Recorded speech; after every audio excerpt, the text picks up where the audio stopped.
He will be here in just a second. We are live at the Gatehouse in South Philadelphia with some applause. Yeah, we got some excitement in the house here as the Eagles at 9-1. Looking for double-digit wins tonight. They play the Packers, who suck ass, with a quarterback that is full of excuses and a complete lack of accountability.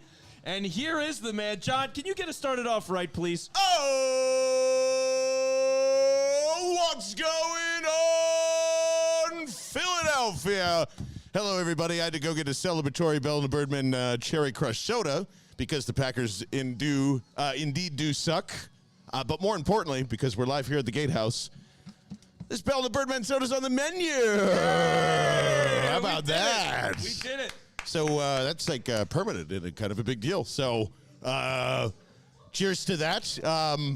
I've got some major takes on a story that broke late Wednesday before Turkey Day. We'll get into that. But speaking of Turkey Day, Vince's Dana was here. She made an excellent point. I've got turkey tummy. Big time. This is like this is my time to shine. Like, my stomach has expanded 2 or 3 times, I think, since Thursday. How about you guys? Yeah, I checked the scale. I am full as hell. I checked the scale, which is a bad idea, but I had the compulsion to do it. I've probably gained like 8 pounds this week. Magical. A magical time. Those of you sitting at home and enjoying this Sunday Night Football after a weird day of football, including your boy Russell Wilson again being weird and still having more toilets than touchdowns thrown, which is quite amazing. The 4 o'clock games were absurd. Though it's very windy out there, I must say. Like, I think field goals at 45 plus, maybe even 40 plus might be out tonight. So things could get a little dicey. Yes, could Aaron Rodgers get a little frisky with his now, like, oh, I can't believe he's battling through his broken thumb after, like, that story was not a thing up until, like, Sunday morning. So, I don't know. I don't think much is going to be fixed since last week. This will be sloppy. We'll probably yell a bunch of things. They'll probably run Miles Sanders a little more this week, and that's probably all I'm expecting. One stupid turnover to make our moods, a little stupid around the second quarter. Yeah, that's the kind of thing that I'm thinking too. It's one of those games where it does feel like Aaron Rodgers, as much as he wants to get the ball out quickly, their receivers suck, man. I mean, they don't have a whole lot going on. Like, you can even go like, oh, Vince, Christian Watson is so much fun. Like, he's fun when it hits him in the hands and he actually catches it, which is not a given. So, interesting athlete. I would argue a little bit of whether or not he's a great receiver. So, very limited team, coverage, sacks, that kind of thing I think is very much in the equation. Maybe a ball out of somebody's hands, like the same way a couple of weeks ago, A.J. Brown in the cold, out of his hands becomes an interception. Maybe we see something like that tonight, either side. But here's one of the things I want to drive home just at the beginning of this game. We talk so much about the run defense and what the Eagles can do. Can they stop them? Statistically, Green Bay is exactly as bad as the Eagles are at stopping the run. They are exactly the same. 4.6 yards an attempt. 20 years, it seems like, right? It seems like, oh, what do you do against the Packers? Well, you got to run against them. I feel like we've been saying that for 20 years. Yeah, their secondary's good. I mean, they've drafted guys over the last couple of years and built something over there. So, like, the secondary is respectable. I think the Eagles' weapons are still better, even without Dallas Goedert. So I would expect them to win today.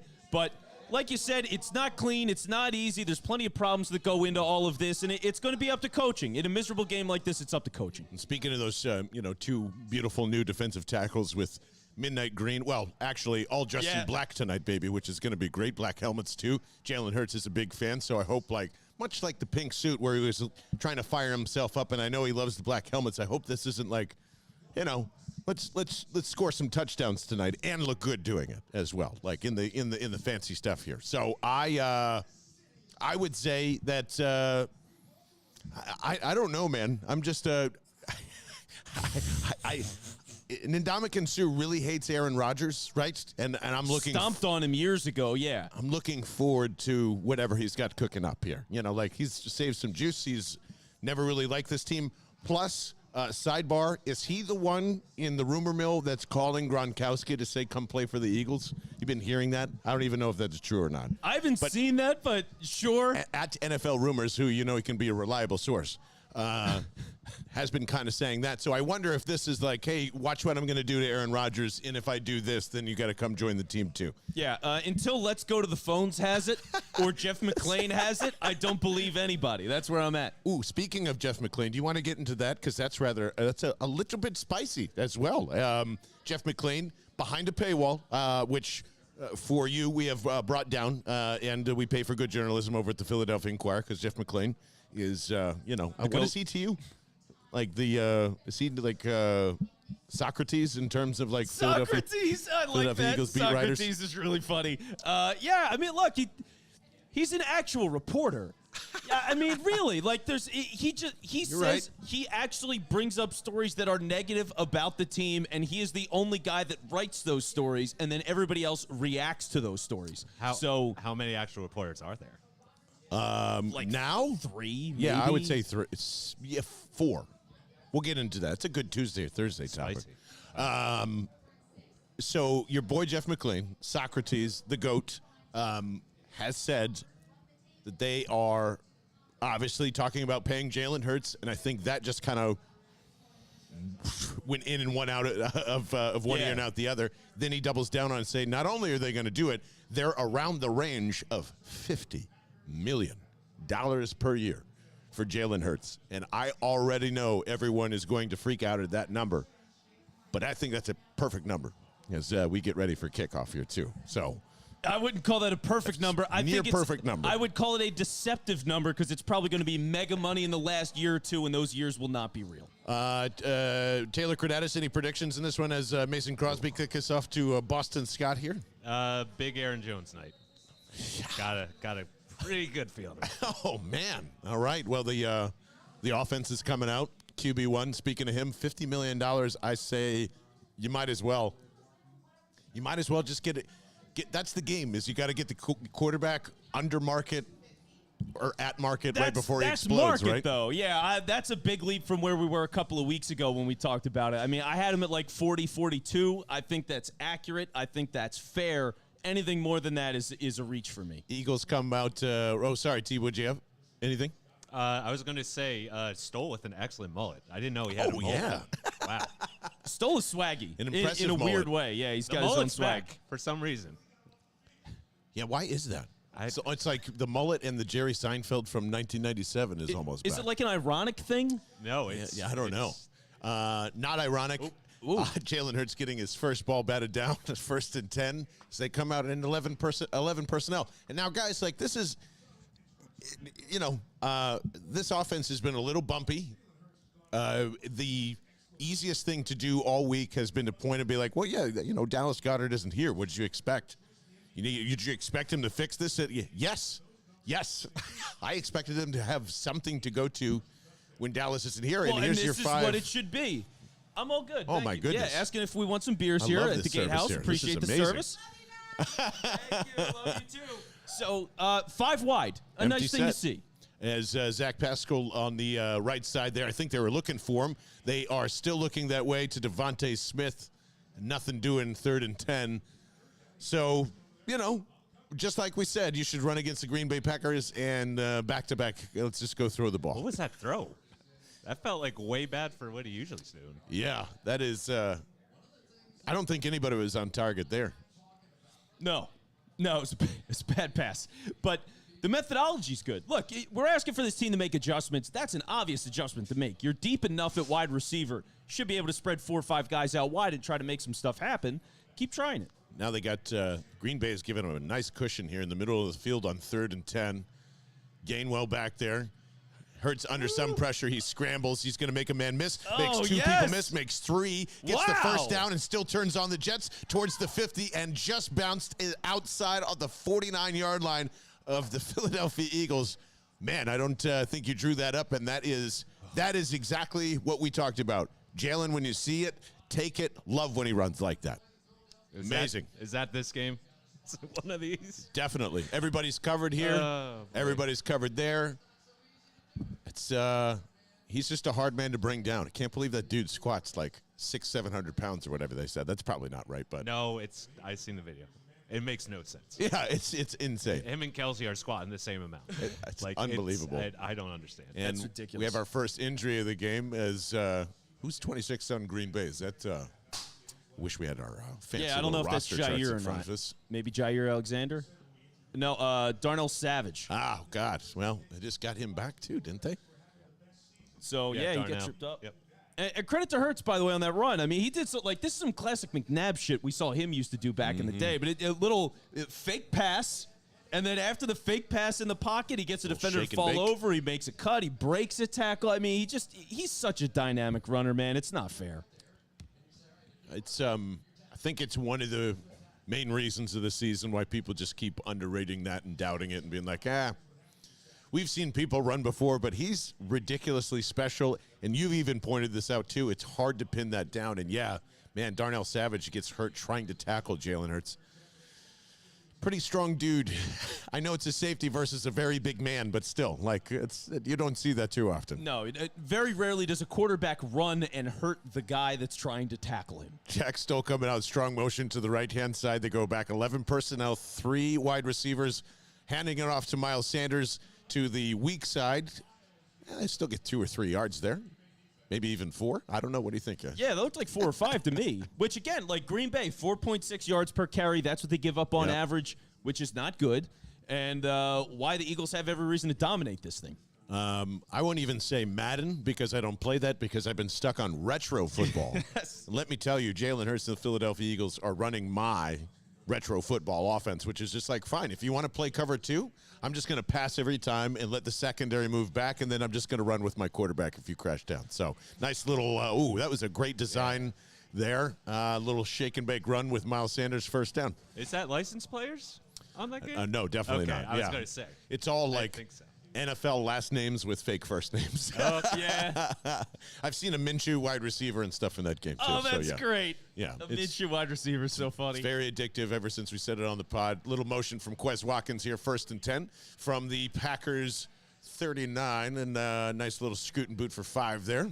See, this looks a little bit like what we're going to see from the Packers that play. I mean, he gets the ball, quick snap, quick fire, gain of 6-7 yards there. On to the next down, you're on schedule. I'm totally fine. I never thought I'd say this. I'm totally fine getting into a shootout with Aaron Rodgers in this context tonight. It'd be fun, and we'll yell at Jonathan Gannon again. It'll be great. Sure. Yeah.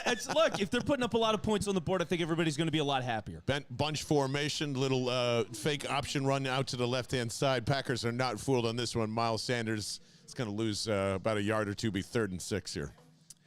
I like Man. the idea. The idea looked good. This is going to sound dumb, but old Miles Sanders loses like 8 yards on that play. He lost maybe 2 yards on that play. Old Miles and Sanders. I'll take it. But old Miles Sanders tries to run backwards with that and cut it back again. You're like right. He probably tries to do the old Penn State cut all the way across the field. Exactly, Yeah. like Reggie Bush light kind of stuff. You can't do that in the pros. All right, so is that Calcaterra in? Oh, it's a draw play, 3rd and 6. There's the designed run, go. and it's going to be a possible touchdown, but shoved out at the end, 5-yard line. It takes 3rd and 6. What was that? A 25-yard gain from Jalen Hurts. Man. Unreal, man. I want to thank Shane Steichen for listening to the pod on the earlier this week where I advocated for Jalen running the ball more. Beautiful thing right there. It wasn't exactly the 20s, but it's the perfect time to do it. Perfect, untouched, basically all the way down to they go. No huddle here. It's to Gainwell, and he gets across to the 5, to the 3. 2nd and goal will happen there. Fucking amazing runner, dude. Just so good. Yeah, he's just really dynamic at it. And then on the other side, too, I like that they're giving Gainwell snaps down here at the goal line. That was one of the things he was great at last year. He's gotten opportunities here and there this year. Here he goes again up the middle. Bang! Yes. Touchdown, Philadelphia. That happened very quickly. I like to see that. Okay.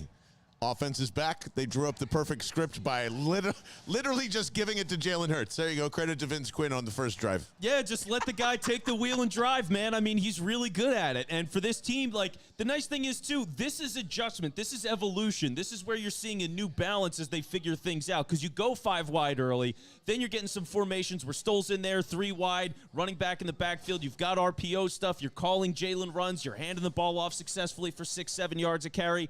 You did everything there. And if you're Green Bay and you're on the sideline after this drive, I mean, you just go, what happened and how do we stop any of it? Kick is up and good from Jake Elliott, and 7-0, pretty easy. So I'll take that all night. If now, does the defense give up its infamous scripted touchdown here too and make us all feel sad? I'm going to say no.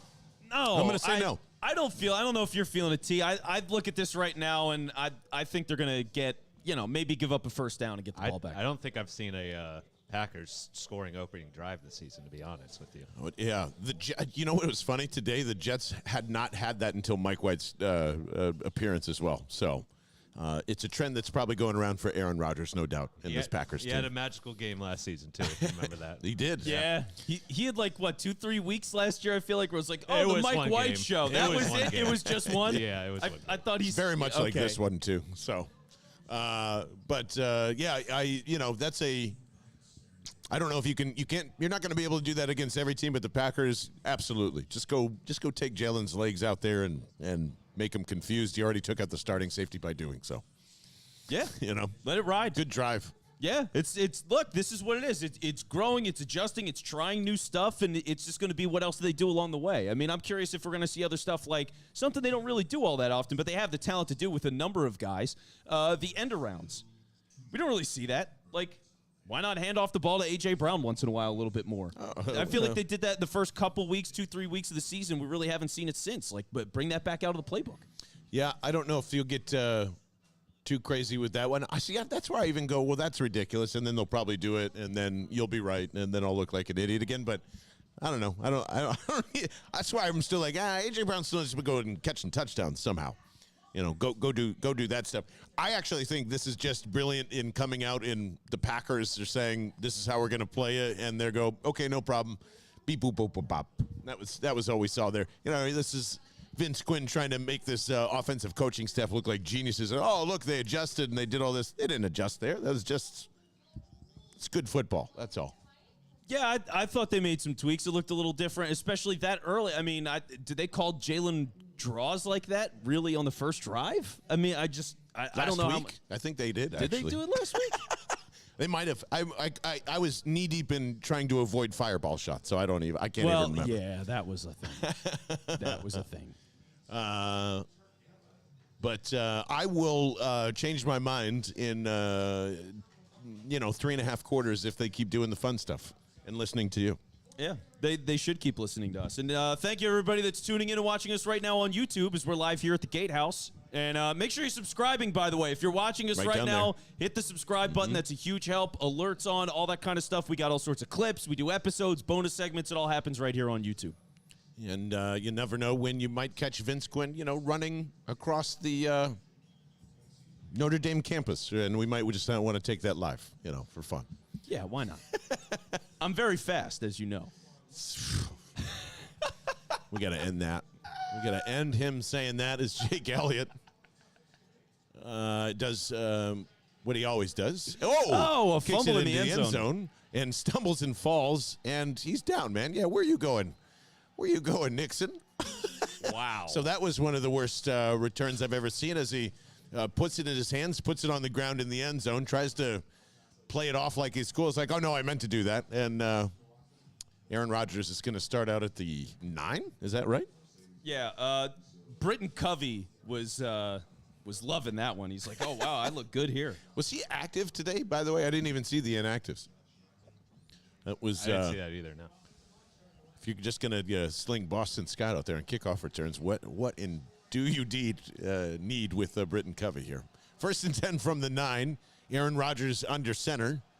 And there is the fake to Aaron Jones across the middle. Oh. And there is a catch by, there he is. No, incomplete. I'm sorry. It fell out of the hands of one Christian Watson. His hands suck. They're just bad. I mean, if he was not such a dynamic athlete, it's a credit to how great of an athlete that he is. He's caught a few, but he's also dropped some wide open, deep balls. I don't trust that guy for shit. That's just the Packers this season, though. Yeah, I think it's him. I think it's all the receivers. Well, they're all bad. Yeah, I mean they're all bad, man. Watson scares me. 2nd and 10 is now back to shotgun, and now they're more in a 5-2 look. Here is Aaron Jones. after some good motion back and forth. He gets a good chunk. It's going to be like 3rd and 5 here. Fine, right? Nothing dynamic yet. And look, Aaron Jones is really good. So for whatever happens in this game, like, he's not as trendy and sexy or anything. He's just been good for a long time at this point. But that guy's one of the best running backs in the NFL. I mean, he's just an absolute joy to watch. And they're showing it right now on the screen. Looking into this game. 5.4 yards a carry as a leading back 11, 12 weeks into the season. I'm sure that's a hot topic on Packers radio. That's like Jamal Charles shit. That's really good. Ooh, Hargrave! Man. Hargrave! Oh, Hargrave man. had him and lost him. And almost intercepted by Slay, and is intercepted. What a play! My goodness.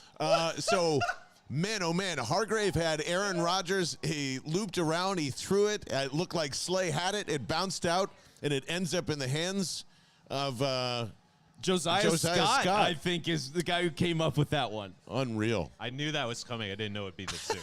And that's so crazy that Slay was trying to call for that all week and almost had it on the first possession. So, this is going to be shaping up for a nice one. We might have to order some whiskey here. Don't tempt me with a good time. Yeah, I'm in. Steve in the chat's asking how the firewall was, Vince, by the way. Oh, yeah. How's that holding up, bud? No, I can still taste the sugar. Yeah. Yeah, it's a lot. I mean, if I get offered again, I'll have it because, why not? Fuck it, let's party. But I'm not ordering it. So the Eagles take over on the Packers 29 here. I love this. They go in pony set here, and they hand it off to Miles Sanders, who is right up the back of Jason Kelce and pierces through for about 6 yards. Down to the 22-yard line here. Oh, my goodness. On schedule, baby. On schedule. On schedule. Love that word. Oh, that's what it's all about. It's that and the hokey pokey, John. It's 2nd and 4. God, this offensive line is so good. So good. And the field position's crazy. I mean, they're at the 23 right now. So, 9:45 in the first quarter, ticking down, and Jalen Hurts pulls this one down on an RPO, tries to get outside for a first down, and does. Unreal, man. He is locked in today. Great. They were very pissed off at that Colts win. See, I almost called it a loss. A lot of people felt that way, but Yep.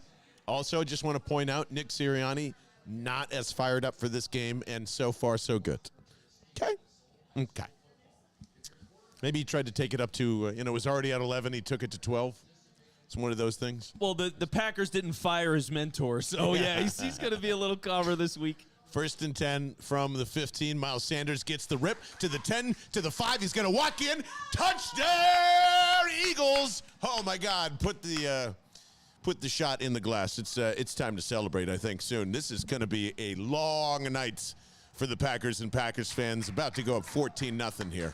Yep, eat shit, losers. You're getting kicked out of the playoff race. It's just about done. And you know what? It's 4 and 7. They're already done. So. Look at how just simple and easy that was. I mean, it's all runs there. It's Jalen Hurts on a run. It's Miles Sanders on a run. They hit him again. He breaks a tackle. I mean, unreal. You don't see that often from Miles, but he breaks a tackle. The blocking is excellent all the way down the field. Easy lane for him to get in for like a 25-yard touchdown. I think Isaac Seumalo was actually laughing, and Jake Elliott misses the extra point as the wind pushes it from right to left. So never mind on 45. Looks like it's going to be tough from 33. Nick Sirianni, nothing but 2-point conversions from now on to make this game more fun. Agreed. But, man, that was great. That's all Jalen and Miles right there, man. Wow. And it's great, too, and the because offensive line, obviously. Look, this is the kind of stuff that we haven't seen from this team this year. It's like you want games that are just absolute blowouts start to finish. This is what it's supposed to look like early. Then you get a team that just wants to dink and dunk their way, have them feel some pressure, have to make big plays here and there, and fuck up on those swings and obliterate them. Like, that's what this could turn into. I mean, we know all the stuff with Rodgers' thumb. Clearly, it's gotten worse. Because otherwise, they're not talking about this. Like, that's one of the most important things I want to stress with this. Look. He knows he's going to have a bad game, and he needs an injury thing out there before the game starts. And I agree with that, too. Yeah. That's definitely part of it. He's going into this thinking they're going to lose anyway. But you look at this team. So right now, they've lost 6 of their last 7. And you know when they started that streak? It was week 5 when he broke his thumb. So they have gone 1-6 since he broke his thumb. That's who you're dealing with tonight. So it's not even like a 4-7 team. They're really not even that good. And the one when they had was overtime versus Dallas. So it's cool to see how all this stuff wraps up. Because look, if the Eagles handle their business and beat the shit out of Dallas tonight, or the Packers tonight, this is a mutual opponent. So if you're getting into tiebreakers and all that kind of shit, 1 seed, division, whatever it might be, if you've got wins over the Vikings, the Packers, you've already gotten one over Dallas, you're looking really good in the tiebreaker department. Yep. And, again, that is all important. You're still 2 games ahead of Dallas and all that fun stuff, too. Taylor, what do you got over there? Our favorite Jeff McClain said Jake Elliott with the missed PAT, the Eagles kicker, hasn't seemed right since the ankle injury. Could explain why Sirianni passed up a 57-yard field goal attempt on 4th and 10 a week ago. That's was heavily debated there as well. Yeah. And 57 yards is really tough for Jake Elliott with the healthy leg. So, yeah, that could lead to some issues. Dicker the kicker, he can't now. No, he's killing it with the Chargers, right? Yeah, they just signed him to the active roster like 2 weeks ago, maybe, and their kicker I think just went on IR. Oh yeah, that's right. Yeah. Did you see the? I forget who was talking, but one of the Chargers players was like, "Who's our new kicker? Dicker the kicker? Is that his name, right?" Yeah, that video's so good. That was on the Robbie Anderson Sir Purr. Oh yeah, it was on that kind of tier. It was really good. So 13-0 as that's why I should always go for 2. Another retro boat tip from me to you, Vince Quinn. Yeah, and the wind's actually knocking over the tee here. So yeah, let's eliminate extra points from now on, and I'm dead serious. Well, they should go for 1. Go for 2 the whole way. Why not? At this point, the next time you score, go for 2. See if you can level it back up. No, I mean, it's not like it's going to cost you the game here. It shouldn't. It damn well shouldn't. I think I remember Dan Lebatard saying having kickers decide football games is like at the end of a basketball game. You decide who wins by like somebody doing a swimming race. Yeah. Like just something that has nothing to do with what's been going on for 90% of the game. Yeah, when kickers were around, the forward pass wasn't either. So maybe we can just. Would it be weird to have no goalpost there anymore? And you just have to go for 2? Yep. No. I don't think it'd like be weird. Field goals don't exist anymore. In 2 years, you'd forget about it and nobody would care. XFL should adapt that. I would love to see that, just to see if it works. You know what? Or doesn't work. Fan-controlled football doesn't have kickers. Of course. I know that. Yeah, well, that's an indoor league. Yep. Here's the Packers and Aaron Jones, actually. Speaking of that vaunted Eagles run defense, just let up a big 9.5-yard run there. So maybe we shouldn't be celebrating 2-point conversions just yet. That's fine, though. Look, Aaron Jones is going to get his. I mean, Definitely. he's just so good. He's so smooth of a runner, man. He's one of my favorites to watch. He's on that list. Marcus Epps, too. Man, never been so wrong about a defensive player before. What's the most wrong you've been? Sam Bradford. Okay. Yeah, Chip Kelly. Yeah, Thinking that yep. would get you top 7 quarterback. I don't want to talk about quarterbacks and whether we've been right or wrong about said quarterbacks at this moment.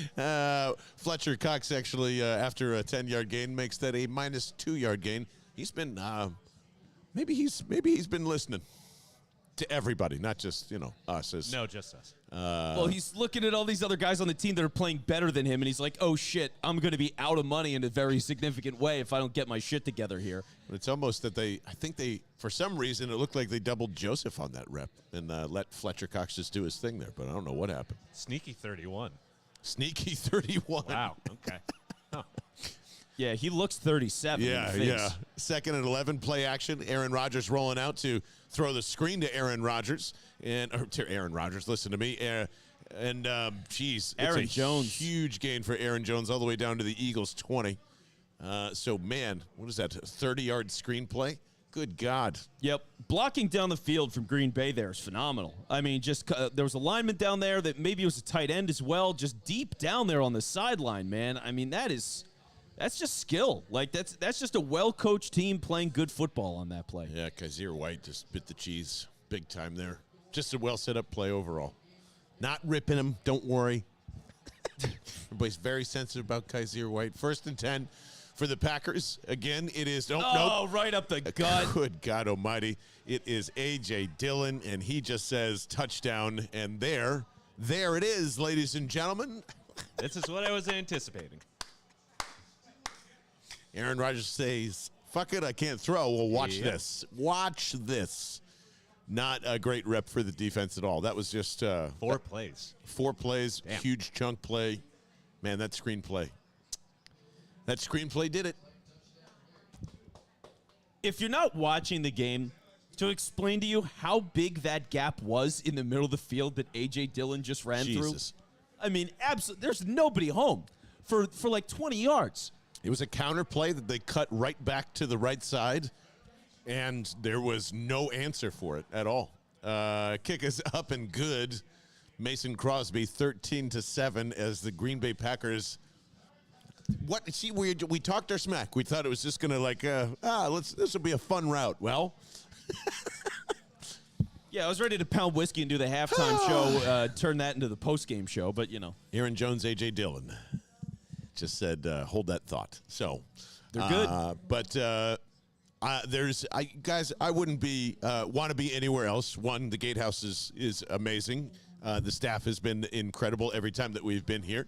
And I'd rather be watching the birds. And that is very true, and so true that we made a hat out of it. So you can actually go to bellandthebirdman.com right now and get yours from our good friends over at Forbidden Canvas, who put all these together. And I can't believe we get to wear these badass corduroy hats everywhere we go. It's truly amazing. So that is great gifts for all the Eagles fans and your family this holiday season. Free shipping. Free shipping as well throughout the holiday season. Is that true, too? With the promo code, I hate Aaron Rodgers. That's the promo code, which is so good by Nick to do that. So, and that promo code ends after midnight tonight on the East Coast. So head to bellandthebirdman.com and grab this hat. This is like a 5-10 year hat. The quality is outstanding. Unbelievable. Yeah, you can feel it for sure. Thanks again to Nick over there, and not thank you to Jonathan Gannon one more time. It's just it's an easy thing to go and attack, right? Like, hey, you don't want Aaron Rodgers to beat you, but also don't do that either. See, and that was one of the things I did caution about after last week was going, hey, the Colts offensive line is not very good. Jonathan Taylor is very good, but their offensive line is not very good. So don't take it like this thing's fully, completely fixed. And, that was a pretty strong slap in the face, I'd say. Yeah. Not great for that. And that's kind of like, man, did you guys catch any of the Dolphins game today? I know it's the Texans, but they were ready to put their cleats away before the first quarter was over. Well, I think they did. Yeah. Actually.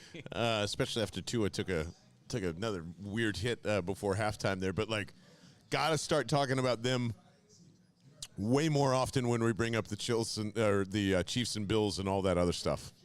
I just think it's too far ahead, and it's only because of the coach and maybe one little better piece on offense and, a much better coach defense. Tua's got to bulk up, though. He's like a reindeer out there. He's going to get destroyed. Yes. And hopefully the Eagles don't get destroyed on this drive. It'd be really bad for a letdown right now, as there is Boston Scott with a full head of steam out to the 27. Thank God that is a continuing trend. It is Boston Scott on the kicks and not Britton Covey. And that has been since, the third quarter of the Colts game they've made that switch, or definitely, even earlier? I think it was the second half of last week, yeah. So it looks better already. It's pretty crazy. Just maybe just Boston Scott. Already increases average. Oh, man, they're doing the bad graphics again, huh? Oh, well, they're doing the Batman stuff, yeah. Yeah, well, they're leaning into it. That's fair. It looks like it's fine. not going away. Yeah, there's somebody wearing a Batman mask in the crowd. I thought about wearing it, and I was like, nah, I'm good. I had my time. 1st and 10 for the Philadelphia Eagles, and a nice little run from Miles Sanders here for about 7 yards here. Going to be 2nd and 3. So that's the third or fourth time that's happened already, by the way. Easy 7 yards, first down, second down. Going tempo on 2nd and 3 here. 6:15 and ticking down here in the first quarter. If you can't see anything that's going on there. Eagles up 13-7. The Aaron Rodgers-less, or thumbless Aaron Rodgers, I should say, just went down and ran it down their throat. Miles Sanders ahead for another 2 yards. 3rd and 1 here coming up. Steven in the chat giving us a unfriendly reminder of Derrick Henry next week. So, and actually, could be. I don't know if anybody caught that or flashes of that game either. Not that impressive against the Bengals. Obviously, the Bengals have a pretty good defense. So, but I'm not. I'm petrified of it. AJ Brown has to catch like 3 touchdowns in that. Here comes the 3rd and 1 QB sneak, and shit, he didn't get it. 55 tried to rip Jalen Hurts apart, and they're not going to give him that spot. I don't think this might be 4th down. They shouldn't. He didn't get it. They got to do it again. He didn't get it. That was a great play by the defender there. I mean, he came around the edge and grabbed Jalen by the side and just ripped him down. Yeah, I mean, that was really slick. Right in off of Lane Johnson there. Top-down view looks like he might have got it over. But, I can't even – who is that? I have no idea. Anybody got eyes on 55? Engrave? Watkins just standing there. Yeah, they're coming out and measuring this. Let's see if anybody scoots this ball forward and causes controversy. Kingsley Egnabear? What Taylor said. A-G-B. Oh, wow. They're giving him like a really short spot. Yeah, that's like still a yard. Oof. Got to go for it. If you're a coward if you don't go for this. Well. You absolutely are going for this. Are you they? kidding me? Yes. They're going for it. All right. This is 4th and inches Good. anywhere Just you go run it for again. Yeah, just do it Run again. it again. Don't overthink this. Get Jack Stoll right behind Jalen Hurts and push him forward and all that crap. Yeah. Yeah, that's the smart thing to do. If you're... Nah, you don't go ballsy here. What, like fake sneak, deep ball? Oh, shit, they missed. No? Ooh, nope, they got it. Yeah, they got it. They got it. Oh, Did they give it to man. Did it get fumbled, too? Whoa, that spot is not good. That spot does not have the ball. Why are they marking it there? That's line of They're scrimmage. short. That spot's short. They're short where they're spotting it. They're going to have to challenge that now. How did you not get that? Kelsey looked like he went early. Yeah, something was off on the timing of that for sure. Are you kidding me? In back-to-back sneaks, you don't get it. Wow. Like what? Yeah, something happened there. I would hopefully they just throw a flag for illegal procedure or something like that. It would save their ass here. Oh, God. This is...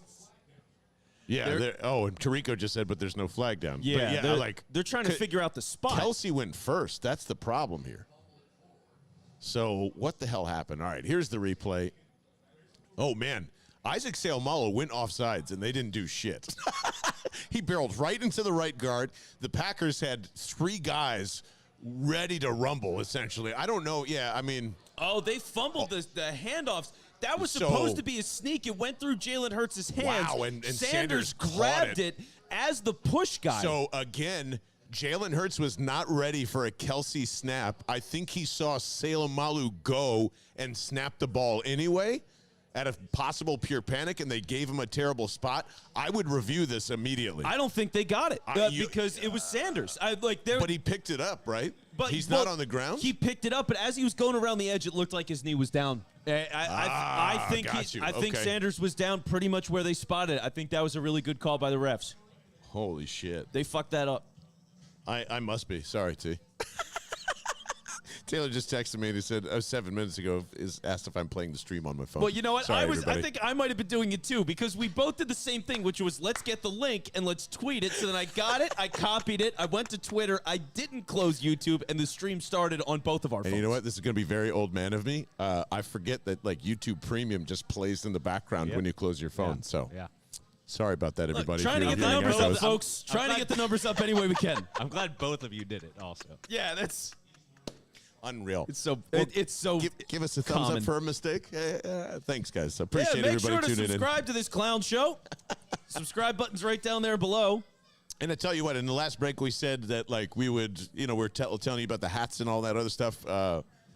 If you're subscribing, let's give one hat away in the month of December to somebody because I think that's pretty cool. So if you're not subscribed to the show, please do because we will give one subscriber this beautiful hat that you can go get at bellandthebirdman.com thanks to our friends over at Forbidden Canvas. and all that fun stuff. So, And if you leave a comment, I might, play favorites. ooh. Yeah, it's Taylor's. Maybe. Taylor's in Maybe. charge of most of that We'll stuff. see. So, Maybe. this is no matter what, from this point forward, no matter what happens, and the Eagles are probably still going to win this football game. Pretty confident in that. This is going to get scrutinized to death. This decision is going to get scrutinized. It's the right call and the wrong. It's just a horrible execution. Yeah, It's the right call. You do this every time. That's why it's process versus results. You know what I mean? That's what it is. But people fundamentally don't understand that, and they'll go, "Oh, well, this one time when it didn't work," and it's like, "Yeah, but it works 65%, like 30 More than that. And, This and in works that case, more it's than like that. 92 is what Kelsey said. That was the famous number from him. So yeah, look, sometimes the 8% exists. It's shitty, but sometimes Yep. it is there. It is possible. It is real. So like it happens sometimes. I mean, the bigger thing is what was off on the coordination for them to not execute it that second time. Because the first time it's just a good play. The second time the Eagles were actively bad on that play. And I mean, even if Sanders didn't recover it, which was good play on his part because he's in the middle. Like, that was a rugby ruck scrum situation, and he still came up with it and tried to get it forward. So it's a great play, but even if they fumbled it, like, still where it would have been. It's just bad all around. 30, yeah, they were not ready for it. Jalen did not have that. Jesus. Kelsey's just holding on to it for a second. Then Miles is there. Man, that's just nuts. And, yeah, they were way further down the field than I thought they were. Yeah, so they're going to get the ball right here. It's at the 37. The Eagles at 37 for Green Bay. And there is Jones again. About 2.5, make it 3 yards. So 2nd and 7 coming up here. The crazy thing is you don't get that 3rd and inches. That shouldn't have happened in the first place anyway. The probability of that happening twice back-to-back is insane. So they basically didn't gain an inch twice. Yeah. Fucking nuts. Yeah, I don't mind Sirianni for doing it. That's the nature of being aggressive. The bigger thing for me is, does it make him gun shy later on, which it should not. Never. It should never be able to do that as long as everybody's on the same page. There's a wonderful drop from the old veteran Randall Cobb, trying to scoot out there on 2nd and 8, 3rd and 8 now coming up. Yep, that's when your receivers are old and bad. It's Sammy Watkins at whatever point he is, like he's on that team. They're so just run dry, man. Just wonder what he's thinking when he looks down at his play chart on his forearm. Aaron Rodgers, just like, fuck, we're gonna run this. It's every play. 3rd and 8, I'm just gonna do what I want to do. Empty backfield. Eagles just looking like they're going to rush 4. They do. It's a jailbreak out to Jones again to try and get that going. Nothing doing. And I would say they're going to go for it here. I wouldn't send Mason Crosby out there to kick a 48-yard field goal right now. It doesn't look like it. LaFleur is, he's on the play sheet already. So absolutely. Matt loves field goals. Well, he does love field goals. Yeah. Matt loves field goals. Mr. Field Goal. So they got to do it again here. 4th and 5. And they're in, it's awkward territory. Very awkward territory to begin with. So little back and forth there. Aaron Jones doesn't know where he's supposed to be on this. He is split out wide. They're going to go empty again. Do they just flip this play and throw another fucking screen to the right side? There's no way they do that. Aaron Rodgers trying to get them in formation. They do. He throws across the middle. Wide open. Is that Lazard? No, it's Christian Watson. Flag on the play, so hopefully it's against the Packers, but it doesn't look like it. Ooh, Aaron Rodgers' expression. Oh, my God. Josiah Scott? Is that now who's hurt? No, is that Chauncey? That is That's Chauncey Gardner, and that looks like a shoulder or something bad there. Yeah, he's riding the there. link is very quiet as Sean Smith delivers bad news. It's defensive holding on top of that, which is declined. So the Packers are going to have 1st and goal here. Oh, my God. And let's see what happened to Chauncey here. Is there? Oh yeah, just popped him on the way down. Nothing, didn't look like anything major. It sucks. Just that feeling. I think if it's the same kind of feeling you have when you pop out your shoulder. Be like, did I just pop my shoulder out? Shit. Yeah, I think I did. Yeah, that would be bad news bears for the defense. He's been writhing for like a solid minute plus on the Yeah. field. So it's not like he had the initial reaction. Now he's calmed down a little bit. Trainers are still talking to him. He's in serious pain out there. That is not. Oof. Yeah. Yeah. Oh, no. It's probably not a shoulder if he's holding up right there. Man. Nick Sirianni now looking a little concerned. They're going to cut away. So hopefully, hopefully Chauncey Gardner is hanging in there. Oh, that's going to be, that's kind of where it comes back to your old safety depth thing, right? Everybody's talking about it, so. Yeah, look, we're going to see Kayvon Wallace get significant snaps now. So, not good. Yikes. Not good. Unless they get into a situation where maybe it's, and this is a curious thing now, do you put Josiah Scott back there? And like, but in that case, you're putting Mario Goodrich or somebody like that. You're putting them out a corner in the slot, so I don't know if they're really going to want to do that. Yeah, I'd probably just ride it out with Kayvon until it's so brutal that you can't do that anymore if that ever comes to, hopefully it doesn't get to that point. Yeah, hopefully, but that's, oh man, that's not likely. Well, hopefully that's not as serious as it looks when they come back from commercial here. But yeah, that'd be a pretty big blow. Pretty big blow for the secondary here, especially Yeah, I'd when say you're this playing blows in Aaron general. Rodgers. We had a good couple of minutes though. Hey, was first great. half of the first quarter was good. That was exciting. Almost looked like a dominant blowout. We had some killer 7 minutes there, and then the rest of the game has happened so far, and it's been a complete train wreck ever since. The secret to success is never go up 13-0 on your opponent at home. Yes, is what we've right. learned. It's the most- Clearly, it's a mistake. Once you miss that extra point, that momentum, boy. This is all just momentum, right, guys? Not anything else. It's just momentum here. We just got to grab it back. Just got to softly just you go and don't grab that momentum and understand just take it to the other way, and everything will be fine. Momentum is like ogres, which is like onions. There's layers, John. Oh, there's okay. layers to it. Momentum. And yeah. there's multiple things tied together. It's a fragile, delicate ecosystem. That's what it is. It all ties together. All because the Eagles couldn't convert an inch twice. The momentum is gone. It's all gone. For now, it's pretty shitty. It's not gone. They still have the lead. And again, like, I don't want to legislate momentum again, but this is a veteran team, and they should be able to overcome this. If they were a shitty team that was going through this, yeah, then, like, they would know this game's over already. Chauncey is getting the cart immediately to the locker room here, so that's not a great sign. Eagles will be down there starting safety here for probably significant time, I would guess, the rest of the game, unless we hear or see something different. Let us know on the comments down there if you see anything on Twitter before we do. Aaron Rodgers back on all day. Pump fakes, throws, touchdown. Randall Cobb, and they pick on Josiah Scott immediately. And this looks like the Packers could take the lead here before the first quarter is actually over. What a bag of garbage dust this turned into be. So, buckle in, everybody. Yep. Fuck me. Well, about those shots of whiskey, John. Let's hold off on that. Do you want to take a guess on who the Chauncey Gardner-Johnson replacement is? We both said Kayvon. It so is not. It is not that. I don't know, actually. I mean, I feel like this is Vince's. Is this your guy? Is Vince's territory. Who is? Well, not the guy, just backup safeties on the Eagles. Oh, well, yeah. Reed Blankenship. There we right. go. It is Reed Yep. Blankenship. Yep. Yeah, this is going to turn into a shitbag show real fast. I respect Reed Blankenship playing special teams, but I don't respect him playing starting snaps. Yeah, I've got serious concerns about that. And going back to the touchdown for a second here, I mean, Rodgers all day in the pocket. I mean, just completely perfect pocket, all the space in the world. It's one-on-one coverage, Josiah Scott and Randall Cobb. He just fucking rifles it in there. It's not even that bad coverage either. No, it's pretty good coverage. It's just it's a great throw. So he puts it exactly where it needs to be. Cobb hangs on to it. Easy 7 points.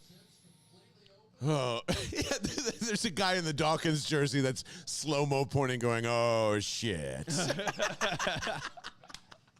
Same, buddy. Same wherever you are out there. We need to GIF that for just future Eagles experiences in general. God almighty. This team it's so strange. This is a strange 9-1 team.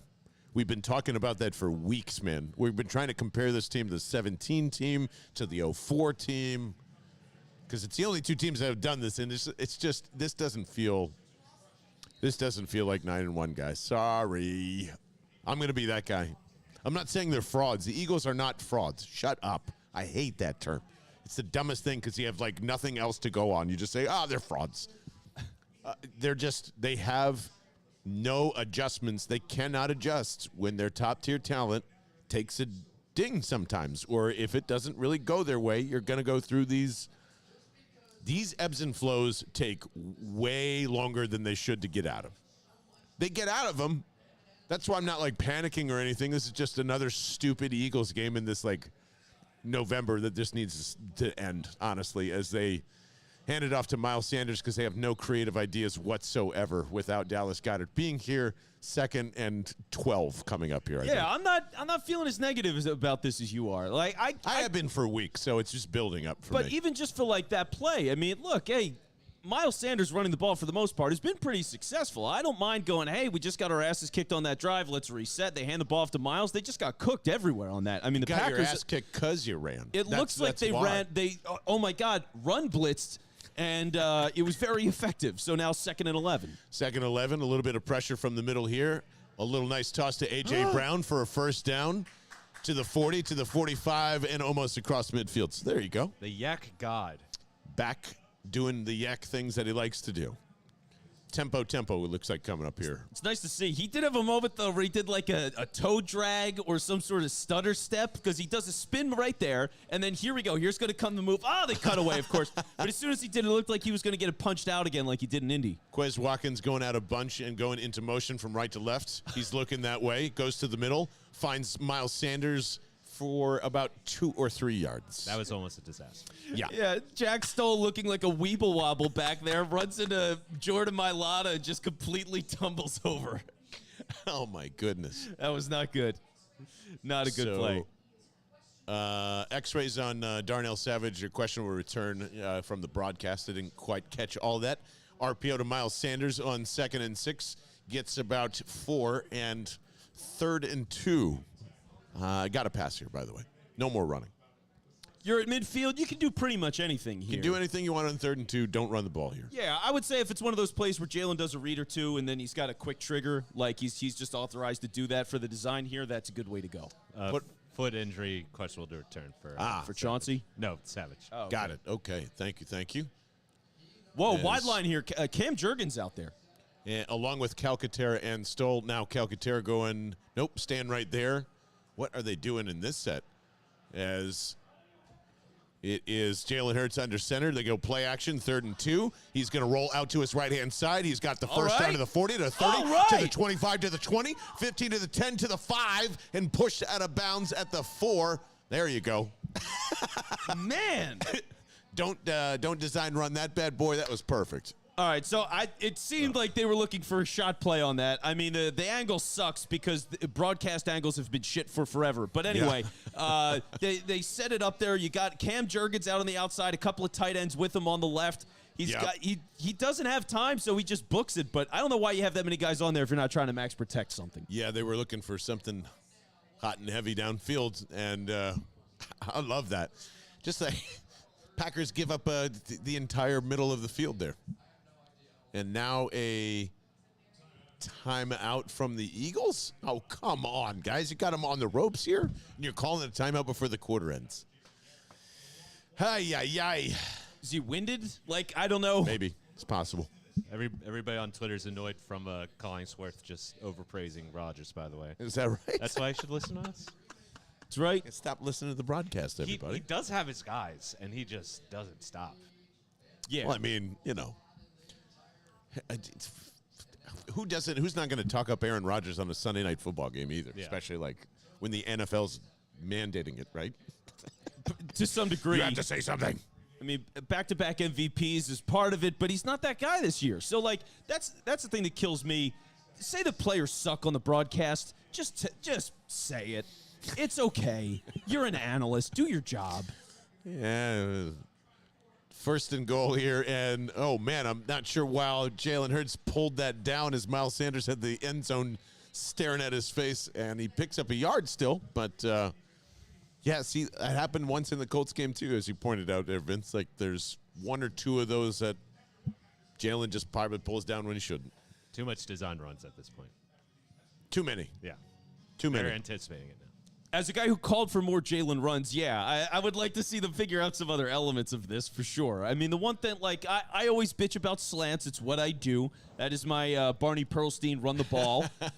Shout out to Barney. What's up, Barney? And we got to get him on the show, by the way. We Yeah. still owe him a hosting gig. But yeah, you got to find those ways to manufacture easy offense with the passing game as an extension of the run game. They do not do a good job of that in terms of the screens, which they did early in the season and got away from a little bit more. The slant stuff, drags, whatever. They just don't know how to do that. And that's one of the things when you talk about Jalen as a passer that I've said I haven't seen and I would like to see more of. It's that slicing and dicing, easy completions, quick completions, and let them just obliterate people like that. I don't know if they don't trust them. They can't design it. I don't know what it is, but we never see it. Yeah, neither do I. By the way, I didn't even realize this. Jalen Hurts over 100 yards rushing before the first quarter ends. Oh, my God. It's unreal. Wow. 2 big runs. He had 52 on he had 52 yards, I think, on the first possession there. So, Steven with an update. Gardner Johnson has a rib injury, questionable return. well, that's So, broken ribs more yeah. than likely.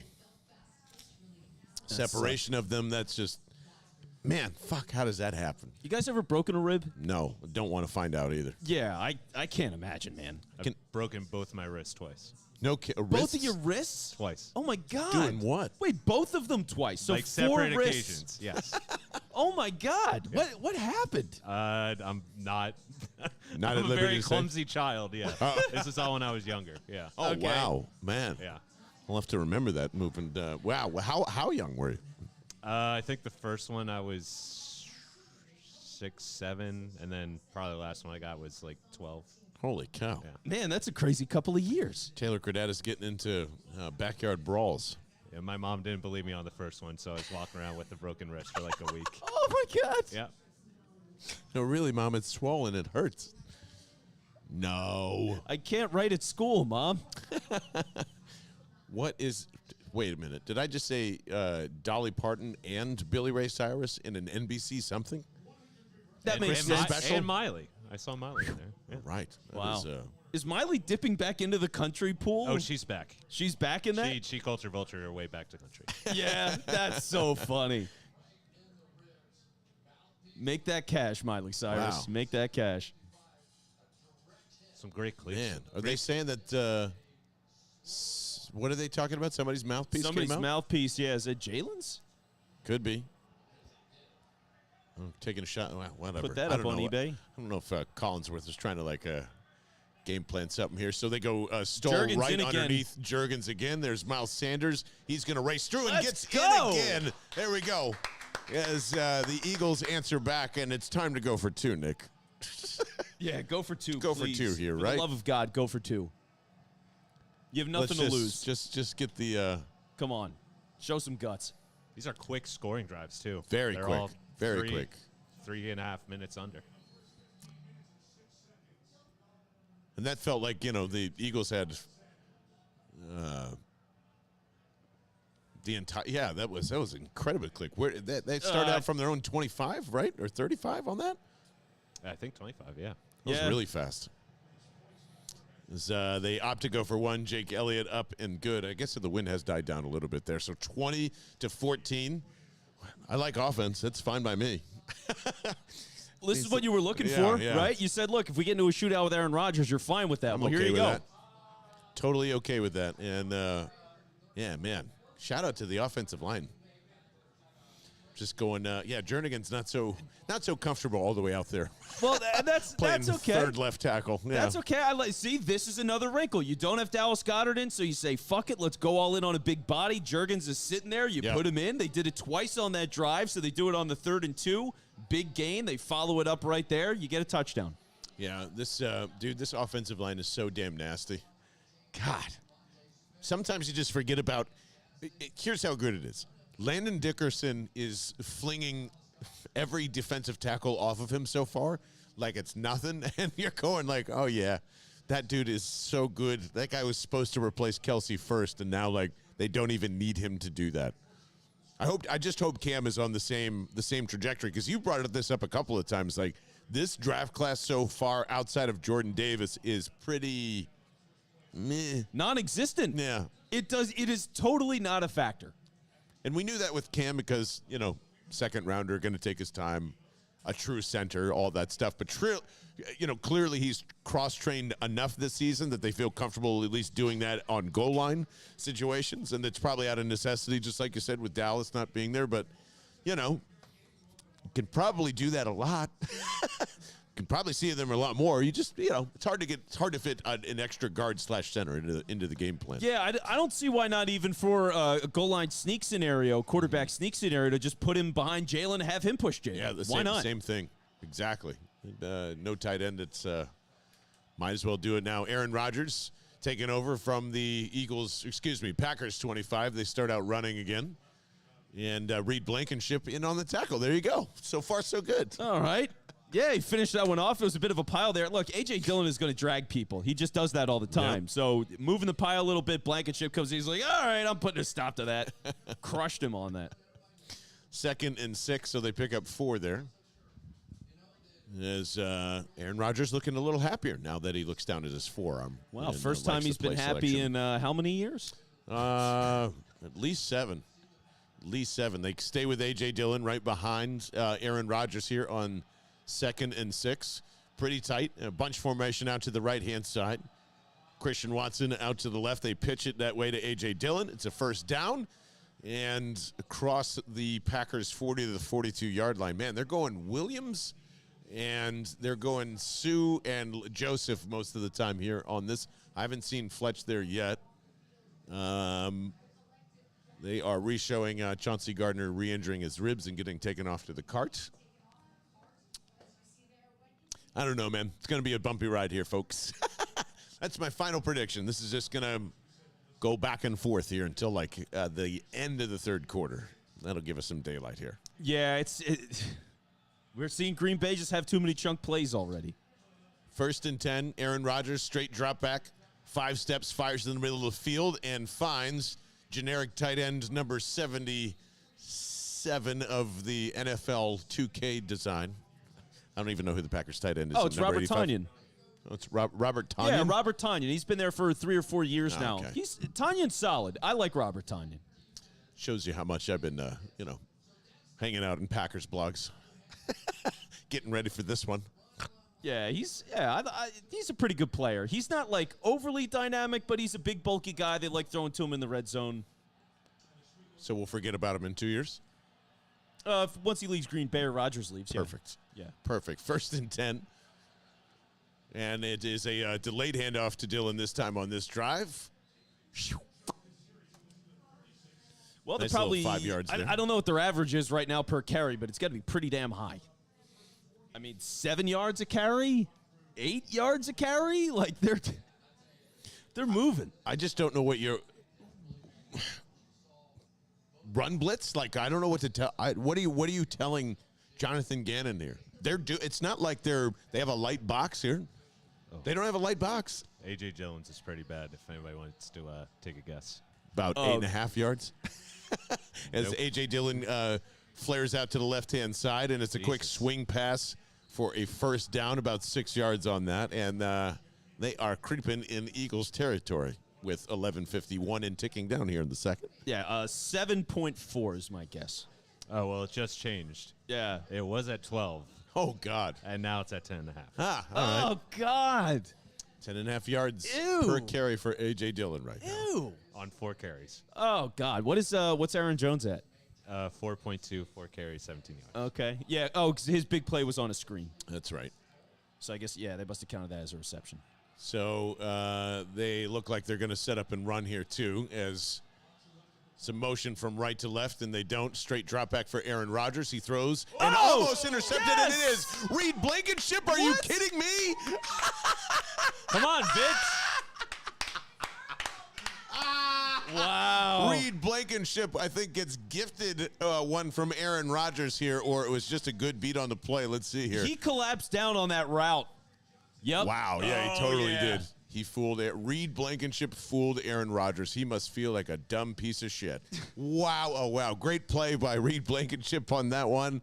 And what I thought for sure was going to turn into a Green Bay touchdown drive. Yeah, that's man. That was one of those picks too. When you're coming downhill and you pick off a play like that, usually you can get so many yards after the catch. It's unfortunate he got tripped up as he broke down there. But man, hell of a play, hell of a play. Look, that's what it's all about right there, man. Where did he go to school? I felt like he went to a Pac-12 school. Was he? Oh my God, I was gonna say Navy.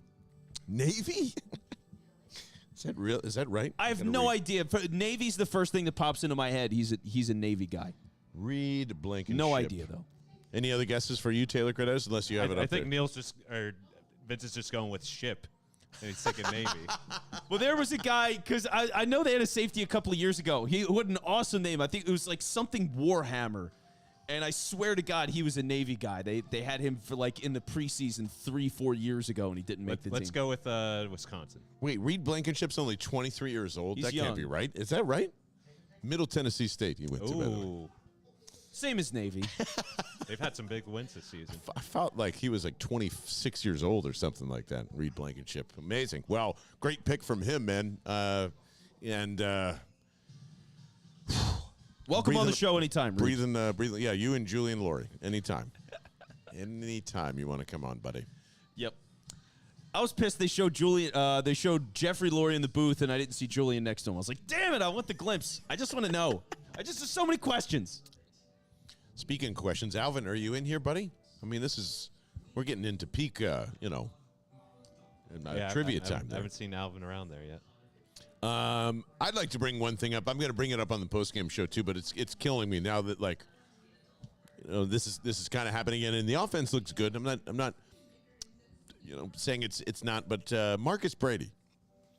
The Eagles hired Marcus Brady, the former offensive coordinator of the Indianapolis Colts. On Wednesday, it was announced, and no one's really talked about it. Now, the Eagles have done this in the past, and basically every beat reporter that I've read after, this announcement came out, and shout out to Tim McManus for breaking the news. But, all right, this is what they brought in Jim Bob Cooter for. They typically do this. Consultants happen to this all the time. My favorite name. It's so funny. Of all time. They're showing the Rocky statue. Please, God, for once not show the Rocky statue on a fucking Sunday night football game. I would really appreciate that. What do you make of this? Because I'm already looking way deeper than I probably should. Everybody just thinks it's like, yeah, normal consultant, a guy that they know. I don't think that's the case at all. They need answers. He's a guy that they know very well. It's just easy to get a guy like that in the middle of the season and pick his brain and see what he can bring to the equation. So, yeah, it's a smart move. I think you are right that there's some deeper layers to this. And Yeah, because- it's just, when does Jeff McClain bring them about? That's what I'm curious And for. I'll talk to you about that after this 1st and 10 attempt here from the Philadelphia Here we Eagles. go. A little play action out to the left-hand side. A nice pitch and catch to Devontae Smith for about, 22 yards. Great pickup and a comeback route there. They like him running those routes recently. We're seeing a lot of Smitty comeback routes. That's his route, man. He's good. The guy's got great feet. Are they going tempo here? I think they Blankenship getting some camera time. absolutely is. Oh, yeah. 1st and 10 is. Flag on the field that's just sitting there? I don't think so. Something oh yeah, yellow there is. just sitting on the field. It is. Good eye, Vince. It's either a Quinn. ref forgot a flag or like a Packers player lost half of their pants. There's a Packers player there that's got yellow gloves. Ah, okay. Yeah, that totally looked like a flag. Yeah, it's just sitting there. 5-yard run from Miles Sanders there, by the way. Yeah, Blankenship getting a lot of airtime. Wow. No, they're fired up for him too. I mean, he just came in for Chauncey, so yeah, hell yeah. Oh, Dean was on that play Yeah, too. was Dean Yeah. on the field for that Yeah. play? Ah, Wow. Mark that down. That's make a note of that. 2nd and 5, nice RPO. Jalen pulls it down and has a full head of steam moving forward down to the 35 and crossed in. There's a flag on the play. This is probably holding and coming back. God damn it. Typically, I'd be very surprised if it's anything else. Yeah. They're discussing it. Nope. No, Oh, they it's on seem to the be Packers. motioning against Green Bay.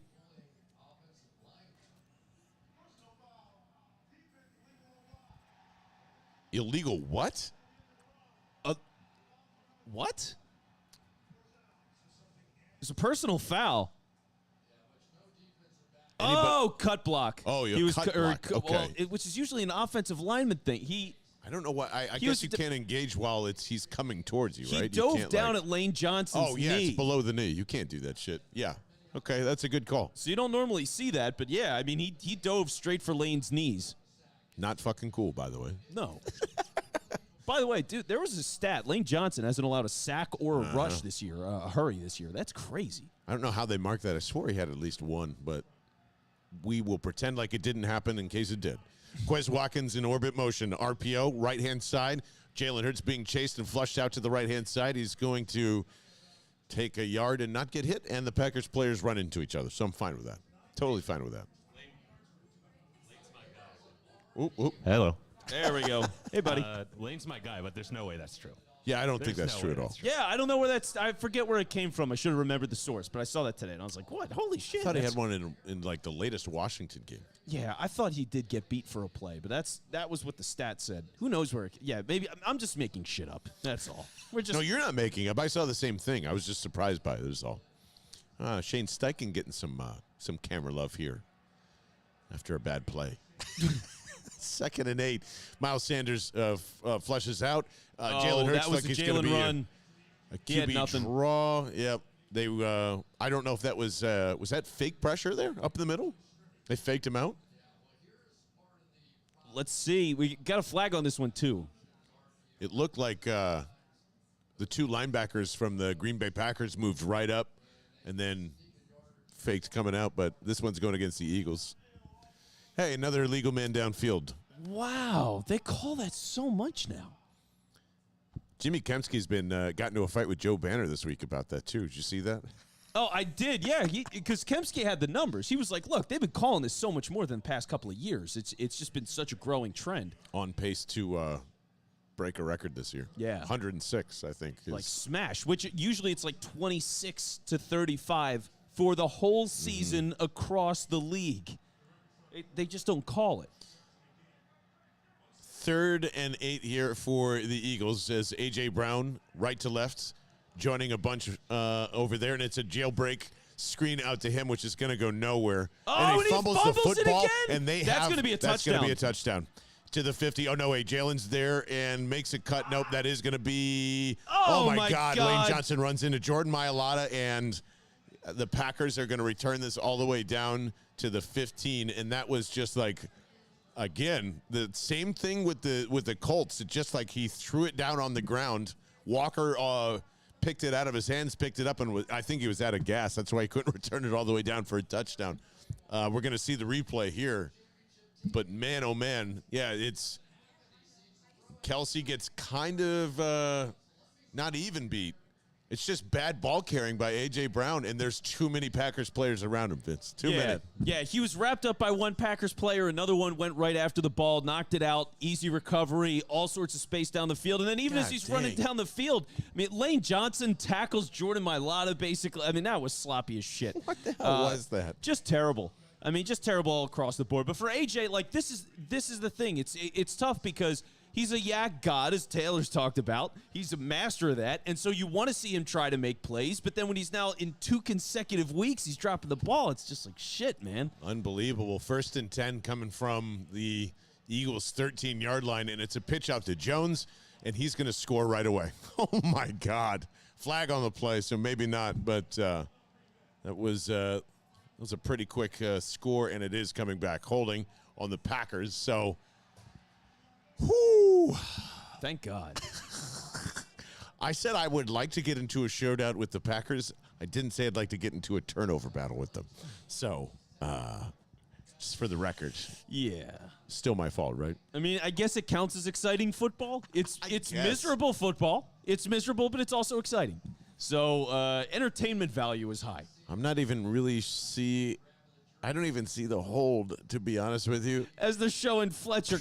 Is that No, Hargrave just Never getting mind. I thought that was tossed. 91. Yeah. Flipped around like a salad. 1st and 17. Your 9-1 Eagles making the Green Bay Packers, who are 4-7 and had a broken thumb coming into the sea. It's all bullshit. This is like, just in case I lose, I want everybody to know. And here is Aaron Rodgers in an empty set. It is a quick screen back Oh, to your boy, Taunton? Robert Tanyan. Tanyan. Your favorite tight end, Robert Tonyan. He can go grab a Snickers and sit down. He's been there a while, right? I feel I like. have not heard his name once, and that's crazy. That's my fault. It's not his fault. It's my fault. Yeah, I wouldn't say he's a superstar. He's put up some good numbers. But on that play, Rodgers gets some pressure. He had to dump that ball off to Tonyan. I mean, he was like the last option on that play. Yeah.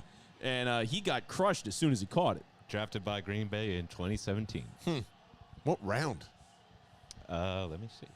2nd and 20 here for the Packers. Empty set. Aaron Rodgers, straight drop back. Rolls out to his right, still looking for somebody. Crosses, fires downfield. Touchdown, Aaron Jones. Was that Marcus Epps on the coverage? Oh, my God. How often do you see a running back deep in the middle of the field?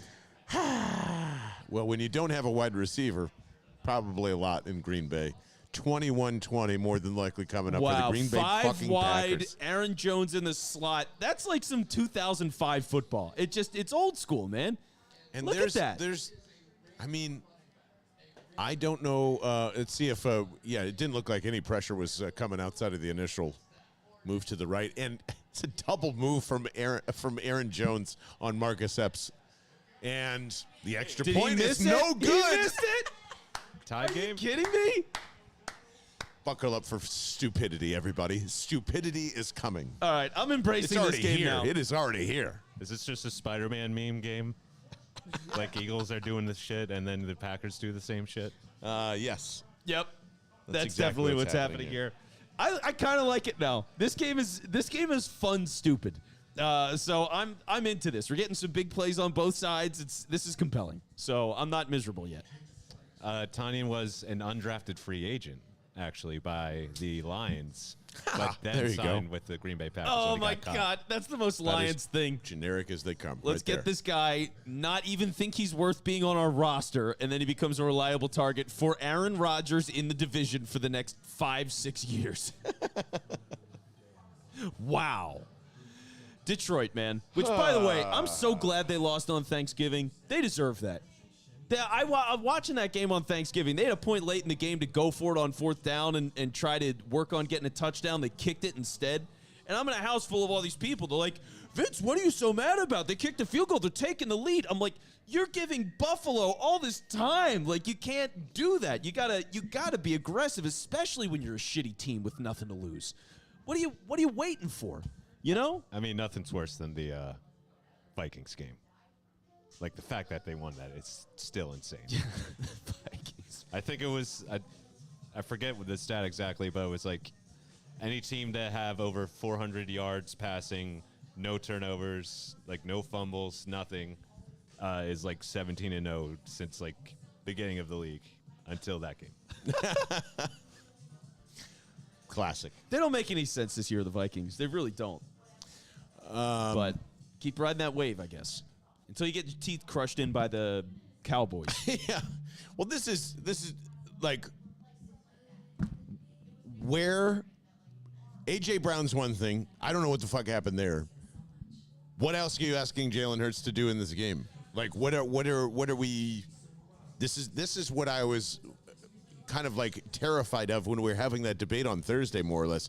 Now you're gonna have to do that because it's the only thing that is working. It's the only thing that everyone feels confident in doing. Let's just have Jalen and Miles go run the ball and do some RPO shit.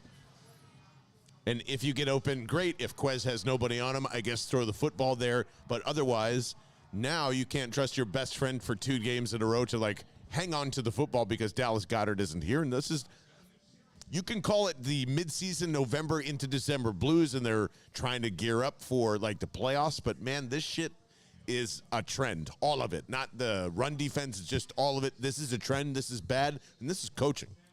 It is coaching. All of it. They can't build a dynamic passing offense. They need the talent. How? It's talent. It is primarily talent. That is the No best way. quality of this team. Yes. Oh, you're saying that's The talent's covering them. And Oh, now, 100%. Yes, now that now they I'm have to with go you. and build it, because it's the same thing. Like, all the stuff last year matters, right? It's been a while, and this team's won a lot of games since then. But what they did at the start of last season, how they wanted to be super aggressive, bomb it down the field, none of that worked. They lost a ton of games. Then they had to change over to a running team, and they're just not dynamic passing. They just don't know how to build it. They don't know what it looks like. Man, And there it is. Lane Johnson, only tackle to not allow a sack. A sack, I believe. A hurry or pressure is it can't be right. Jalen checking out of 1st and 10 here. He's also never pooped. He's the one person that Never doesn't poop. poops. Yep. Doesn't poop. And there is Jalen Hurts firing to Miles Sanders, who I believe loops the correct way for 8. 2nd and 2 coming up here. 7:25 and ticking. Tied up at 20 if you're just joining us. Hello, everybody. Make sure you're subscribing down below, or at least giving us a thumbs up and saying hi. And let me know if we get rated. I feel like we've been rated a couple of times by some Packers fans, oddly enough. So I don't know if that's going on or not. But we appreciate you, too.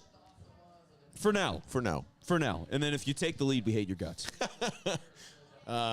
Check that 2nd and 3. A.J. Brown going in motion from right to left. Man, they've been keeping Jack Stoll behind the line of scrimmage off to the left pretty much all night. It's the first time I think I've seen him en route here. Jalen running for his life, and he's going to get sacked. Unreal. Saw the pressure, felt it. It was coming, and tried to scramble out to his right, and I believe a loss of 5 on that one. On 2nd and 3. Don't know how that happens. Have the beat the Barchard whenever you're ready. Oh, nice. Alan, thank you. Alvin, excuse me. Called you Alan again. My bad. What is the beat the Barchard for tonight? The Eagles and Packers have played in the Super Bowl in 3 different decades. Whoa. Two teams have played in 4 different decades. Which 2 teams played in 4 different decades? In the Super Bowl? Yes. Wow, that is a great question. I'm going to have to think about that for a second. 3rd and 8. And the play clock hits 0. They somehow get it off. And, man, they are scrambling all over the place. Packers are on top of it. They blitz. They make Jalen Hurts run back about 15 yards. He throws it away. 4th and 8. Coaching staff has no idea what to do. Yeah, they're hopeless. It's not a good look. And again, you can say what you want with Dallas Goedert being out and how dynamic he is. You've got one of the best offensive lines you could possibly ask for. You've got an above-average quarterback. You've got great talent at wide receiver. You can't tell me there's an excuse. The one thing I've not seen here, which they did on the first drive and have not really gone back to, is 5 wide or, 3 wide receivers wide, 4 wide receivers wide, and a running back. They just Scared to throw now. They're scared to throw the football. Do they just not trust Jalen? Do they not know how to get people open for him? I really don't know. I'd love to know the discussion because, on that one alone, if my eyes weren't lying to me there, that was a 3-man route, and every single Packer had a DB or linebacker or whoever it was bracketed in between each wide receiver. So Devontae, his zone was covered. A.J. Brown's zone was covered, and I believe Stoll was out on that route, or Calcaterra, somebody was, all covered. There's nothing there. They're now the Green Bay Packers defense is somehow ahead of Shane Steichen, who everybody is trying to make this guy into the next coach hire in the cycle here or whatever. I'm just not seeing it, man. Oh, I don't see it at all with him. I don't see it at all with him. No. For what? I mean, the biggest accomplishment is they didn't ruin last season by using common sense and running the offense they were supposed to. I'm not impressed. They're loaded with talent. Plenty of coaches would do a better job with this team. Oh, boy. You think that's true? Yeah. Plenty of coaches? Offensively, yes, no doubt. Mike McCarthy would do better with this team? Maybe. Yeah. Ron Rivera doing better with this team? Given what they did last year, I could give Mike McCarthy a shot, yeah. It's hard. It's just hard to Passing navigate. attack, yeah. Because some of this definitely has to be on Jalen, and we just don't know/see it, whatever. Yeah, they don't want to say. I don't know. I mean, there's something off. He's thrown the ball to the middle of the field more, but they don't feel like attacking it all the time. It comes and goes. Yeah. So I don't know. Have they solved anything, or has it just been covered up by better talent? I don't know. YouTube, what's going on? Let us know in the comments. What is happening? What is happening with this Eagles offense?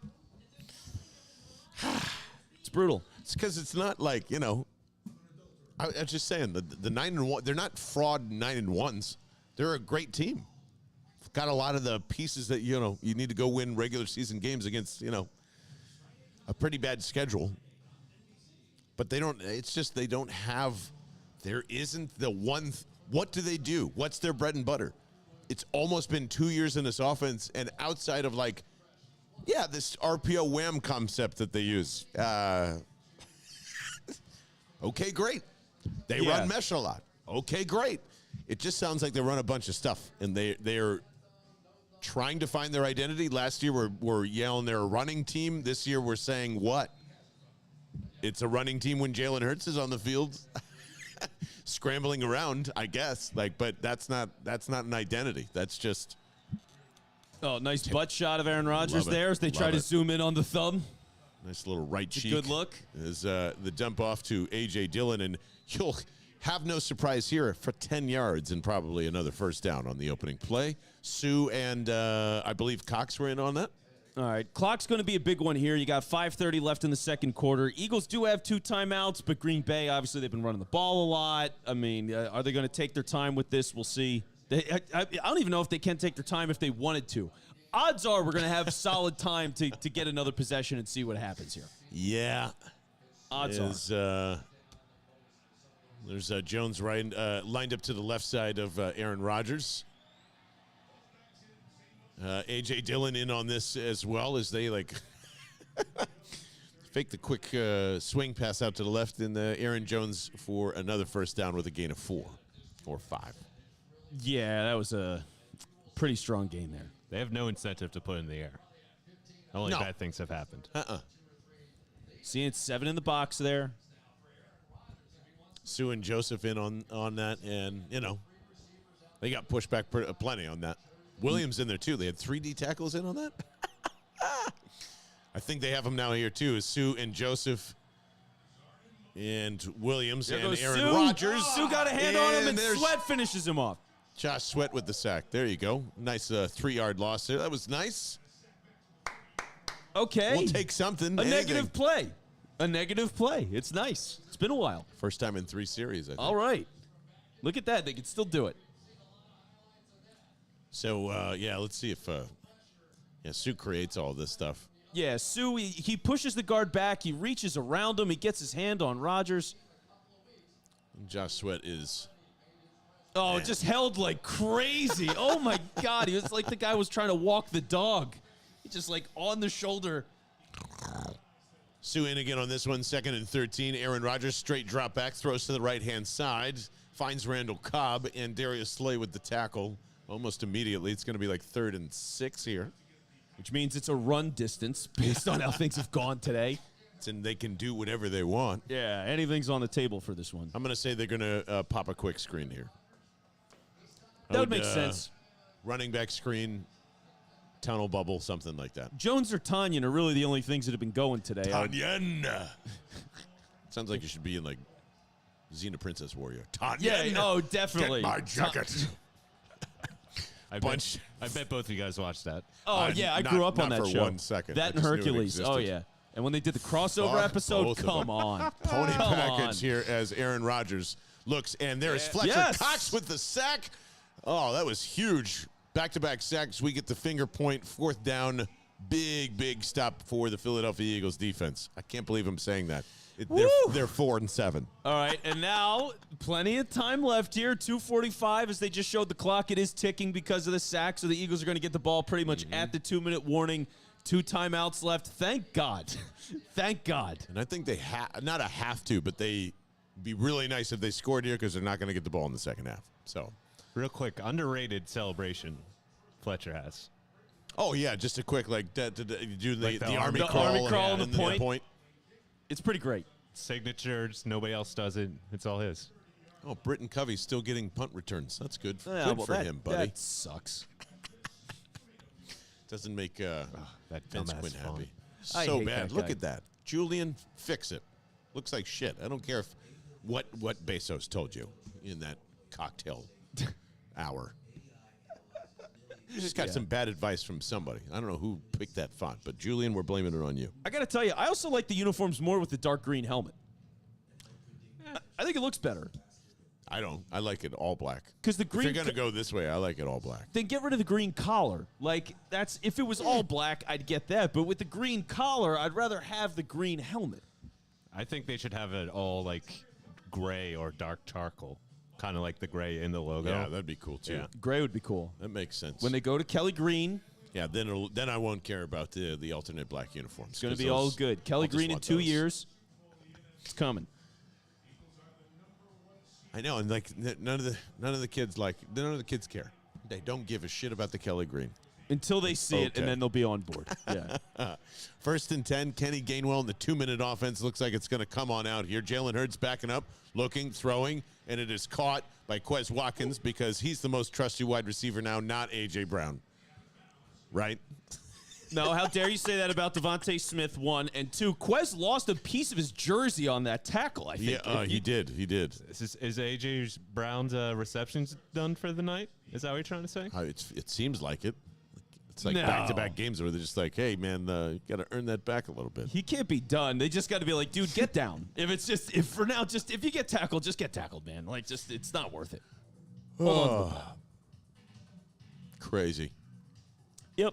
All right. Exciting. Alvin, I'm going to try and think about this now. We have got two teams in 4 decades that have been to a Super Bowl. Yes.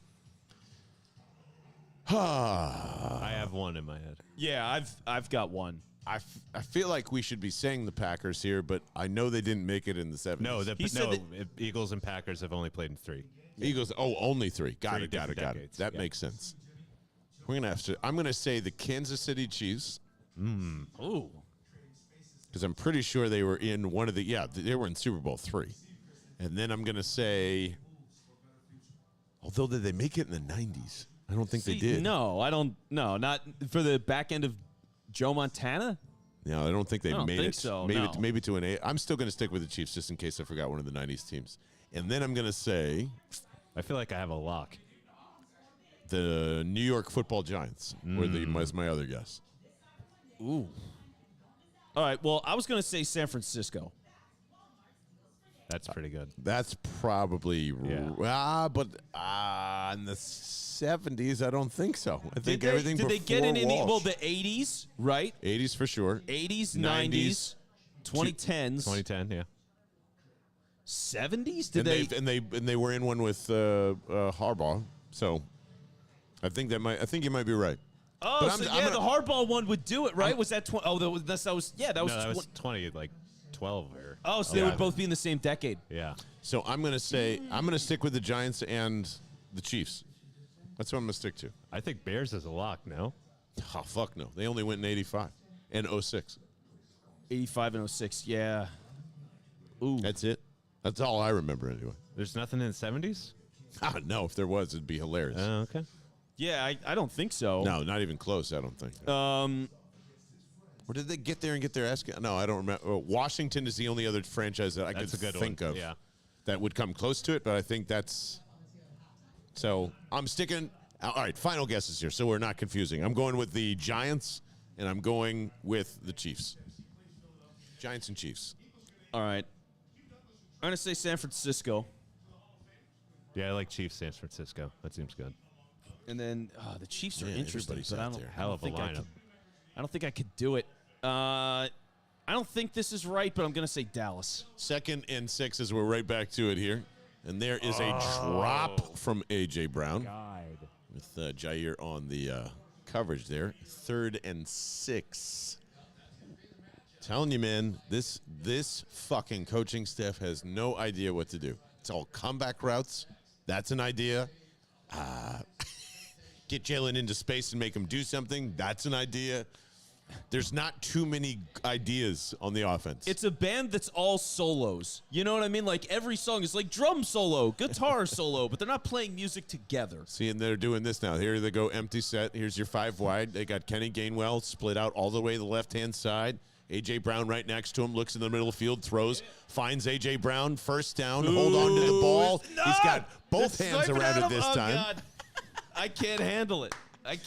Across midfield, 141 and ticking down, and 2 timeouts still in the Eagles' pocket here. That man is not going to learn. Yeah. I'm gonna solidify that. That's not going to change. Which is what I love about him, but it's going to scare the crap out of me now. Yeah.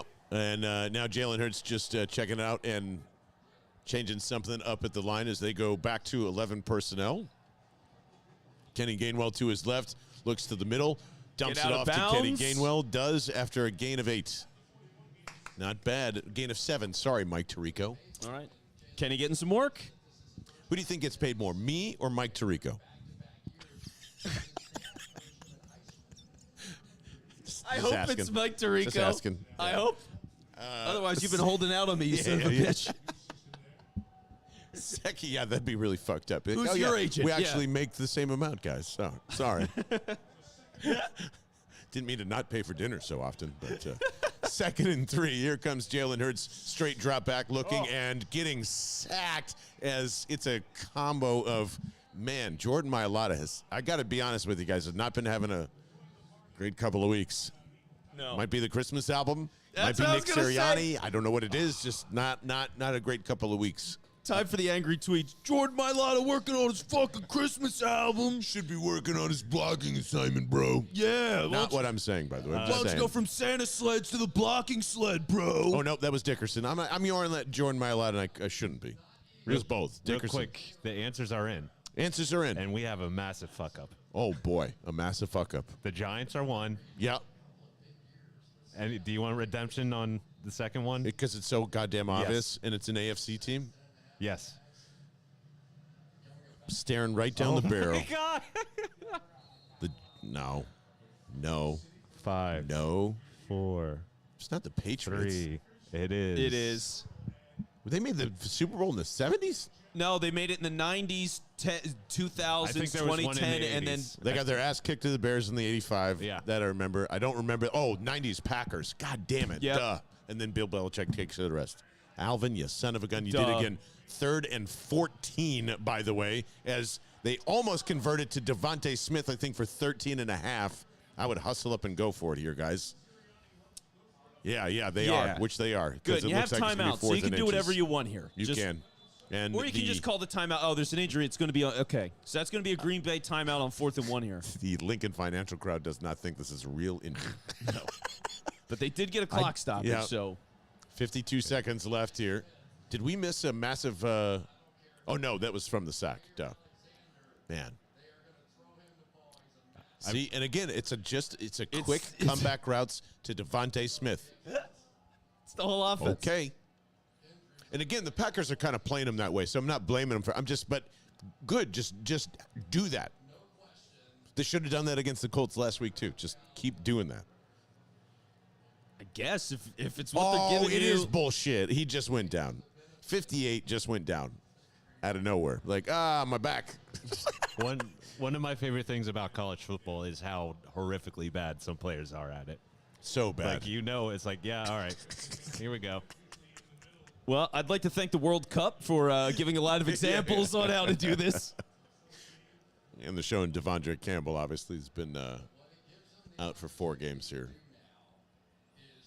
So now they're that was so now they're at like whoever their 3rd linebacker is on the depth chart for this one play on 4th and 1 at least. Yeah, he's got to be off the field for this now. Ooh, there was actually 2 more teams that qualified for that answer, and we did not say them. We didn't say those either. All right, we'll get to that after this 54 seconds here. I'm going to think about that. I can't believe we didn't say the Patriots. You're right. These also seem pretty obvious now. That I'm 4th seeing and 1 coming for the sneak here, obviously. Stoll goes right behind Jalen Hurts to kind of push him over the top here. And now they bring in Kenny Gainwell. And now they do, and they get it easily. Woo! I think Jalen Hurts is still continuing up, Get and down, he is. Jalen. Get down, please. And he's trying Thank to go you. down. So a 4th and 1 sneak ends up as a 4.5 yard gain, 3.5 yard gain. And 39 seconds and ticking here. Eagles not using their timeouts. 1st and 10 from the Packers 35. They go 3 wide here. Hurts looking back and getting pressured. Now moving to his right and just going to run out of bounds. I never understand why he does it. Just throw the ball away. Flag on the play. We'll see what happens here. Yeah, also his hand warmer was just sitting out there in the middle of the field, so he didn't quite recover from that. I just don't. They need so much help on the offense. Yep. And it is holding on the Packers. All right, there you go. That's probably why It's a nobody was gift. open. Okay, and you're in field goal range now easily. Rasul Douglas Handsy, guilty. Oh, yeah, no. Good Yep, call. He there was you getting go. his ass kicked. Wow, Devontae's shirt like doubled in size. He really stretched the shit out of that. My goodness. Oh, my God. There's no penalties on the Eagles so far? Huh. They really just have been playing like shit, huh? Yep.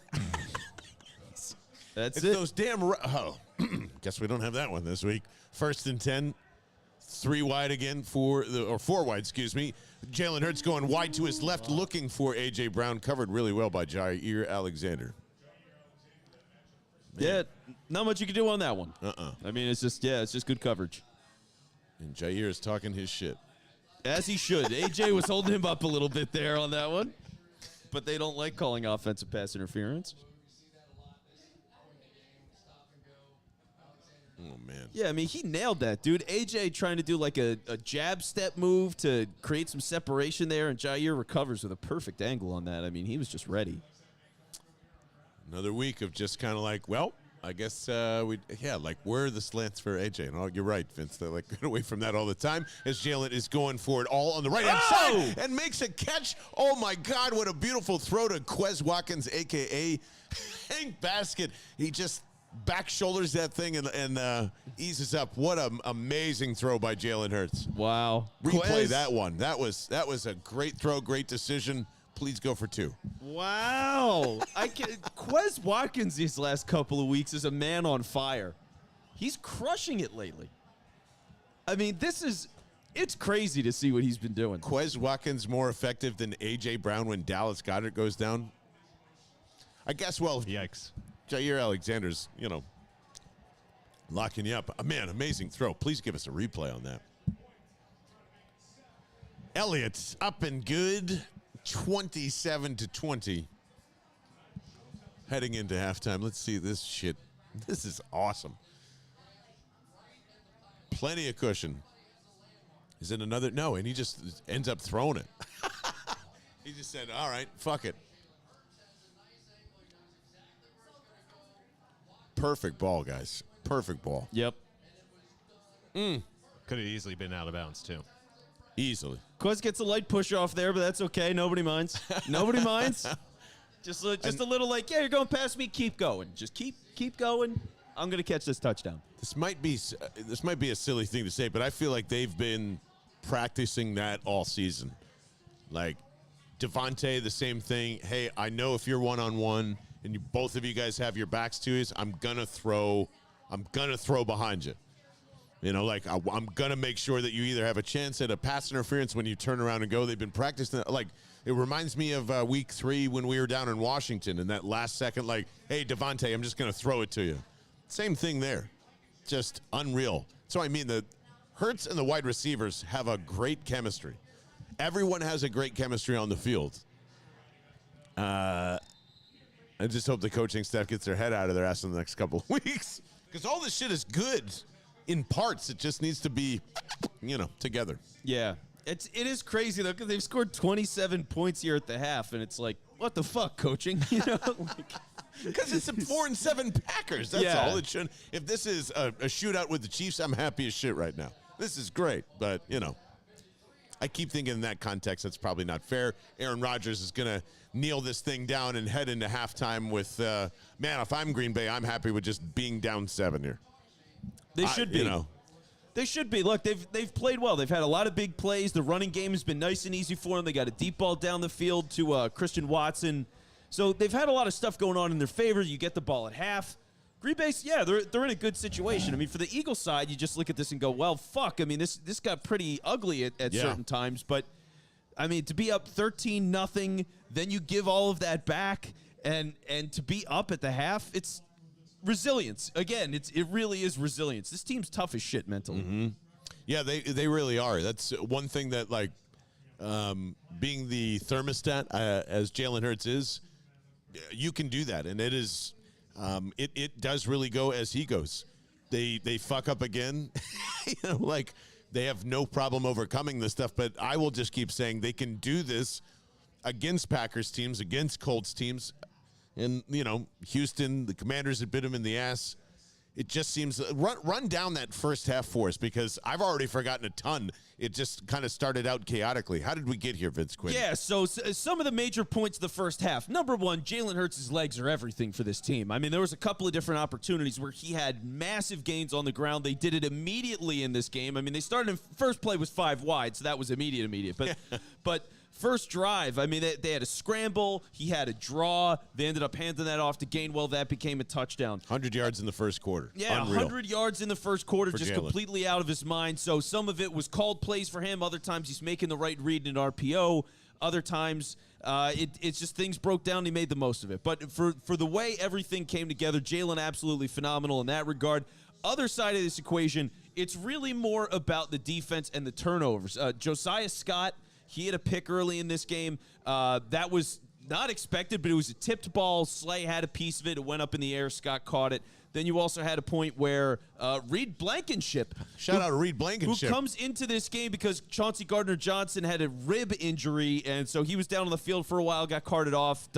I would not expect him back, at least based on the way things have been going. So Reed Blankenship had a pick.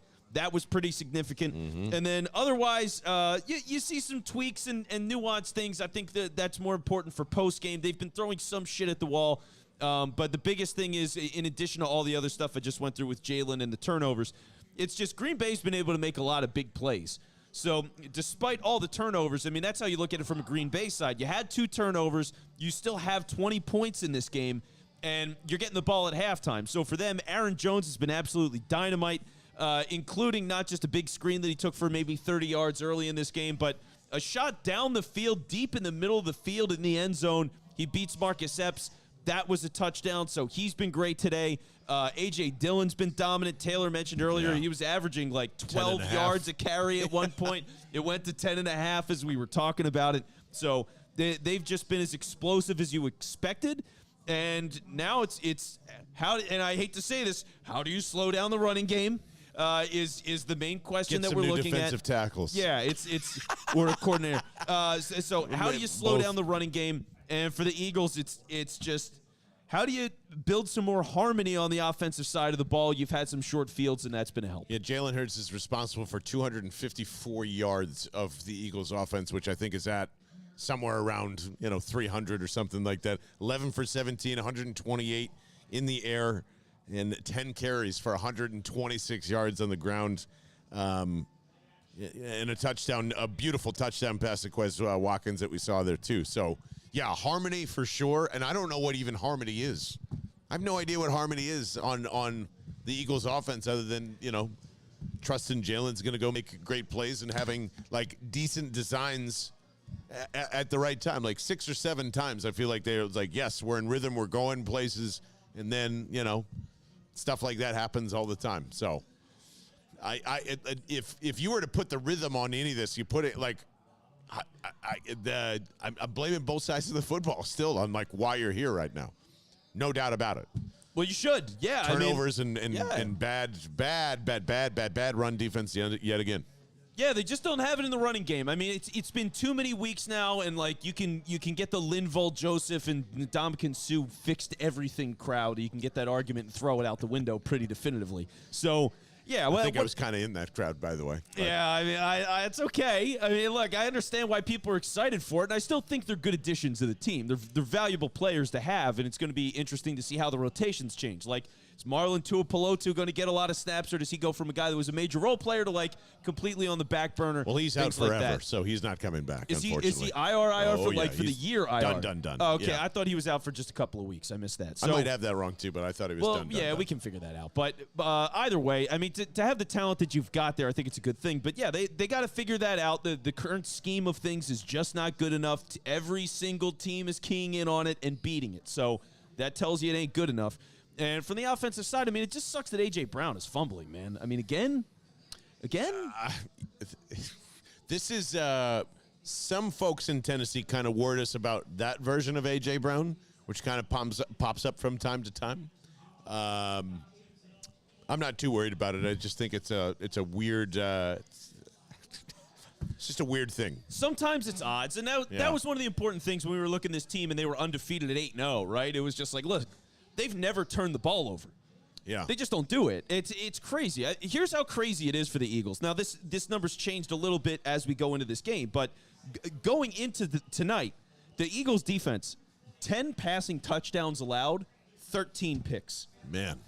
That's crazy. Still pretty good. That's crazy. To be 10 weeks into a football season and have more interceptions than touchdowns allowed is unbelievable. And they've done that this year, and they've added 2 picks tonight. I mean, it's just so you're getting bailed out a lot by the defense, and I think that's everybody. I think the offense, the offensive coaching staff, Jonathan Gannon, they're just getting bailed out because the secondary is so ridiculously crazy good, and they generate all these turnovers, and most other teams just can't overcome that. Yeah, and that Reed Blankenship interception was not a gimme. That was just a really well-read play, and Aaron Rodgers fucked up. Like, that was... Yeah. And with Chauncey going down, you're thinking, well, great. You know, like, Aaron's going to have a day. So he still might. I don't know what it is, but, yeah, who knows, man? I'm almost like tired of like trying to figure out why they have these weird lows against these bad football teams. It's like you're seeing it across the league. So it's the hunger, the whatever it is. Like, what are you fighting the Green Bay Packers for?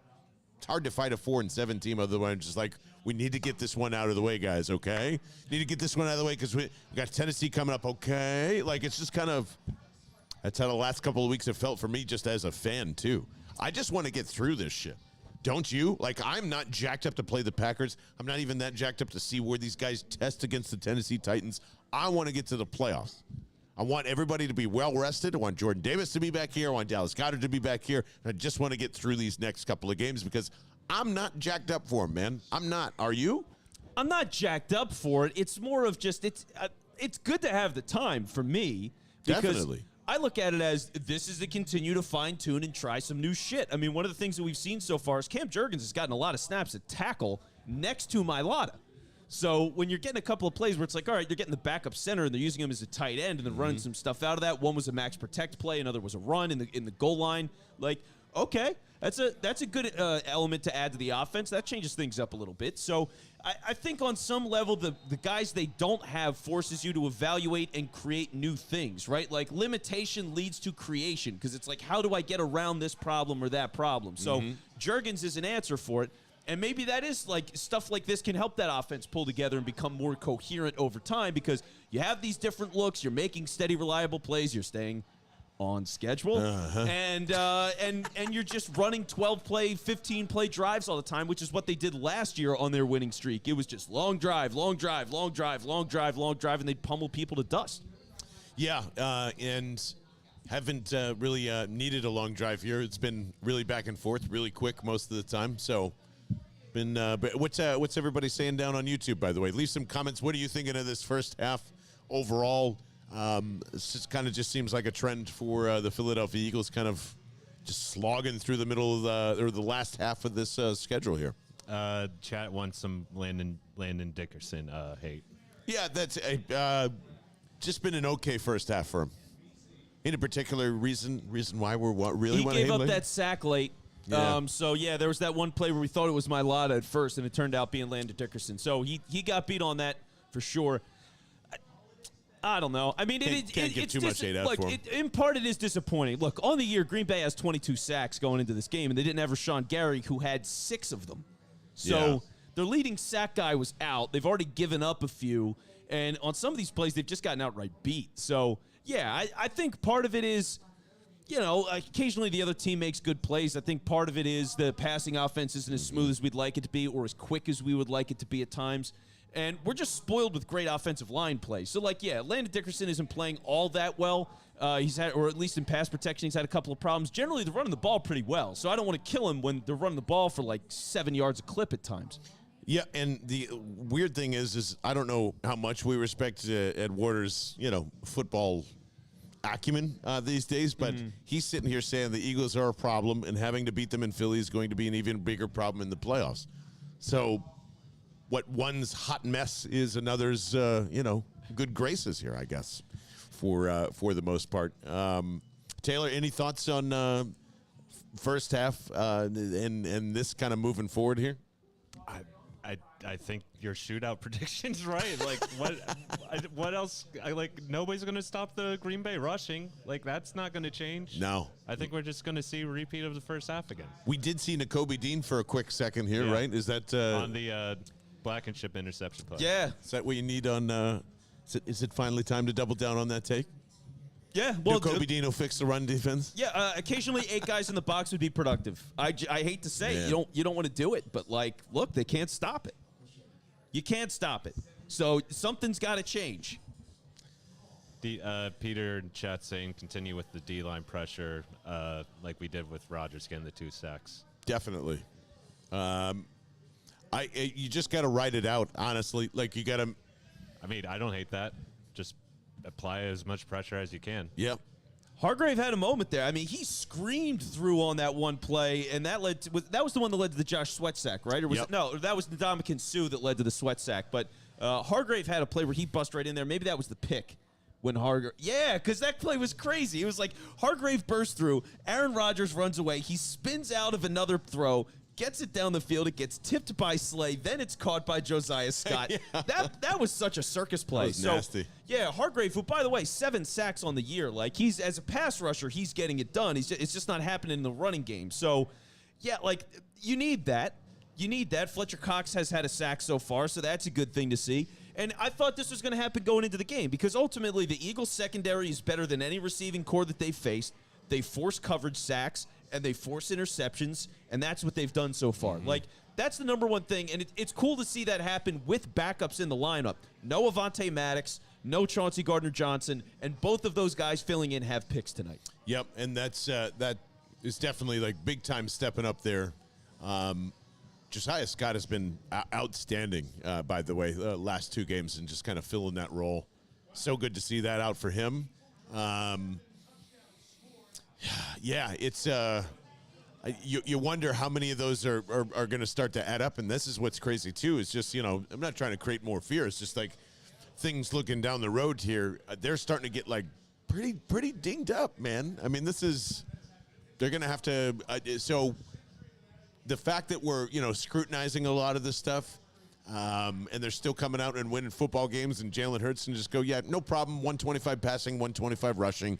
We're still on track here. We're on schedule. See? Or we'll get back to scheduling and all that other stuff. So it's fine with me. I'm fine with this Eagles team being a hot mess, giving us heart attacks, all of us bitching and firing this person and that person. And, that's all valid, I think, during an Eagles game. So Jordan Davis expected to return next week? he is. I believe so, right? Slowly but surely, as they were getting him ready for the Titans game. The Packers, coming out with a full head of steam on the opening return, and they're going to make it nearly all the way back to midfield as, was that Smith? Good gracious. Packers start out in an impressive position here. 1st and 10 from midfield to start out the 3rd quarter here, buddy. You think they have any interest in Britton Covey? Maybe we can get him over there. You know what? I think I think we can just do a quick swap, right? The NFL allows that. If you're on, that would be cool. If you could still do trades, but only with the team that's currently on the field. Yeah. After the trade deadline. There you go. It's like, well, we do play the Packers. We did like A.J. Dillon. They're 4-7. Yeah. It'd be like, you ever play NBA Street? It's been a long time, but yeah. It used to be when you beat a team, you could take a player and add him to your team. I love that rule. Yeah, that was great. Aaron Jones 1st and 10 out to the right side for just a couple, maybe 3. 2nd and 7 coming up. Yeah, what do you think, T? You like that idea? You can just trade for a player that you're playing against? I'm trying to think of who else would be a good candidate. Obviously, that's at the top. We're going to see if maybe the Titans want to trade for anybody again. Boss. I meant on the Packers. Oh, yeah. I'd take Jair Alexander right now, if you could. I'd take, the guy that I think that makes a lot of sense, A.J. Dillon. Yeah. Wouldn't mind that either. He'd be perfect here. I would love that guy. 2nd and 8 pony package for the Packers as they run Aaron Jones out of it for no gain. Reed Blankenship, what is going on, buddy? Welcome to the club. All right. Who needs C.J. Gardner-Johnson when Eat you your got crow, Vince. This crow is delicious. Nom, nom, nom. Reed Blankenship. Yeah, my goodness. Wow, the Mine Eagles too. suddenly safety you. You know what I'm like?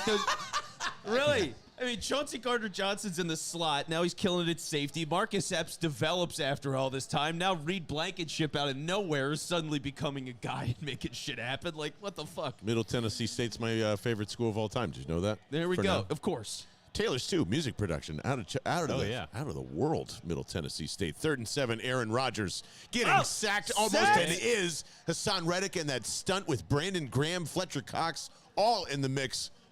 And after an amazing return for the Green Bay Packers, it looks like punt Oramus here coming up. Wow, Hassan Reddick on this one. Like, this is going to be his 8th sack of the year.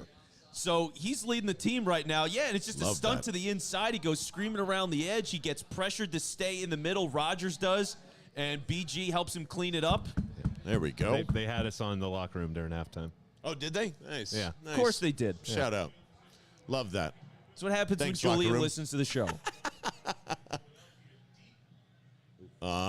There we go. Nice little easy punt that Covey doesn't even touch and gets downed at the 15. Reed Blankenship getting a game ball if they win this one for Oh, sure. no doubt. He'd better. And, of course, Gannon's like, I don't know if he's coaching him up or he's yelling at going, him. that's the way we fucking do things. I love you, and you just saved my job. Covered my ass. All right, yeah. great. Can't wait to be the head coach of the Houston Texans next year. By the way, everybody, I thank you again for watching in a live stream. We really love doing this live here from the Gatehouse. And if you don't know this by now, the Gatehouse is not only one of the amazing places that we have had our tailgates at, which we are going to enjoy, and we'll be right back here for the playoff run doing so, but the Gatehouse has outstanding, amazing food. I still remember this through April and May when we were coming and deciding where to be and where to go. The burgers are outstanding for lunch. They have amazing happy hours. And more importantly, right now, ladies and gentlemen, you can get, it's the only place in Philadelphia right now that you can get the Bell and the Birdman Cherry Crush Soda, which is literally on their menu. So I don't know if you know I want to this. frame that. Yeah, we are so definitely cool. doing that at some point. Want to thank Greg and everybody else and Emily and everyone, Val, that's here right now, and all the bartenders that have helped support this bad boy get off the ground, because every dollar that gets when we sell any bottle of Bell and the Birdman soda, $1 gets donated to the Eagles Autism Foundation. So pretty amazing to see it in print and see Bell and the Birdman Cherry Crush Soda at an actual restaurant in Philadelphia. So go support them. They've been fantastic supporting us this season. Just wanted to tell you that, along with subscribing down below. But shout out to the Gatehouse for getting Bell and the Birdman Cherry Crush Soda in the building. Yeah, it's Pretty so awesome. cool to see that. They were making some cocktails with it and said that was doing really well. So it's just exciting to see all that come together. And yeah, it's a beautiful location down here. Everybody that we talk with is always blown away. The patio area outside, they've got heaters out there for the people that like to be out there. And you can walk to the stadium. I mean, I was outside. Free parking. Free parking. Also free parking. But Can't believe that. to be able to walk to the stadium in like 10 minutes and have a tailgate here at a place like this is unbelievable. I mean, all these people Amazing. today driving in, you see all these tents, and just people without tents are just drinking out of your trunk, and you're just getting soaked for hours. Why? All you can eat, all you can drink right here at the Gatehouse. It's ridiculous. So, yeah, thanks to them for having us here. It's always been great. Tonight a little exhausting for the game. For A the little game, bit. it's been a little exhausting. Sunday nights are always but tough. The setting is amazing, and we're so happy to be here. Not to mention the 12 incredibly clean bathrooms that they have up and down stairs. So just awesome to be here. Watch parties, the tailgates, and hopefully the Eagles offense scoring on a bomb right here. Wouldn't that be nice? Just a nice, simple 85-year-old bomb from Jalen Hurts. Okay, across the middle to Devontae Smith for an incomplete pass is okay, too. Patrick Johnson hurt during the punt. Oh, your favorite player. Doesn't it make you happy? It means less snaps on defense for him now. Yeah, I'm rooting for all the Eagles players to get hurt. That's exactly what I'm doing. You heard it here first, folks. Yeah, clip it. Clip that and mark it and send it out. And Gardner Johnson ruled out, obviously. Okay. Oh, and yeah. that's great. That makes me happy, too. I like that. Good. Yeah. Vince Quinn, lover of injuries. What a sick man. 2nd and 10. RPO out to Miles Sanders to the right-hand side. Plenty of room to get a first down and more. Little bit of and that holding. is nice. What, you yelling holding? I said a little bit of holding. Nobody cares. All right. I'll take it. I didn't see yeah. anything. as Jason Kelsey said this week, if I don't see a flag, it's not a penalty. So, and is this Kelsey on the pole here too? Is that what we're going to see? Then Chris Collinsworth just rubbing himself in oil, describing the play. Yes. No, it's a stole back there. Oh, he did whiff. Jason Kelsey did whiff on this. Yep. Whoops. Still worked, though. Miles Sanders got through, did his job. Yeah. Not Jack trying to Stoll, criticize the mayor. Our favorite Jack Stoll, like 10 yards down the field or so, making some shit happen. 72 yards and 2 touchdowns for Miles Sanders as his day is going to continue to get better with this 9-yard carry. Love that. 11:53 and ticking down here in the third, 27-20. If you're just joining us and saying hello on the old YouTube. If you're here, thumbs up, subscribe, say hi. Some pretty cool shit going on. Yeah, we got so many things going on right now. It's crazy how busy we've been. But, yeah, we appreciate everybody that's been hanging out with us for it. It's been a hell of a season. 2nd and 2 coming up for the Philadelphia Eagles. Where are they going here, Finney Quinn? Where are they going? You can take a shot here if you want. They're not going to, but they could have. Miles on the ground. Miles Why with a bother? gap in the middle to of the field? 35 across to the 30. Woo. I love this. All right. This second half feels good, guys. Wow. What was that, for 15? At least. I mean, he got a lot of yards on that, man. It's funny. Like, Miles Sanders has become a paint-by-numbers running back. You just give him the thing, you say, do this, and now he's doing it. It's not art, but it's a nice picture. Check that 28 on the gain here as it's Miles Sanders' drive. They give it to him again. The Packers complaining that they think the Eagles are offsides there or something. Is that another 7 yards? Sore Unreal. losers. Feels better. Unbelievable. Feels better when Miles is running, not Jalen. Yes. See? Well, now they can do it. Yeah, this is what it's supposed to be, right? It's Miles should be the primary runner. Jalen is your secondary runner, and you just have to have balance in the levels of the passing game, which they don't have. 2nd and 2. I'm guessing they're going to give it to, is it Boston Scott time after some There retired goes Jalen. tires? Nope. It is Jalen. Man. Go down, buddy. Run out of bounds. Yeah. That- Or slide. He got the first down and kept going. Yeah, he's got that instinct, but man. Just looking out for the fumbles here. I don't, so 1st and 10 regardless of that. And they're going a little bit tempo here as Jason Kelsey quickly down. Isaac Seumalo trying to tell Jalen something, and they are going to quick snap, and they do.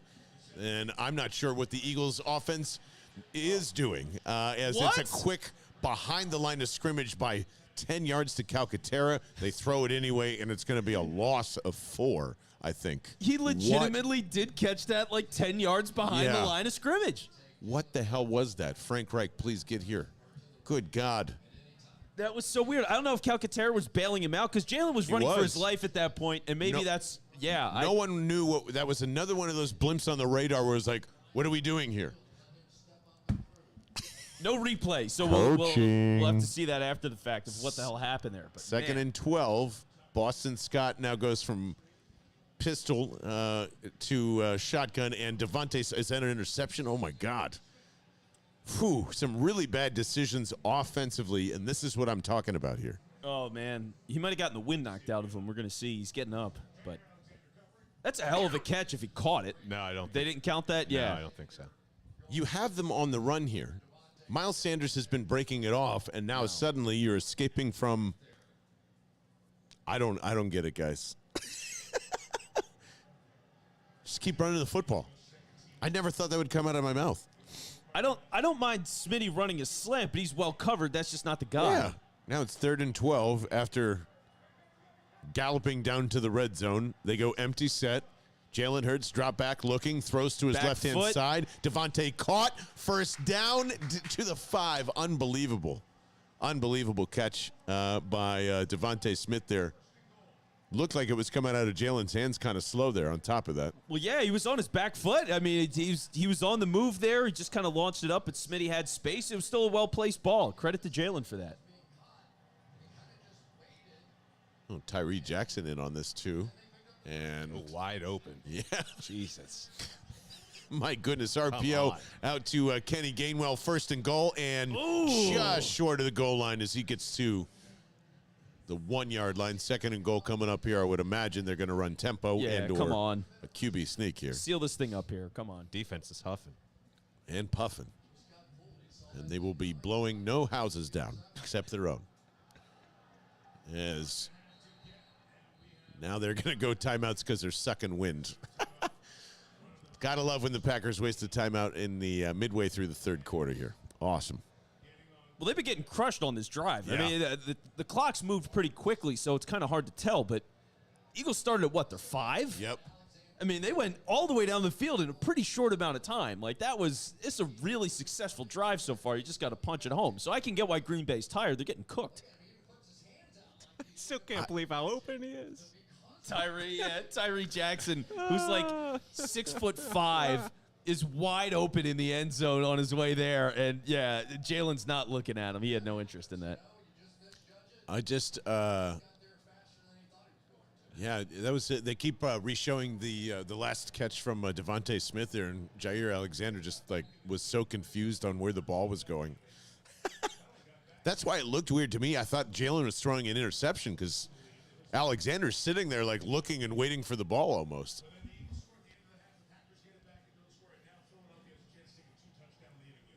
Man, 2nd and goal here from the 1.5-yard line coming up.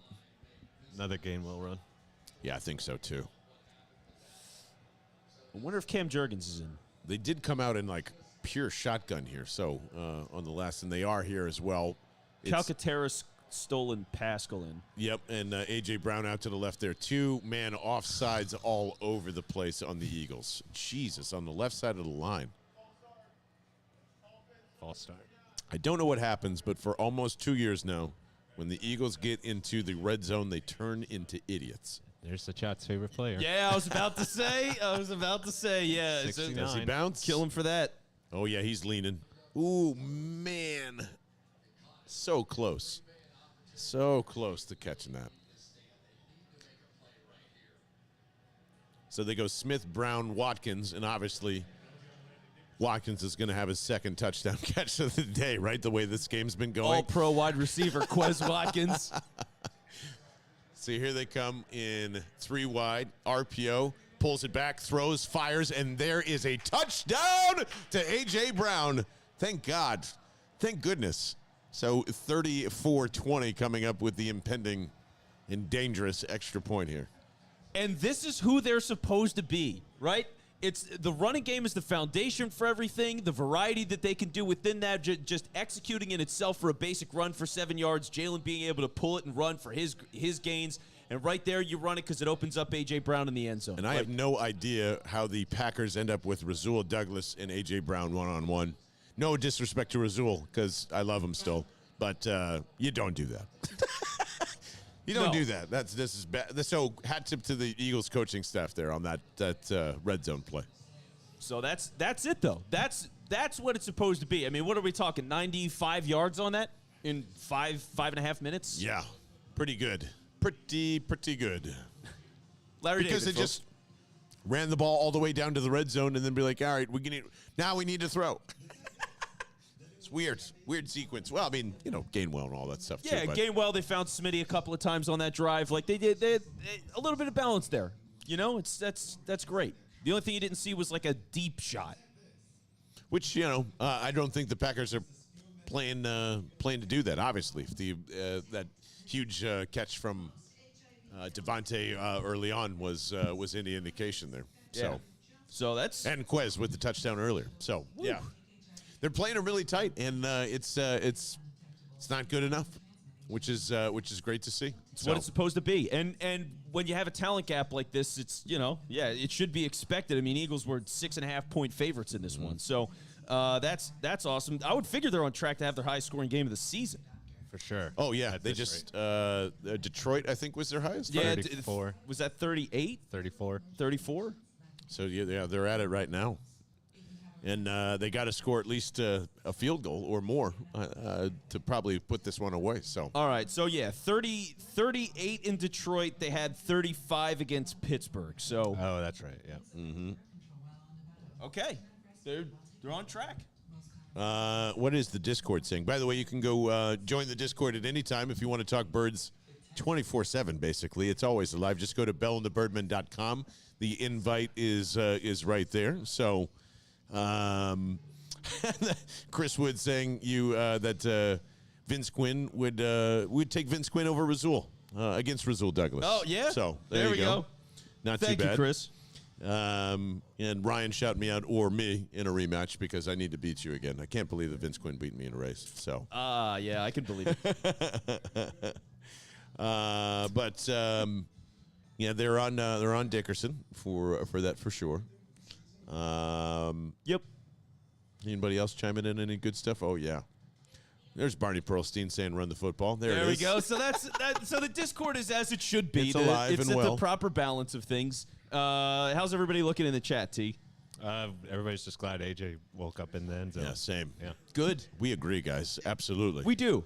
And thank you for tuning in, by the way. If you're hanging out on YouTube, make sure you're hitting the subscribe button. Or at least to give us a thumbs up. Trying just to grow say that hi. baby. I want 1,000 by the end of the season. Yeah, that'd be wonderful. That's where I want to be. We're Before like the playoffs start, that'd be awesome. Yeah, we're somewhere in the middle of the 600s right now. I want to hit 1,000 by the end of the year. So how about this? Not only if you like the show, please subscribe, but tell your friends. Yeah. Not only do we make great soda, but occasionally we make great Eagles steaks as well. And we also have terrible takes about wanting to trade for Russell Wilson. One of us does. That's neither here nor there. One of us neither does. here nor there. Vince Quinn, I actually need to hit the old boys' room that's right across there. And that's, again, what's convenient about the Gatehouse. It's just right across the street. So I'm going to hex Aaron Rodgers right now.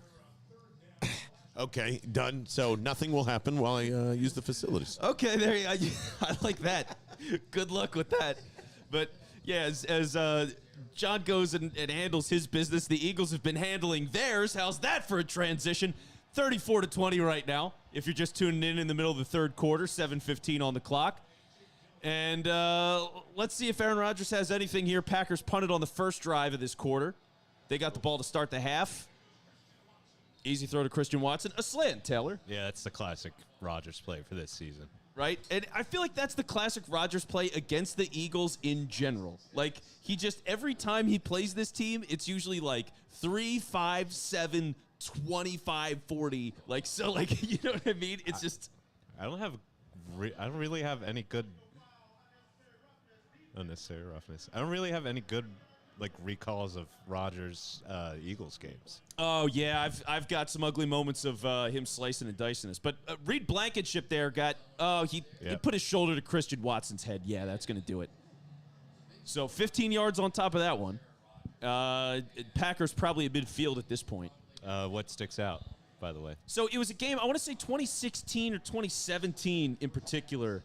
And Rodgers, I mean, I swear, like, Eagles had a killer defensive line, and Rodgers just consistently dinked and dunked because the pass rush couldn't get there in time, and they won the game. So, T.J. Edwards making a play, stopping a run for a gain of 1. This is good. I'll take it. All right, John's bathroom hex seems to be successful so far. At least he stopped a run, although he did give up a first down. Oh, Rodgers grabbing his ribs? Okay. So definitely apply pressure. Yeah, he's been hit a couple of let's times go. today. Yeah. No flags, no bullshit flags for it, which is great. But, yeah, I mean, he's been sacked, what, like 4 times already? I think so, yeah. He's taking a lot of pressure in this one. Yeah, Graham's got one. Reddick's got one. Here goes A.J. Dillon up the middle for 11 yards. Guy's just a bull, man. He's like, he feels like a lesser version of Nick Chubb. He's like yeah, I could see that. right? He's like a chunky Nick Chubb, as the kids like to say. Yeah, Nick Chubb moments here or there. Yeah, he's just like, he's fun, man. I really would love that guy here. There's no way he'll ever be an Eagle, but it would be fun. Chubb looked pretty bad today, too. Oh, man. Who gave him a first down? Yeah, they've had a couple. Take a guess. A.J. Dillon? Has Yes. it been... and there's another toss to one A.J. Dillon. Yeah, only a flag and Another only a flag. few yards. All right. Eagles did get a stop for like 2 yards there, Okay. but we'll see who this is on. Got to be on them. Yeah, I said in the backfield. Oh, yeah. Oh! Oh, it's a Sue. hold. And Domikins. Oh, no, Linval 72. Joseph. My bad. Getting the 74s and 72s crossed up to the new D tackles. Let's see how bad the hold is. Everybody. There's the snap. And I don't see a hold at What? all. I don't. What the fuck I don't are know they what talking that about? was. He held his own player. Yeah. Yeah, he tried to tackle T.J. Edwards at the end of that play. So, okay. My goodness. All right. Well, 1st and 10 again for the Packers from the Eagles. 31. It is a quick handoff to Jones, who cuts it up and across, still up. They finally blow the whistles after about a 6.5-yard gain. This is an insanely quick drive, by the way. So quick, This quarter seems to be moving pretty fast.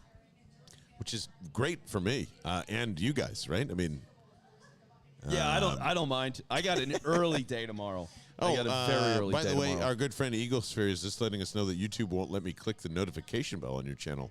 Used to say notifications are allowed. Is YouTube? I'm sorry, Julian. I'm sorry. Well, if you're trying to get notified and you can't for some reason, let us know. Yeah, what the fuck? Ndamukong Suh getting pulled off the field. Camera shot to him. 2nd and 3. Little quick toss to AJ again. And, man, this Eagles defense has no answers for running backs, apparently, except for fucking JT. No, anything involving a running back, they have no clue what to do. Unreal. Do want to remind everybody that these beautiful I'd rather be watching the birds hats, you can go to forbiddencanvas.net if that's your thing, or just go to bellandthebirdman.com right now and type in the code I hate Aaron Rodgers, and you'll get free shipping on this bad boy. Maybe we should talk to Nick if the Eagles win this. Probably extend that to Monday, too. Want to shove that on the post-game pod. Love these hats. Don't love that Aaron Rodgers is in the red zone. Do love that it was a really shitty swing pass to A.J. Dillon on 1st and 10 and incomplete. That's how you stop A.J. Dillon. Right there. Make Aaron Rodgers throw a bad pass. Yeah. The formula. But here's what I'll say, too. Green Bay Packers have been in pony package here. You guys have seen that, meaning that they have, both running backs in shotgun right next to Aaron Rodgers. Would love to see more of that in the Eagles fucking playbook, please. With Kenny Gainwell and Miles Sanders or Boston Scott or whatever, especially with Dallas Goedert out. A swing out there. Hassan Reddick tries to kill Jones, comes back and does, but gains 6 somehow. Did he tackle him and he bounced 2 yards forward? God damn, that guy's a dude. He launched him forward like 5 yards on that. Reddick, pursues, breaks up the play almost initially, just runs right past the tackle.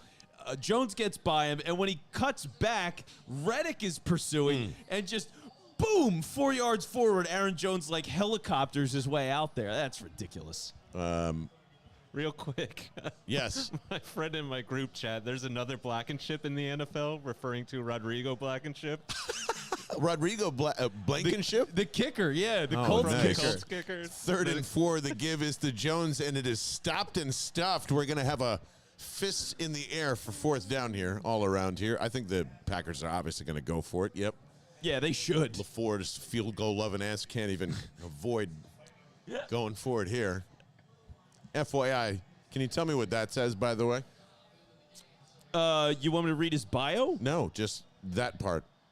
Green Bay Packer running back. Oh, he follows you. Yeah, so what should I DM Aaron Jones right now? We're buddies. We're internet buddies. So I'm trying to... I can't believe you fumbled it on 4th and 3. Oh, it's Dylan, and it's Oh. offsides for the Packers. So now here comes the coward field goal, right? 4th and 8. They can't do it on 4th and 8. Coward All right. field goal. Give me the coward field goal. Here it comes. Yeah, it better be. Come on, baby. Now, I think you guys have unfortunately told me I have the superpower this year because I've been pretty good with the field goal predictions. Just for some crazy reason, I don't think this goes in either.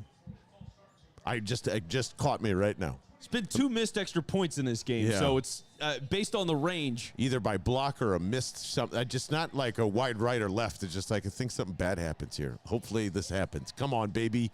Make me a genius. Right down the fucking middle. 23-34. Aaron Rodgers quickly scampering off to the locker room. Probably to go get another cortisone shot on his thumb or something. So his ribs, I don't know if you Oh, saw his that. ribs, I missed that. There No, I'm was a sorry. point where they showed him on the sideline sort of pointing at his ribs, grabbing his ribs as he was talking to LaFleur. So there is a chance that he's got a busted rib from this one, and he's going to deal with that. Or at least suggest that he has one, right? Busted thumb, busted rib. Ayahuasca, baby. Yeah, things are starting to go sideways. Let me add some to the injury report here. Well, I mean, hey, it's an entertaining game nonetheless. It's It's been. full of craziness, but If you're looking here for it is. action, this is it. I mean, for all the people who watch the USA-England World Cup game, we're like, it's 0-0. This sport sucks. I hate everything about this. First of all, and I still watched every minute of it. I don't understand it. Sometimes soccer's ends in zeros. yeah, It's okay. I don't mind that. I didn't see the game. I didn't have a chance. I was on the road. But That game was annoying. yeah, annoying how? They had 10 clear as day opportunities to score, and it came out with nothing. Oh God. So that's good. Peter in the chat making a good point. No deep passes from A-Rod, so it must be those ribs. Good point. Yeah. Yeah, definitely, because you can't, can't exactly torque, and they don't have a deep threat. Plus, Yeah, I will say, Jonathan Gannon's playing it pretty well in terms of, all right. I don't suspect that they, thought that the running game would open up like this for them, but. hands off, screen, quick slants. That's it. Yeah. Yep. That's a good point. That's the one thing you could say about Gannon is he's terrified of the big play, and he just constantly it's always too high with the idea of covering that. So you do that, you've got a great secondary. Yeah, they just can't do it. I mean, they had the one ball to Watson, and that was it. Dr. David Chow suggesting if a rib injection comes out or a flak jacket comes out, that's a serious assumption that's what we'll see from Rodgers if he's going back to the locker room. I'm Sorry. seeing other tweets. He's flying to Tibet, and they're digging somebody up and implanting their rib cage into Aaron Rodgers' body. So quick procedure, and he should be back for the fourth quarter. Rodgers has come wasn't there another Sunday night football game where there's no chances? Didn't he get carted off, right? And ended up coming back anyway or something like A couple that? years ago. I feel like that was pretty recent. Oh, I feel like there was a game like that maybe 5 years ago where somebody, I don't know if it was Rodgers, but somebody got carted off and then came back and played quarterback and it did this miraculous comeback. Sounds Nick Folesy. Eagles just put this out about 7 minutes ago. 256 rushing yards so far. That is the most allowed by the Green Bay Packers in a single game since 1983. Boston Scott return.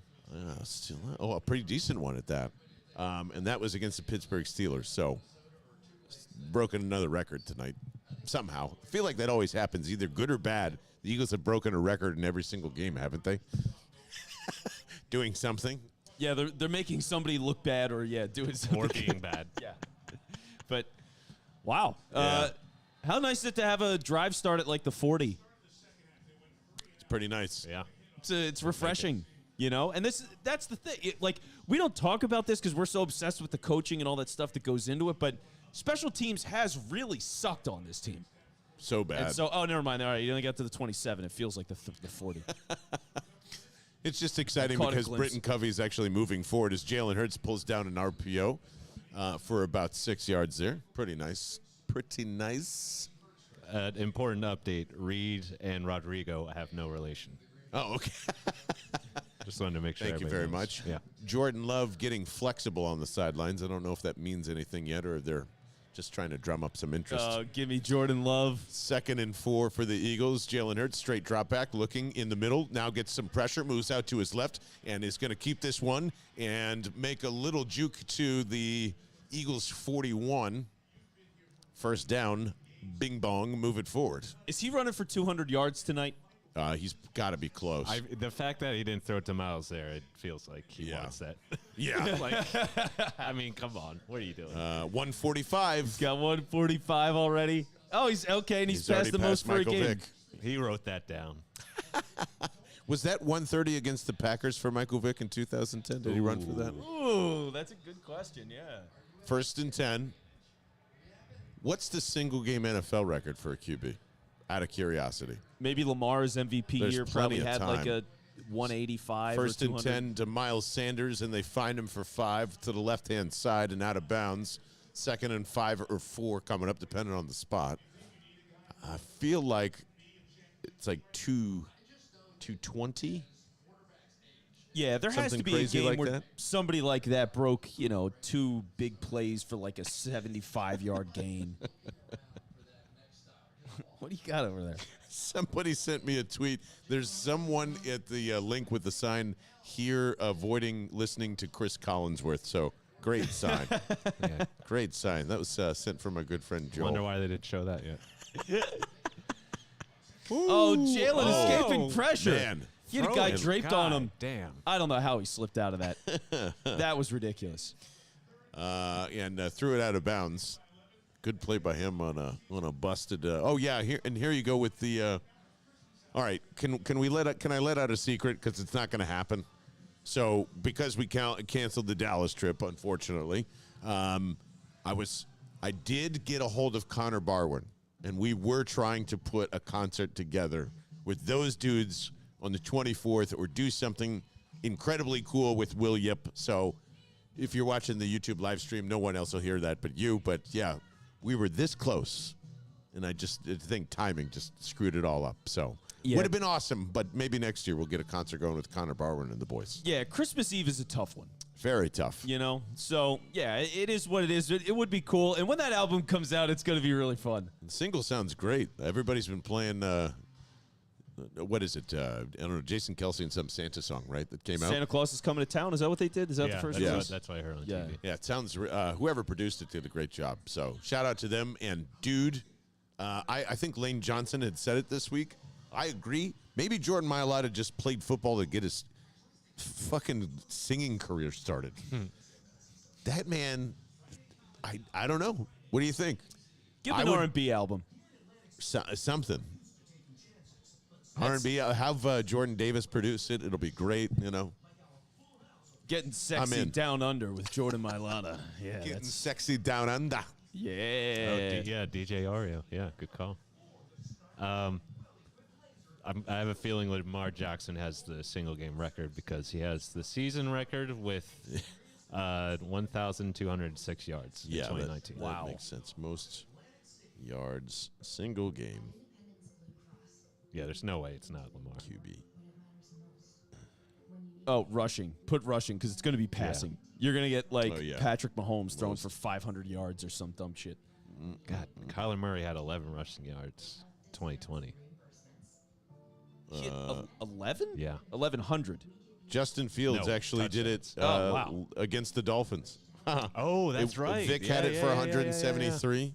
178 is the total. I think he breaks it All tonight, right, we're rooting for 179. That is officially 179. Let's do it. Wasn't that 2 weeks ago? That was 2 weeks ago. Yeah, he had 2 big runs on that. Yeah. Let's do it. All right, we're rooting for the record now, officially. He does. Yeah, I think you were right, Taylor. I think he did know it. He's like, no. I'm going to take this one, Miles. Real quick, I did not place this bet, but I saw people place this bet. An all-time bad beat was Miami Dolphins team total over 330.5. Oh my God! And they only had 30 in the first quarter or first half, and then shut it down, and did not score the rest of the game. Oh man, Kenny Gainwell just scored my heart with the first down there on 3rd and 4. By the way, I really like his cut of this jib. Kenny Gainwell getting hot in the back half of the season, huh? Did it last year, doing it again. Love to see it. I like Kenny, man. Me too. He's not a 3-down guy, but he's a nice player. And he doesn't. He's got good instinct. I would just love to see him in more press conferences. I actually think he's a funny dude. Go ahead. No, please go. Oh man, no, thank you. That Because was Quez ugly. Watkins just messed up. Oh, Jair Alexander is hurt. Somebody was crawling. So I didn't touch him. What and did I do? He wasn't involved in the play. Somebody screwed up really bad. Is he getting up? They won't go back to him. Maybe he was just acting. He's up and fine now. That's he him was right like there. Yeah, they would have shown him by now. clawing like he was 95 and he'd fallen and he's Yeah. Help. Who has the most rushing touchdowns in a season? For a quarterback? For a QB, yes. Most rushing touchdowns in a season. Jalen is tied for 3rd already last season. Wow. I'm going to say somebody had 18. Yeah. Cam Newton probably had 18 rushing touchdowns. RPO to Sanders on 2nd and 10 for 3.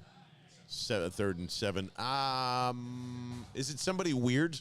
No. Then it's Michael Vick. Cam Newton with 14. Oh, duh. Oh, yeah. 2011. Duh. Okay, who's second? Michael Vick. Nope. Lamar Jackson. Nope. Josh Allen. Nope. Steve Young. Nope. Somebody you hate. Ooh. Dak Prescott? I kind of We don't. played him this season. Played him this season. Kirk Cousins. Actually, I thought it was. 3rd and 7. RPO. They hit it with Gainwell and are short. You're obviously going for it here, right? Don't be a coward. You don't run on 3rd and 7, miss it, and not go for it on 4th. No, they should go for it. Come on, Nick. Yeah. Yeah, there you go. And they're Fourth going and to try and 2. sneak it on 4th and 2. They do. Yeah, They get it. let's go. Not even a question I about love it. that. Fucking love this team. 4th and inches, fuck you. They miss it. Come right back on 4th and 2. I love that. I do love that. In 2020, Kyler Murray had 11 rushing touchdowns. Is that right? Ooh. Is Vic even in the top 5 now? Vic is 5th. 2010 with the Eagles, 9 touchdowns. I still dream about that. Go back and change time and trade McNabb and have Vic come out in 01 and just That'd be do pretty something good. crazy. If you could just have those offenses from today. Man, yeah. Because what do you got, T? Sorry, buddy. Looks like they're going. Eagles are calling a timeout here. Justin Fields already on the leaderboard for rushing touchdowns in the season for this season. So Whoa. he's got a couple He's more got it weeks with to- 10 games under his belt or 11 Yeah. games under his belt. Rodgers is going back to the locker room again with all of his stuff off, so I would assume Jordan Love is coming to hang out. He probably just said, you know what, fuck this. We're going to lose it. And I'm hurting too, but Yeah. that's interesting. Wow. If Okay. If it was a one-score game, you think he'd come back? Yeah. Or if they weren't 4 and 7. That's probably a bigger thing to consider, yeah. Right? Because now that you've seen a lot of these games play out today, they are so far behind. You know, it's just like you're not going to catch Minnesota. Odds are. Now you've got every team in the NFC East has at least 7 wins. Yeah. I mean, it's like Commanders you're done. keep winning. You're cooked. The worst team right now in the playoffs is the Buccaneers, and that's because they're winning the South at 5 and 6. All right, so what is I want to take bets on what Aaron Rodgers does next. Does he A, try to convince San Francisco that he's the guy to take him? Yes. +1, does Kyle Shanahan bite? And I don't think he does. I don't think he wants Aaron Rodgers there. 2, if that doesn't happen, does he retire? 3, does he retire and become a weed farmer in Humboldt County? And just start his own podcast and trying to be the boring version of Pat McAfee. Let's get weird. The Raiders get rid of Derek Carr after this season. They're desperate. Aaron Rodgers goes back to his safety blanket, joins the Raiders, and plays with Devontae Adams. With Josh McDaniels there, sign me up for chaos. Chaos. Sure. Yeah. I would love it. I would love it every second of it, but maybe. Taylor, predictions? The 49ers lose in a Jurassic, game-losing interception from Jimmy this season, and he goes to the Niners. Yeah, I think. Against the Eagles in the playoffs. How's that? Ooh. Yeah, I'll take that. That'd be fun. Yeah, I'll take that. By the way, the stat, I think the past 4 weeks, the Niners have had all their opponents scoreless in the second half. Wow. It's a pretty impressive defense. Well, and it has to be because offensively they've just been kind of like They've been better. themselves. They've been better. They've been a lot better. Definitely. Still don't know what to do with Debo too, which I think is crazy hilarious.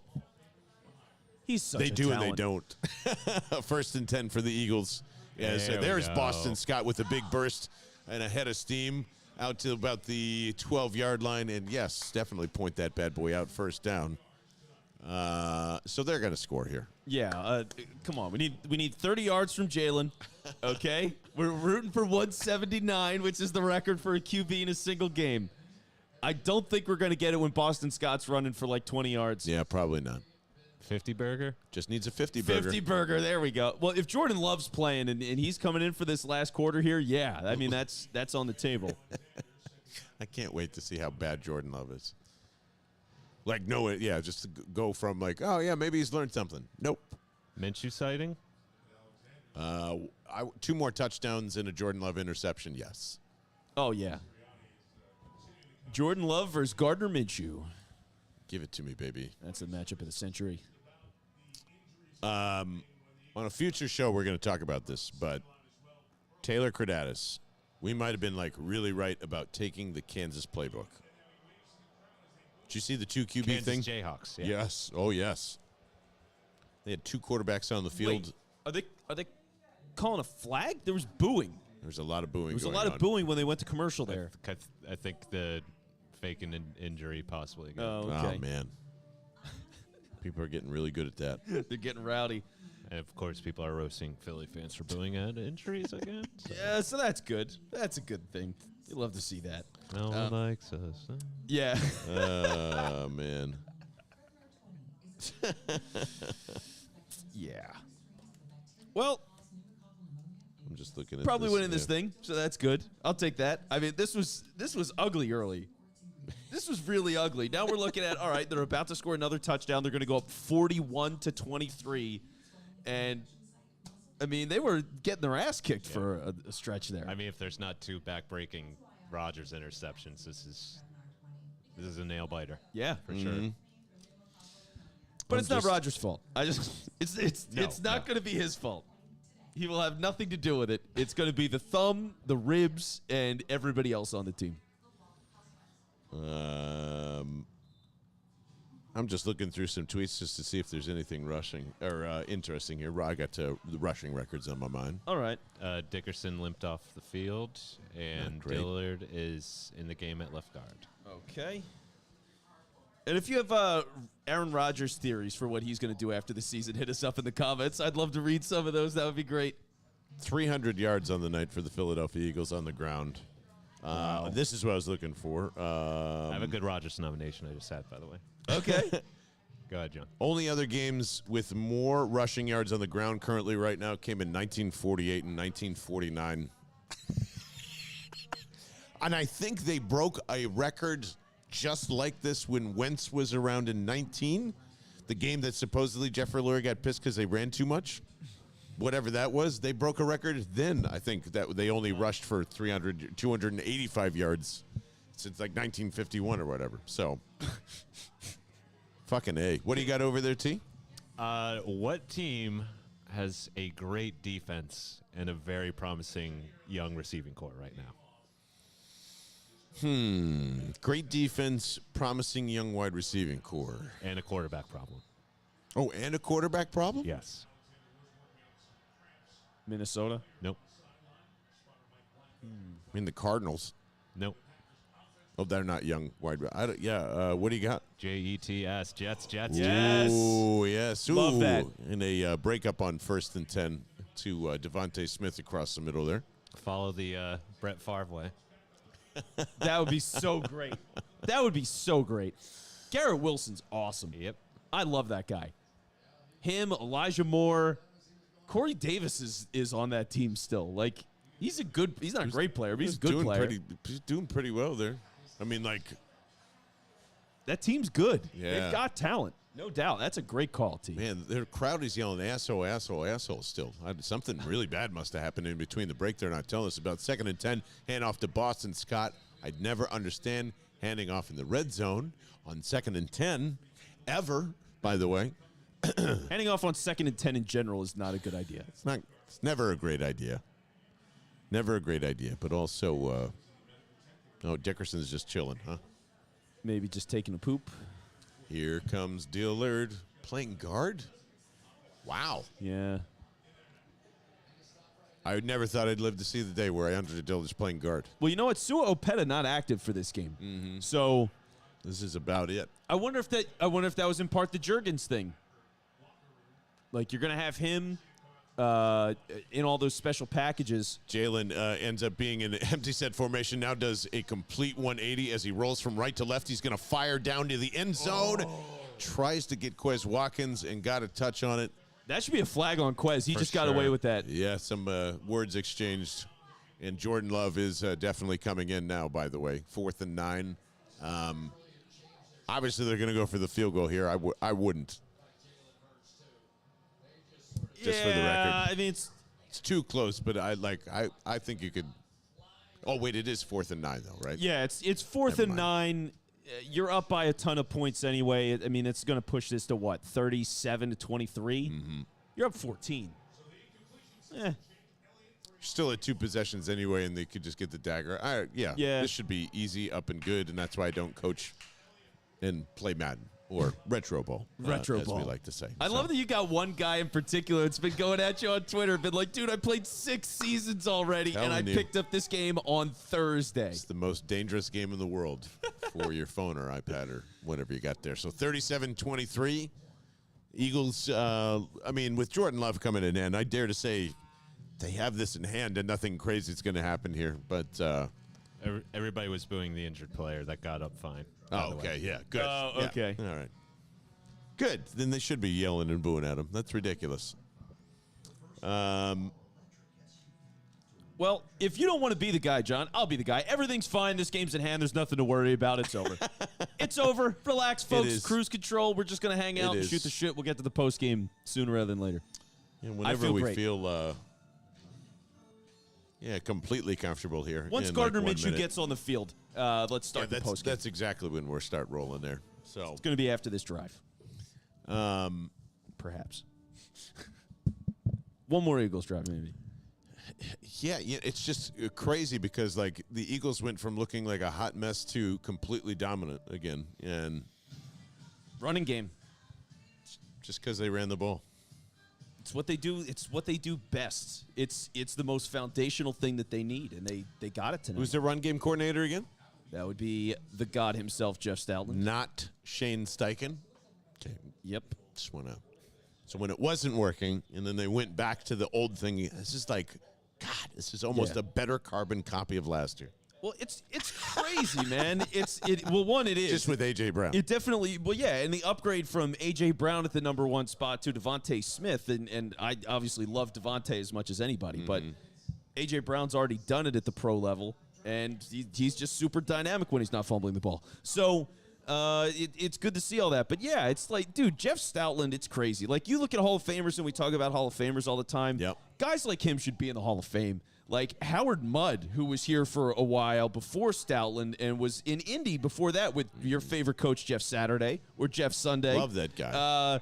So, like Jeff Monday tomorrow. Jeff Monday. Jeff Monday. So, like those guys are Hall of Famers. You know, it's crazy that those guys don't get the recognition or really even get a chance. It's like you're a head coach or that's it. But, man, these guys are just so good. And you see what Stoutland does every year. It's just ridiculous.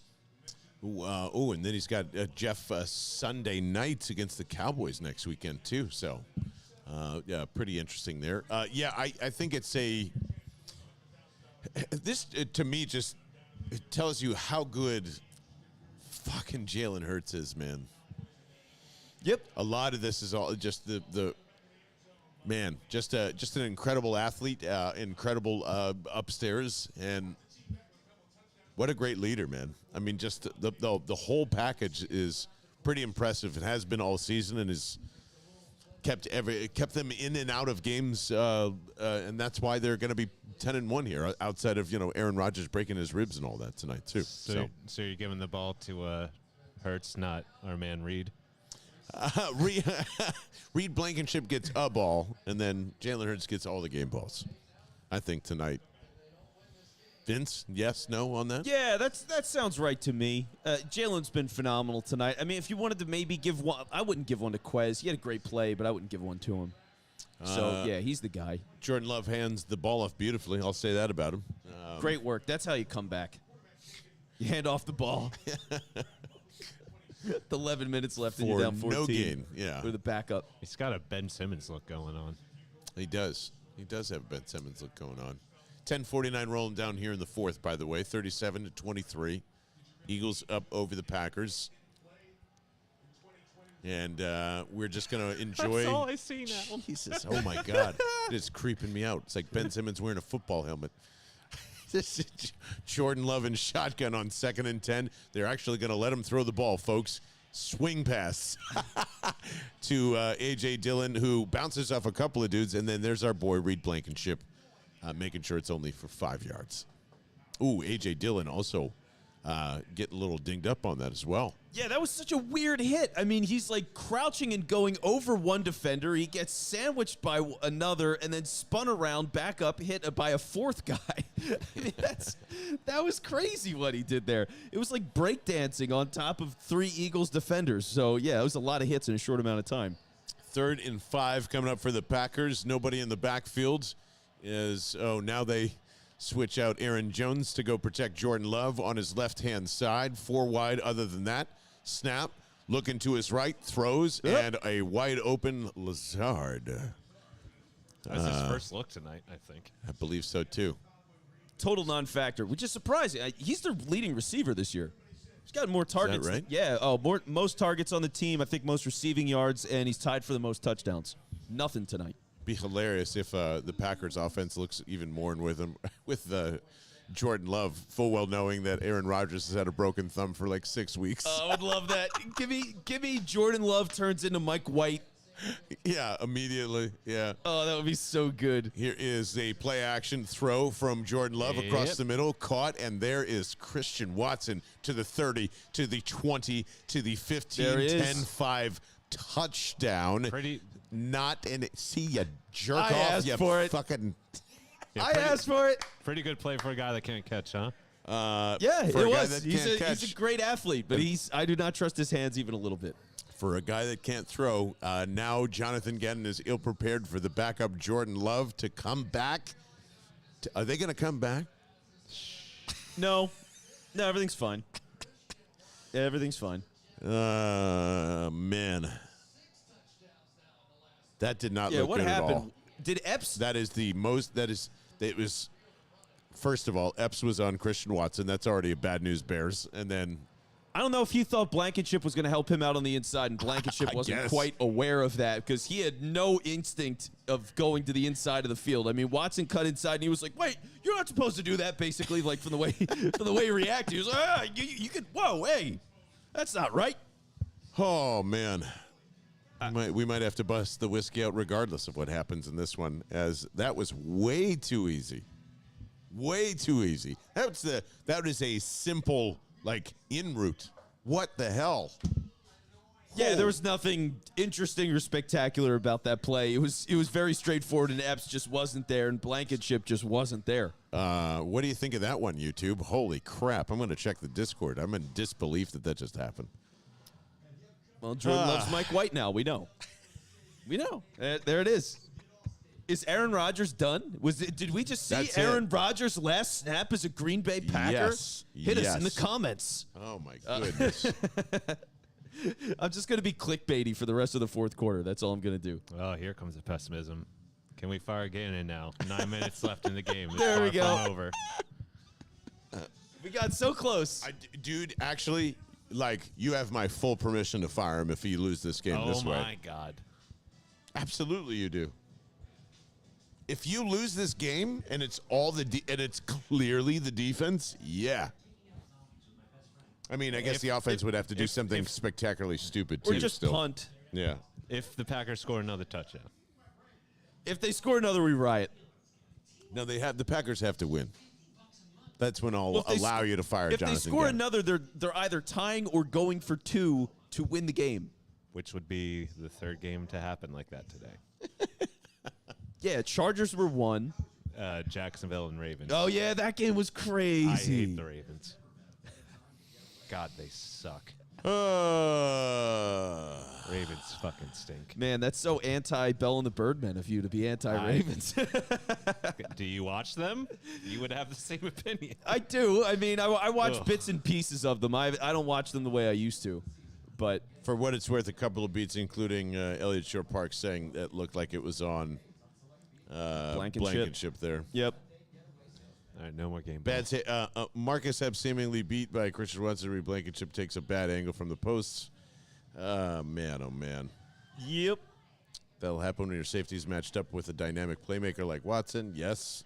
Yep, I think that's all on Gannon. That should never happen. You need to check out of that. And somebody needs to be responsible for that shit. That's really bad. Woof. Ooh, it's returnable for Boston Scott. I thought it was going to go right out of the end zone to the 20, and that's about it. So I got semi-Gus Johnson excited for no reason. I apologize. Kind of wish he had that Watkins touchdown now. Yeah, jeez.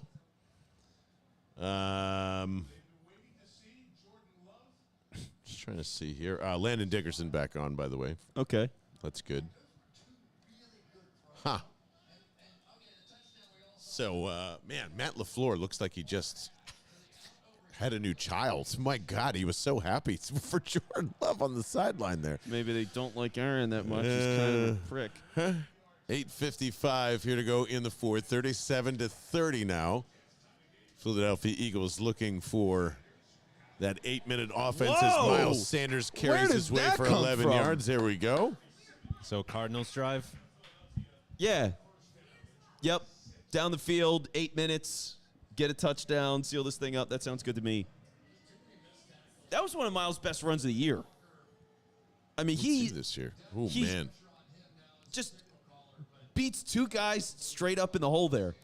Happens Quick when move. Jordan Mailata beats his man and still has free time to just kick out a couple more times. Awesome design. 130 yards from Miles Sanders. And two touchdowns? Oh, my God. That's with Kenny scoring, too. Yep. Yep. Didn't Boston score as well?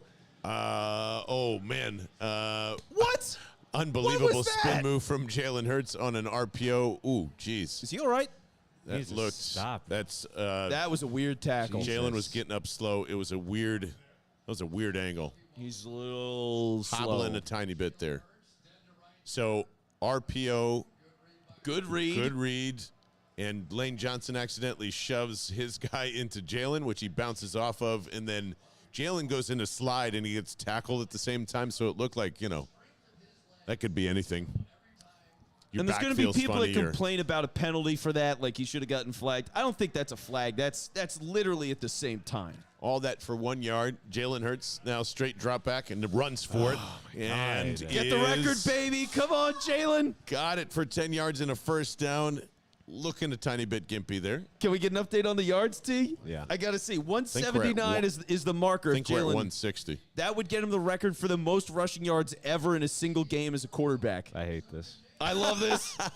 This is dumb. Let's go. He's going to be on the injury report this week. It's going to Guarantee be it. so dumb. Guarantee it. God. But we'll always have this 157. moment that I'll forget about in a year from now. It's at 157. 157, so he needs 22 yards. This is some Kobe Bryant bullshit. Like, God. Why? That final Kobe game was the greatest thing ever. 6:42 in ticking. RPO to Boston Scott. He keeps it. Bounces off one guy with a nice stiff arm. Make it almost 2 for 3 yards, 3.5. And, man, Packers like to talk a lot of shit, don't they? Still doing it right now. I mean, Jordan Love, they're inspired. Got to give it to them. They finally have a good quarterback out there. I'm inspired by you, Jordan Love. Do you guys remember seeing that guy that impersonates Klay Thompson on YouTube? You ever see him? Yeah. That's what Jordan Love is to Ben Simmons. Oh, yeah, like that guy, vaguely it looks enough like him. Yeah, and got into the NBA Yeah. Finals Yeah, in yeah. a Warriors uniform. Yeah. 2nd and 6. Yes, it's a nice handoff to Thank Miles God. Sanders. Yeah, see, Taylor's sweating it over here, too. I know. I mean, 22 yards and only 5 minutes and 45 seconds left, Taylor. We're so close. No, it's just Jalen's just forcing the design runs. Yeah. They're calling RPOs. He's got to take the read. I don't Yeah. know. 3rd and 3. Collinsworth saying the Packers are second wind, and I agree.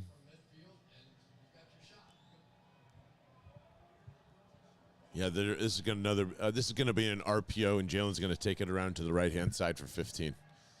There's the RPO. It is to Gainwell. Thank you.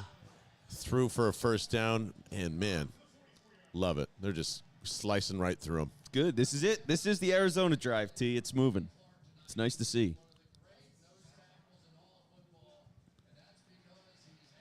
Except when he's going against Jason Kelsey. Except when there's too much beef to handle. Kenny Clark is no longer great. You think they're trash talking him for the Christmas album?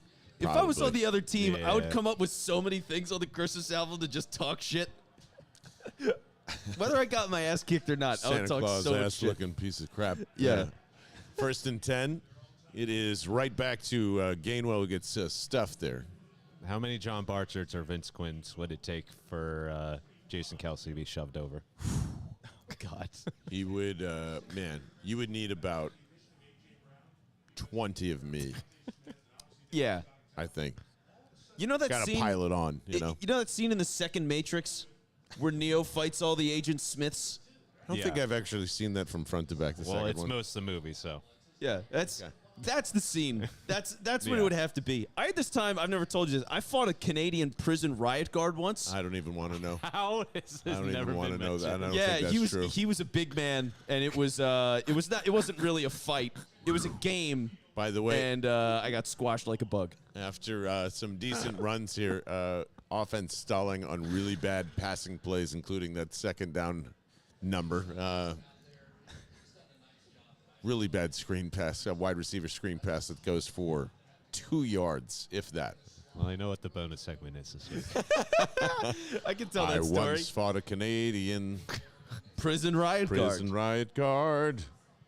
Yep. I'm gonna go ahead and say that was the first time that sentence has ever been said in human history.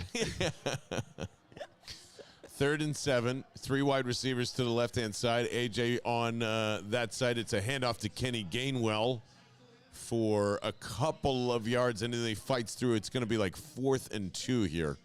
So obviously they're going to go for it here. It's windy. Look at that. Yeah, Nick's going for it. I love it. Nick's the best, man. This 4th is so and good. 3 officially. I hate this.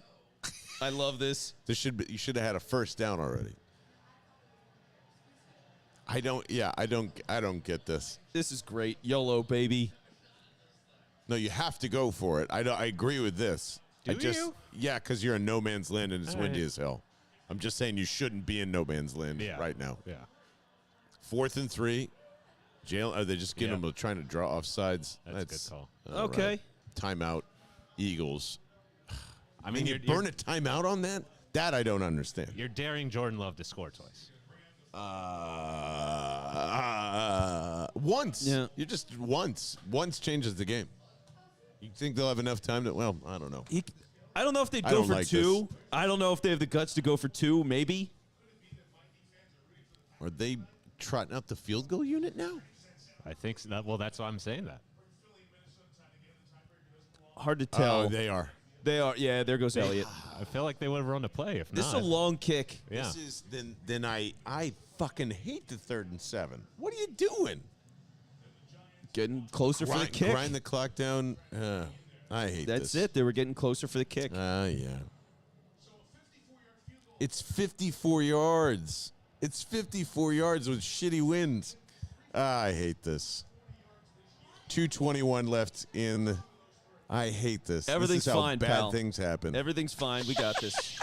From 54, the snap, the hold, the kick is up, and it looks incredibly good, and it is. Yeah, buddy. According to Sunday Night Football, it was good from 61. All right. That is There's- what's up. There's some Jake Elliott Crow next year, Blankenship Crow.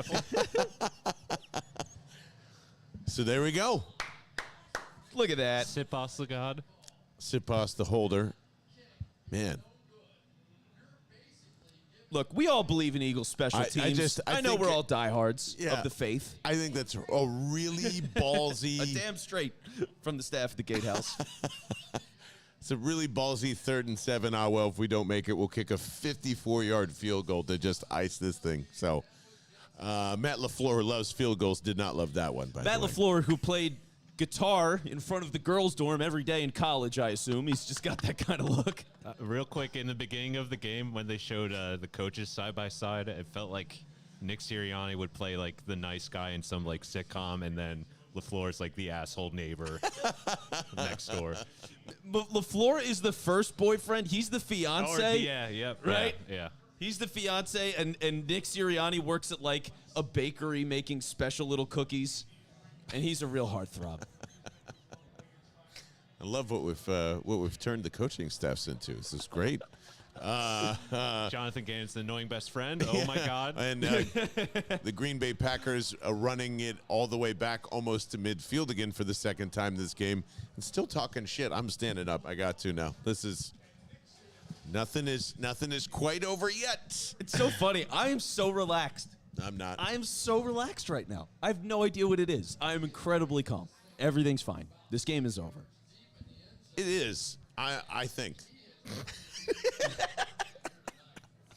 Every time I'm about ready to say, okay, cool, we can probably start the post game here soon. Yeah. Let's just make sure there's zeros on the board, everybody. Am I crazy? How are we feeling here? Jordan Love going in with empty set. 2 minutes and 9 seconds remaining. Eagles up by 10, 40-30. Jordan Love step back. Throws to Watson again for a first down across midfield. 13 yards to go. They have got all 3 timeouts. And that'll be the 2-minute warning, everybody. Okay. I think it's a bathroom time one more time for me. And then we're going to wrap this thing up, guys. All right. In the meantime, I'm going to do play-by-play of John going to the bathroom. So stick around for that. Yeah, We're moving the camera with us. Actually, carrying the mic in with me right now. There we go. All right. He's wired up. So, yeah, I mean, for now, it's 40-30, right? There's 2 minutes left in this game. Taylor, obviously, I am incredibly relaxed right now. I feel like this is like Thanksgiving dinner. I've had 5 drinks, and I'm just, like, chilling. You know, like, I'm as smooth as could be. John's stressed as shit. How are you feeling? I mean, yeah, once you made the field goal, I'm good. Right? That's why I said you might as well take it, because dare him to score twice. Yeah. All right. Good So luck. give Yeah. us the good vibes in the chat, please. Good vibes are welcome in the comments. We'd love to hear from you. Ooh, I see a split. Nothing's ever easy in the NFL. Why can't this be easy? And then, honestly, not worried from Steven. It's okay. Yeah, see, thank you, Steven. Thank you. Everybody else, we're cool. We got this. Everything's fine. See, I'm going to nice, calming breaths. Well, what you could say is R-E-A or R-E-L-A-X, like Aaron Rodgers did. Who's watching this game and seeing Jordan Love move down the field and throw a touchdown pass and going like, son of a bitch. There's no doubt. He does not want to see Jordan Love succeed even a little bit. He's got longer completions than Rodgers. Maybe that. I don't, well, the Watson play has to be the Yeah. biggest play on the day. There's no Yeah. doubt, because he had another catch that was big, but it was probably like 25, 30 yards, and then the Aaron Jones play was probably the same. So yeah, that's the biggest play on the day. Seeing Gannon is awful again. Yeah, I mean Nobody liking John anymore. he's never really left that space. No. I don't think. Like, yeah, for me, it really is just talent.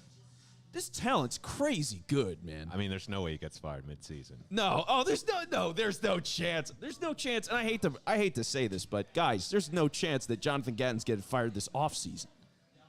Probably. I can't see it, right? Like, he's Sirianni's guy. Yeah.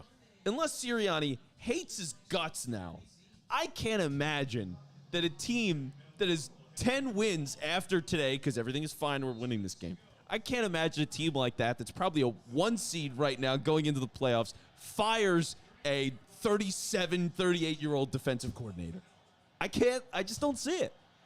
I get where you're coming from. I don't like him either, but you just got to face facts at some point. Oh, God, Aaron Jones. Good drop. Down the field, that would have been like a 20-yard gain there. Oh, yeah. Whew. And it got out of bounds probably, too. Yeah, he was right on the sideline. It's just a little bit wide. Jones had to turn around for it. Oh, completely missed it. Yep. That wasn't a bad throw either. If he let him, he could have been 90 gone. yards on one He's drive. got 90. Oh, my God. Jordan Love. You got to be loving this. You're always a chaos agent. Yeah, I mean, at this point. They it's scored, just- John. No, okay. Oh, see, you joke about it, and there's Jordan Love to Lazard again. Dude, Jordan Love looks like a completely different player since the last time we've seen him play football. I'm just saying, for him, good Lord, I'm not trying to start panic. I'm just saying he looks very, very competent. He looks like Ben Simmons. That's it. Who do you think shoots a better free throw, Jordan Love or Ben Simmons? Jordan Love. Yeah, I think so, too. This isn't nice. So what do we got here? Ticking down to one something, 146. Yeah. Oh, Reed Blankenship's hurt. Coming out, got a little nose on the now blood it's on the Kayvon nose. Wallace time. Yeah, he is bleeding from the nose. What'd you do to make him bleed his own blood, Vince Quinn? Maybe he's doing What did some you do? Lawrence Taylor tactics, if you know what I mean. No wonder he was on that Aaron Rodgers ball. Steven's asking for more pressure on Jordan Love. Yeah, please and thank you. What the fuck is he's the backup quarterback. Let's respect the hell out of him. Okay. Typical. That's a typical Johnny J move. Johnny G, excuse me. Nobody calls him that. Johnny G. Just for me. Jordan Love, 1st and 10, scrambling out to his right, looking, throwing, fires into the end zone, incomplete. Great coverage from actually one Kayvon Wallace on Christian Watson. Yeah, I mean, it's Another safety on a wide receiver, huh? and a really bad throw. I mean, he was way off on that. If that was in the ballpark, Watson might have gotten it. Oh, and yeah, this is why you have not really seen Alan Lazard all that much. He's probably had Slay on him all night, and he's just been a total non-factor. Damn, he had him, too. Collinsworth is right. Yep. Tanyan hasn't been a factor in this game in the second half either. John's favorite guy, Robert Tanyan. Jordan Love empty set, looks back, throws. And there Tanyan, he you is. son of a bitch, shut your mouth. Oh, man, I'm good. 2nd and 10. I'm just nothing but good vibes for the Packers right now. That's all I've been. Haven't seen a lot of Tanyan lately. No. And there he is. You know, it'd be a shame as a A.J. Dillon shotgun draw right now. That would never work. 3rd and 4. I tried. Jordan Love looks, gets a little bit of pressure, rolls out to his right, fires to the end zone. Incomplete. Ooh. Kayvon Wallace again on the coverage and the stop. Yeesh. That was in the end zone. Oh, they're kicking a field goal. They're going to go for the field goal and they're such losers. try and get the onside kick here. So I guess Vince Quinn was right. It's pretty much over because there's no way they're recovering an onside kick. No. Matt loves field goals. Matt loves field goals. Yeah, like. I love music. Who could ask for anything more? Is that where we're going with that one, T? I don't know. I don't. What is that? Oh, my God. 33-yard field goal. Up and good. Isn't that... Is that classic who rock? could ask Like, for anything more?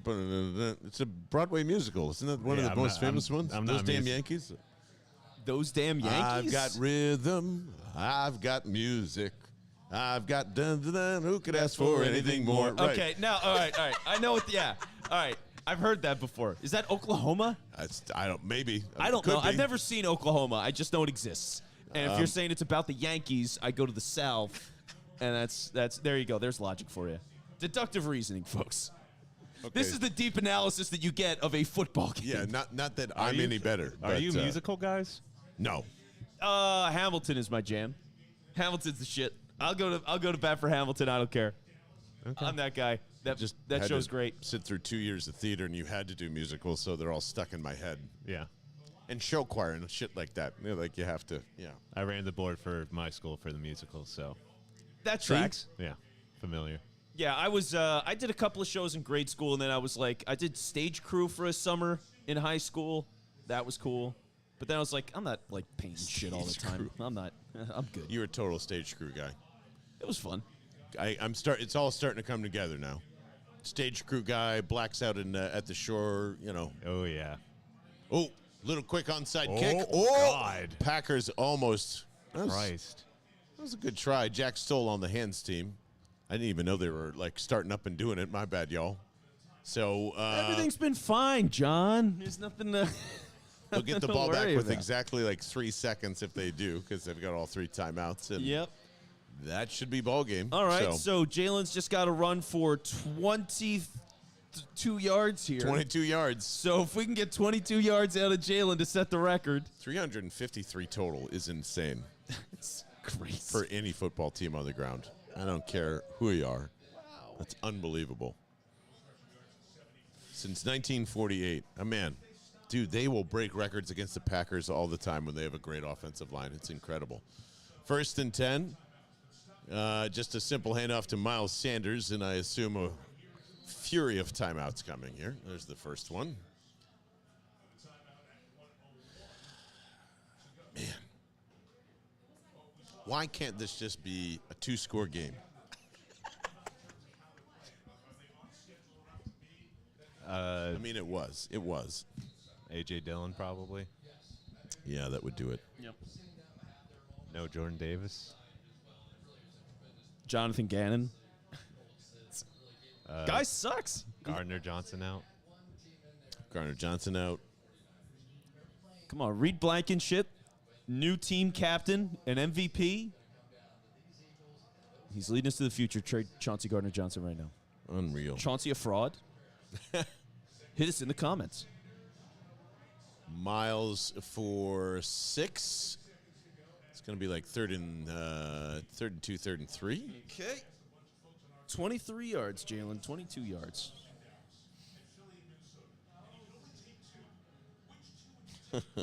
I just love how stressed Sirianni is all the time. He's like me. He's literally John. Yeah. I was gonna Yeah. say that.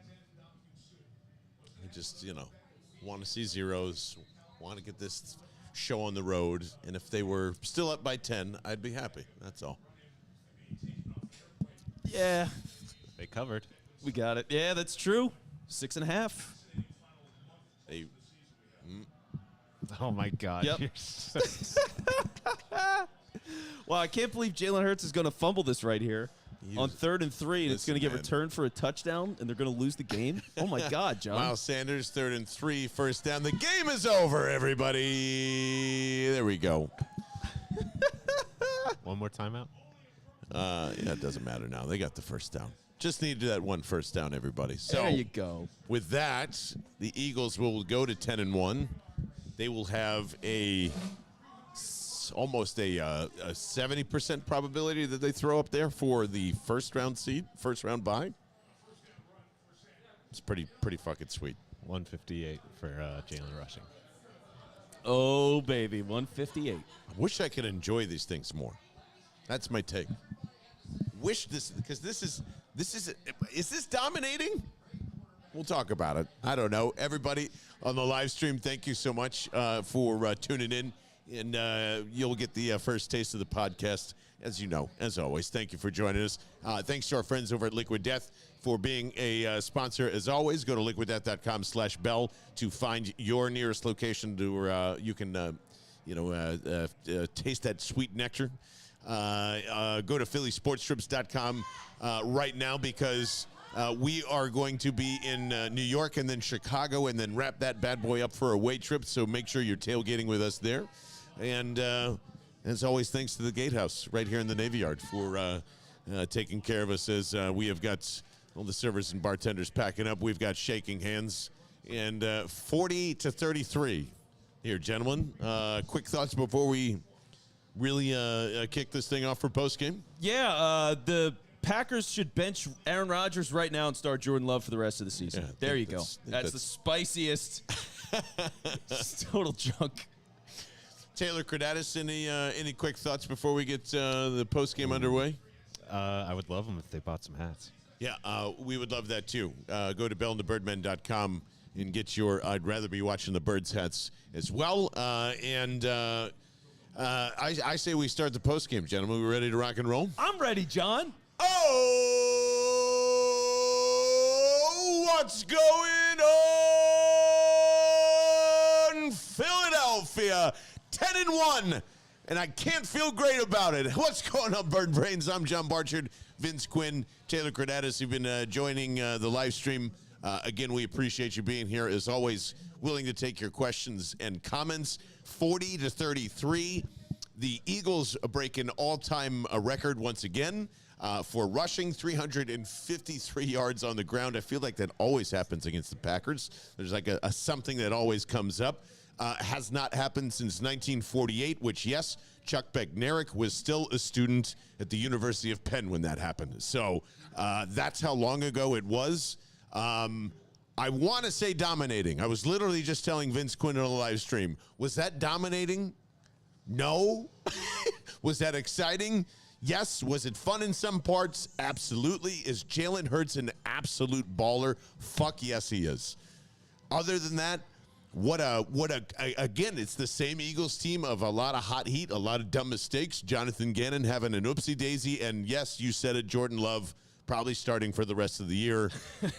And he looks a lot better than the last time I saw him. So we've got a lot to go through, including Reed Blankenship and his bloody nose and a bunch of other stuff. But what were your immediate takeaways from this one? Yeah, Jalen on the ground fucking rules. It was the basis for everything. I mean, Jalen's legs early, first drive of the game, he was a master at it, and it happened all throughout. He had 100 yards through the first quarter. Unreal. So, yeah, Shane Steichen, you can take me out to lunch any fucking time, all right? Give me a call, find me, let me know. Right here at the Gatehouse, I will meet you for a burger. It will be great. But that's what it takes. Like, that's what makes this team ultimately good at its foundation. The bedrock of this team is running the ball. It should be Miles Sanders first. In terms of the yardage, it was. He had a great night. It is part of that 353 or whatever the total was. Jalen was right there. Jalen almost set a single-game, all-time NFL record for quarterback rushing yardage. He was about 20 yards short, I know, because I was tracking it to both of your annoyances all throughout the fourth quarter. But that's what it takes for this team right now, because the passing offense, as it's constructed, is not exactly constructed. It's a lot of things that kind of happen in spurts here and there.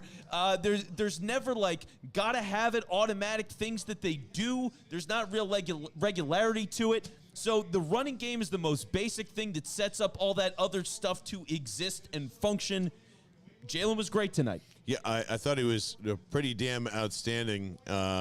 7.4 yards per carry on the ground, no matter who is touching it. 49 total rushes, and I'm sorry, I said 53. It's actually 63 in total, 363 yards. To me, that just says, like, that's the offensive line dominating, and why don't you have your passing game figured out? You scored 40 points, and we've got Kelsey and Jalen Hurts getting some screen time here, getting game balls from Sunday Night Football. It makes sense to me. Yeah, two representatives that pretty much controlled this game all along. But, you know, this is the third or fourth week in a row for the offense where Devontae Smith, I still think, had a pretty good game. A.J. Brown still has a pretty good game, even with a ridiculous fumble, but still has a touchdown in the end. Of course, Watkins gets another touchdown in here. So it's not like the passing game is broken. It's not like it's awful. I think Jair Alexander gave him fits early. The secondary is very good here. They didn't want to seem to run the football a ton outside of those designed runs. And when, you know, Jalen gets 100 of those yards, it's kind of hard to go away from that altogether. But I don't know. Is it how these defenses are playing them, or is this just this is the best we're going to see out of this Eagles passing game, more or less, without Dallas Goedert? Well, this is where it's been. It's a question of evolution and how much it changes, right? Like that was literally the first thing in my notes, because it's the first offensive play of the game. They went 5 wide. Yep. And I go, all right, this is good. Like, give me more of this. Try more of this. 4 wide receivers, 5 wide receivers, however you want to structure it, tight ends. I don't care. Spread the field out a little bit. They don't do that. They don't try to do that. It was nice to see them do that, at least at the very beginning of the game. They had a couple other moments where they might have had 4 wide, but it wasn't all that often. I'd like to see more of that. Mm-hmm. You know, like Jalen, for all the things we talk about with good decision-making, he usually makes very good decisions with where he's throwing the football to. So it's not like he's throwing into double coverage all the time. You know what I mean? He usually has a good read on things, although he did get Devontae Smith killed on this one play where he got hit by Jair Alexander, and it was not a great ball. But overall, he makes really good decisions just in general, so give him more opportunities to do that. I don't know why they don't. But other things that do help, and this isn't necessarily the passing game, although it was on one play, Cam Jurgens was out there. next to Jordan Mailata at tackle. So he's out at tackle as an extra tackle. They had some of the other tight ends out there, so that's one of their answers to Dallas Goedert. They tried a shot play that didn't work, and Jalen ran for like 30 yards on that. That was and, unbelievable.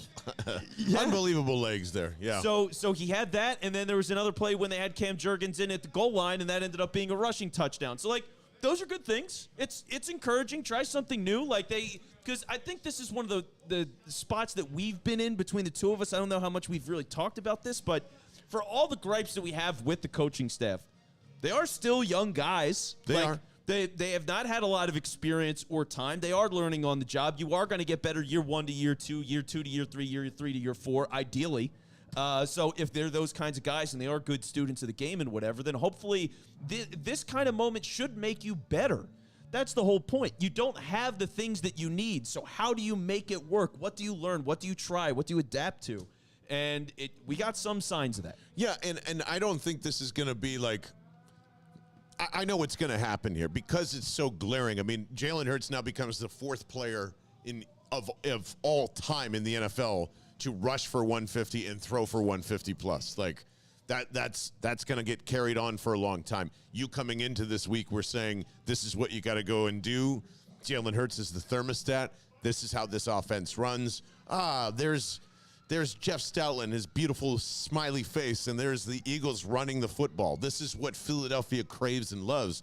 But that's what you're supposed to do against the Packers. That's what everyone has done against the Packers since Aaron Rodgers has been a quarterback, it feels like. Well, what are you going to do? Well, you can't get into a shot-for-shot race with Aaron Rodgers, so you might as well run the football against him and control the clock and all that crap. And they did it beautifully. Miles Sanders, too. What did he finish with? Some absurd number. 21 carries, 143 yards. 2 touchdowns on the day. Oh, so he outran Jalen outran him. Wow. Yeah. And that is always going to happen early, too, especially when Jalen gets hot early. You know Miles is coming right back from that. If that ends up being a formula and that's what you got to go and win football games, that's great. But I wouldn't get too carried away from this one. Like, this is what won this one. This is what you're supposed to do. I definitely didn't think the Packers were going to score anywhere near 33 points. No. So probably some Jonathan Gannon bitching here and there as well. But, like, I don't know. I just think they did the smart thing. They came in. They knew for the most part that this is what they were going to do. They executed it. Oh, God, except for that 3rd and inches, 4th and inches thing, which we'll get into here in a second, which is totally crazy. But just from Jalen Miles' offensive line perspective, I thought it was spectacular. Spectacular. Everything outside of that, a lot of gripes, a lot of ups and downs from that. If you wanted to, actually, let's get right into it. How in the hell can you get back-to-back sneaks that don't go for you? I don't think I've seen that in a very long time, especially on 3rd and inches, 4th and inches, and where they were. I would have told them to go for it there if they were on their own 25. Yes. And did that end up killing him? No. Aaron Rodgers throws an interception there, right? Yeah. No. So what happened on that drive was they had that play to Watson. They got him on a 4th and 5, I think it was. Oh, right. They got a ball to Watson, so that was a big first down for him. Then Randall Cobb ended up getting a touchdown. Oh, right. So it was actually, yeah, it was a big turnaround. That was what made it 14-3, right? The Packers only lead. Dude. So yeah, I think that was 13-13 because they missed the extra point. Oh crap, that's right. So that was the 13-13 moment. It was that following came later, but regardless, Green Bay got it at the 37, according to my notes. So that was like the only time when you go like, are you serious? It's going to be one of those games. And, you know, I could hear Ben, by the way, thank you for coming down here. And your Tyler. Was it Tyler, both of you all the way from OKC or their parts? I know Ben doesn't identify with that and all that stuff, but I could just hear the negativity creeping in and be like, well, here you go. Of course, this typical letdown game, you know, like, and I was, to be honest with you, I was pretty miserable throughout most of this. I wasn't enjoying myself. There's at one point I think while this was happening, I said, why can't you just I'm so tired of like having to worry about the Packers and having to worry about the Colts. I just want to get through the playoffs and see where this team is at. And like, they came back and they answered the bell again. Like I wouldn't even say they shot themselves in the foot here. They just They fucked up a very simple thing that worked out for them on 4th and 2, later on in the game here. So, and that was with a miraculous play from Miles Sanders because it's a bad snap from Kelsey. He's holding on to the ball. Jalen has a piece of the ball but doesn't really have the ball. Miles Sanders comes in, grabs the ball, and then still gets tackled short. It was just really chaotic after Green Bay had just made a good play on the last one where the guy, I forget who it was, he came around the edge and just tackled Jalen on the right side. Back. Yep. It was a great play. So, yeah, I mean, to have that fail, that sucks. But, here's the big credit to it is Nick Sirianni after that, he didn't question anything, man. I love that about him. That was great because as soon as that happened, we were talking about it during the live stream. It was process, not results, right? And as Kelsey said, it's 92% of the time that works. Well, you just got fucked back-to-back to make that 8%. That's part of it. It's how it goes. Didn't stop Sirianni. He went for it on 4th downs throughout the game, continued to believe in the sneak and short yardage situations. That's what a good coach does. You have a philosophy. You have the players to execute it. You go to continue to execute it, even if it doesn't work for you at one point. So good for them with sticking with their guns there. And then some of these other guys, AJ had the fumble, but what the hell, man? He had a couple of almost like carbon copy, same almost identical situation. Trying to do a little too much, which is tough because he has the ability to do it. It ends up getting popped out, and there you go. Other teams are certainly going to clue in for him with that the rest of the way, by the way. At least the next couple of weeks, if I'm any team worth a damn, I'm looking at that and going, oh, I could probably get A.J. Brown to fumble. He's trying to make shit happen. So something for him to be cognizant of. But certain guys that contributed to this game all across the board. I mean, Quez Watkins, who he had a huge touchdown grab. That was a great ball by Jalen. Yeah, so now back-to-back weeks. And really, if you want to say, well, is it 3 weeks? I know the Washington game, he had the fumble, but he had 80 yards in that game. I mean, Quez Watkins has really become something stable and valuable for this team the last few weeks. So almost had 2 touchdowns. Yeah. Yeah. So Quez has had some really good moments here. Credit to him.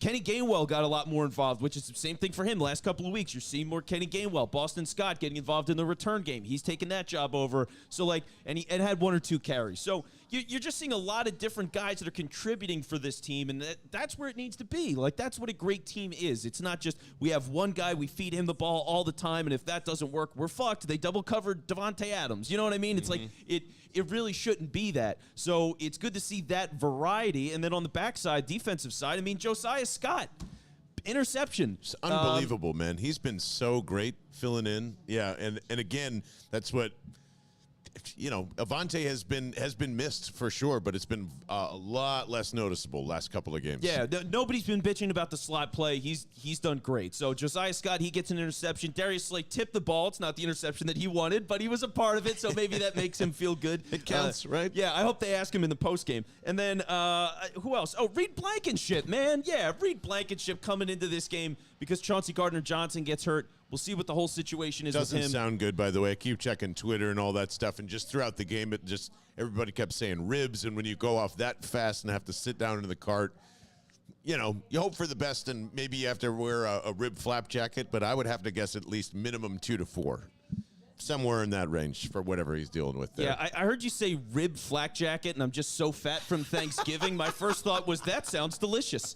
I'll take a rib flak jacket. Is Thank you. that rib flapjacks? Barbecue? Yeah. Rib flapjacks? Yes. Sign me up. But yeah, Reed Blankenship comes into this game. He's got an interception. He had a couple of nasty hits, too, just coming downfield, making plays in the running game. So, like to see the physicality from him as a guy that's your safety 3, safety 4, Also thought it was a little odd that he was first up and not Kayvon Wallace, and then Reed Blankenship had to come out later in the game because he got a little bloody nose there, and then there's Kayvon, who had to go and make 2 big plays towards the end to make sure Jordan Love didn't score a touchdown. So, and let's focus on the defense there too, because okay, I know it's not this is not going to be popular either, but listen, defense went down a lot today, and I still really don't understand what's going on with the defensive tackle rotation and all that, and where that kind of lies, and where we're going to blame fault, and et cetera, et cetera. So I don't know. I thought Jonathan Gannon did okay today. Not good, not great, and I don't think the defense played that great at all, but a lot of major mistakes. First of all, not that it ended up mattering, but you switch quarterbacks. There's Jordan Love. Everyone just chills and plays back. I didn't understand that. Christian Watson walks in because Marcus Epps, and then Reed Blankenship, Yeah, he blew that one. Blew that. So, how much should we be talking about that? I think a lot. 33 points is unacceptable from this shit. That's when you have 2 turnovers. Yeah, you have 2 turnovers here, 2 on top of that. So I don't understand it. Something that maybe we can get relitigate on Tuesday, but it just seems like, man, when it's really not firing, it is not firing on both sides of the ball. Like, it's just going like, what the hell are we doing here? Well, and we'll look back on this a little bit too, because one of those things we noticed on the Reed Blankenship pick was a guy that was with him in the end zone celebrating was Nakobe Dean. Yes. So I don't know if he actually got a couple of snaps tonight, or if he was just in for that snap, or if he just came off the field to celebrate with Reed Blankenship, which should be a flag. So that's why I would figure he was on the field for the play. Maybe there's some changes here. But look, Green Bay is a good running team. We knew that coming in. The Eagles have not been a good run-stopping team. If you believe the Colts thing, we might have talked about this on the show. We might have not. But I just didn't think it was going to look the same. I didn't think they were going to hold Indy the way they did for 3 quarters last week. I didn't expect to see that this week. They sure as hell didn't do it. So, yeah, Derrick Henry and the Titans, it's not going to get any easier here. And for the rest of the way, it's really not going to get easier. Again, a lot of good running teams. The Giants, Commanders, Cowboys, all those teams, playoff teams right now, as we speak, by the way.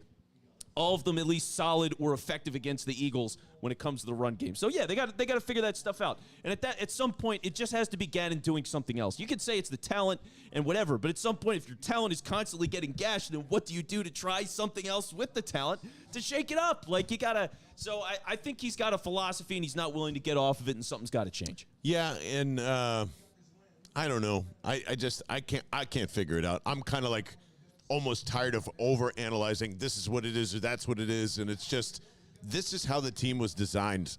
You know, like, you're hopefully going to be up enough where you don't have to deal with this stuff all the time, and you know, unfortunately, the offense hasn't really provided that. It's just it's done some really dumb things at inopportune times. That A.J. Brown fumble, it's not on them, you know, and I would even say the special teams in this game twice had hurt them with field position, so that didn't make their lives that much easier. On top of that, I just want to say again, I think it's easy to point at, you know, the coaching staff and all what the defense is doing, but all things considered, including the injury to your starting safety, your ball hawk, all that stuff, I think it was okay. Not great. He made some huge mistakes. He should get killed for that. Overall, I think it's okay. Yeah, I think it's okay. It's just you look at this team and the ways. If I told you that they had 2 turnovers, maybe 4, 5, 6 sacks. I mean, they had a couple of sacks mainly in the first half, but still they had a good number of sacks in this game. You'd feel like they won this game, you know. So you'd feel like it's a good performance overall. I mean, it's crazy they gave up 33 points by the end of this, and the touchdown to Love was awful, but. Man, for backup players at a couple of different spots and for the issues they've got, it's just this team's so fucking talented, man. I just go back to it all the time. Like, it's so crazy to think offensively, defensively, however many points they might be giving up, they're still making plays in the right moments. They're good late. A big drive in this one towards the end of the game for the Eagles to go down the field and get a touchdown. Taylor was talking about before that drive. He's like, man, maybe this is like the Cardinals game again, and there it was. It's just good to see that kind of stuff. So for all the stuff, it's just coaching is a problem. There's no doubt about it. They need to make tweaks. They need to keep growing. Whether you believe that's happening or not, I guess it's up to you or the amount of tape you study or who you want to follow that does it or whatever. But man, I mean, they've got enough talent to play with anybody, beat anybody, even when they make mistakes. They still look really good. They put up 40 points tonight. It's the most they've done all year. Yeah, and that's something to celebrate. Man, that's where we keep coming back and disagreeing on that word. And they do. You and I think that they have enough talent. I think Taylor even agrees. They have enough talent to go win a Super Bowl. They do. They have the pieces to do it. They could probably use a couple more tweaks, a couple more upgrades here and there. But it's not talent for me. It's just there's something missing. I keep pointing at the coaching staff thinking that's it. And even if it's not, there's still something missing here. Yeah. And I don't know what that thing is, but it's certainly not like – see, I'm looking at NFL research, which is another incredible stat.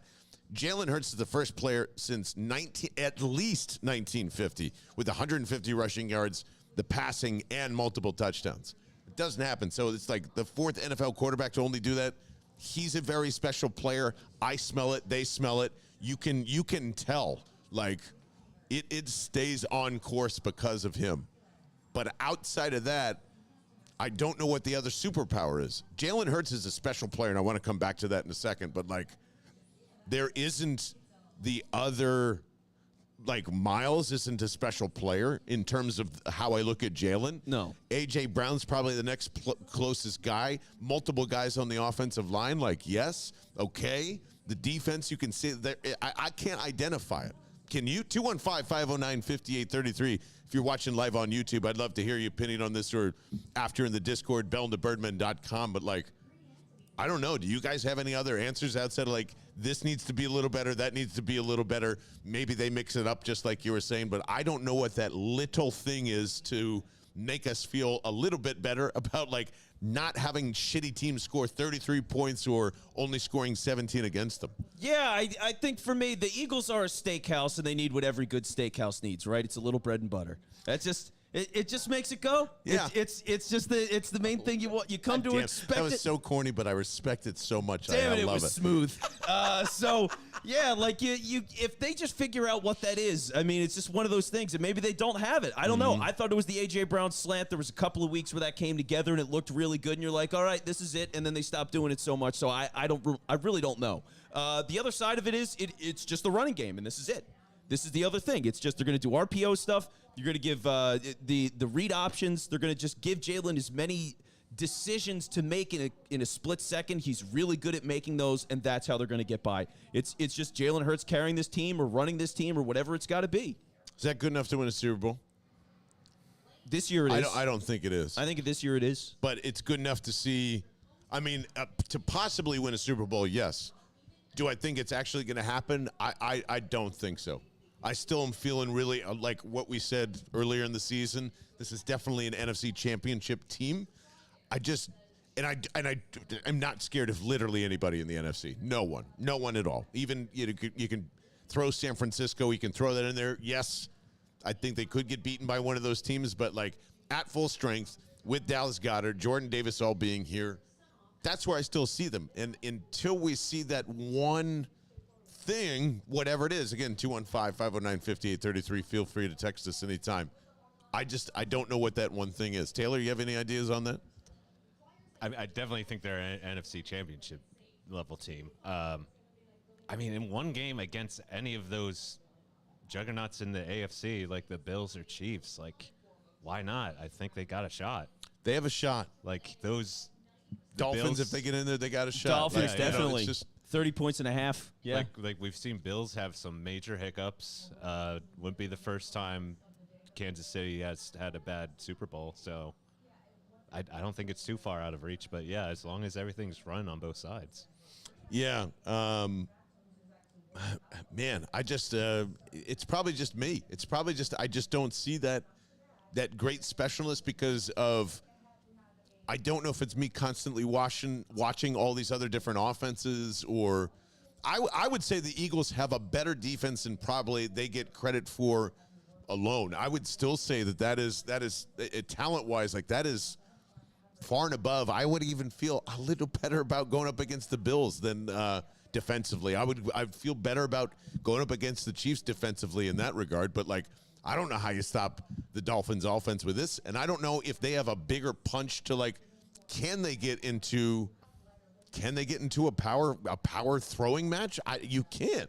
So you've pretty much lost the game if you get to there, I think, but that's what I think I need to see next is like can they just hang throwing the football for one game? Yeah, I hear you on that. If you were saying, hey, I want to see a game where Jalen throws it 45 yards like he did at the start of last season, but like he's actually completing passes this time and they're winning games. Yeah, I can understand that because that's the one thing that we might have hit on this a little bit earlier this week. That's like, it's just not there. You know, for whatever reason, the classic, like, Drew Brees, slice and dice, Tom Brady, slice and dice, 5 yards, 7 yards, 15 yards, 7 yards, 3 yards, like, just constant throwing the ball really quickly, which he can do.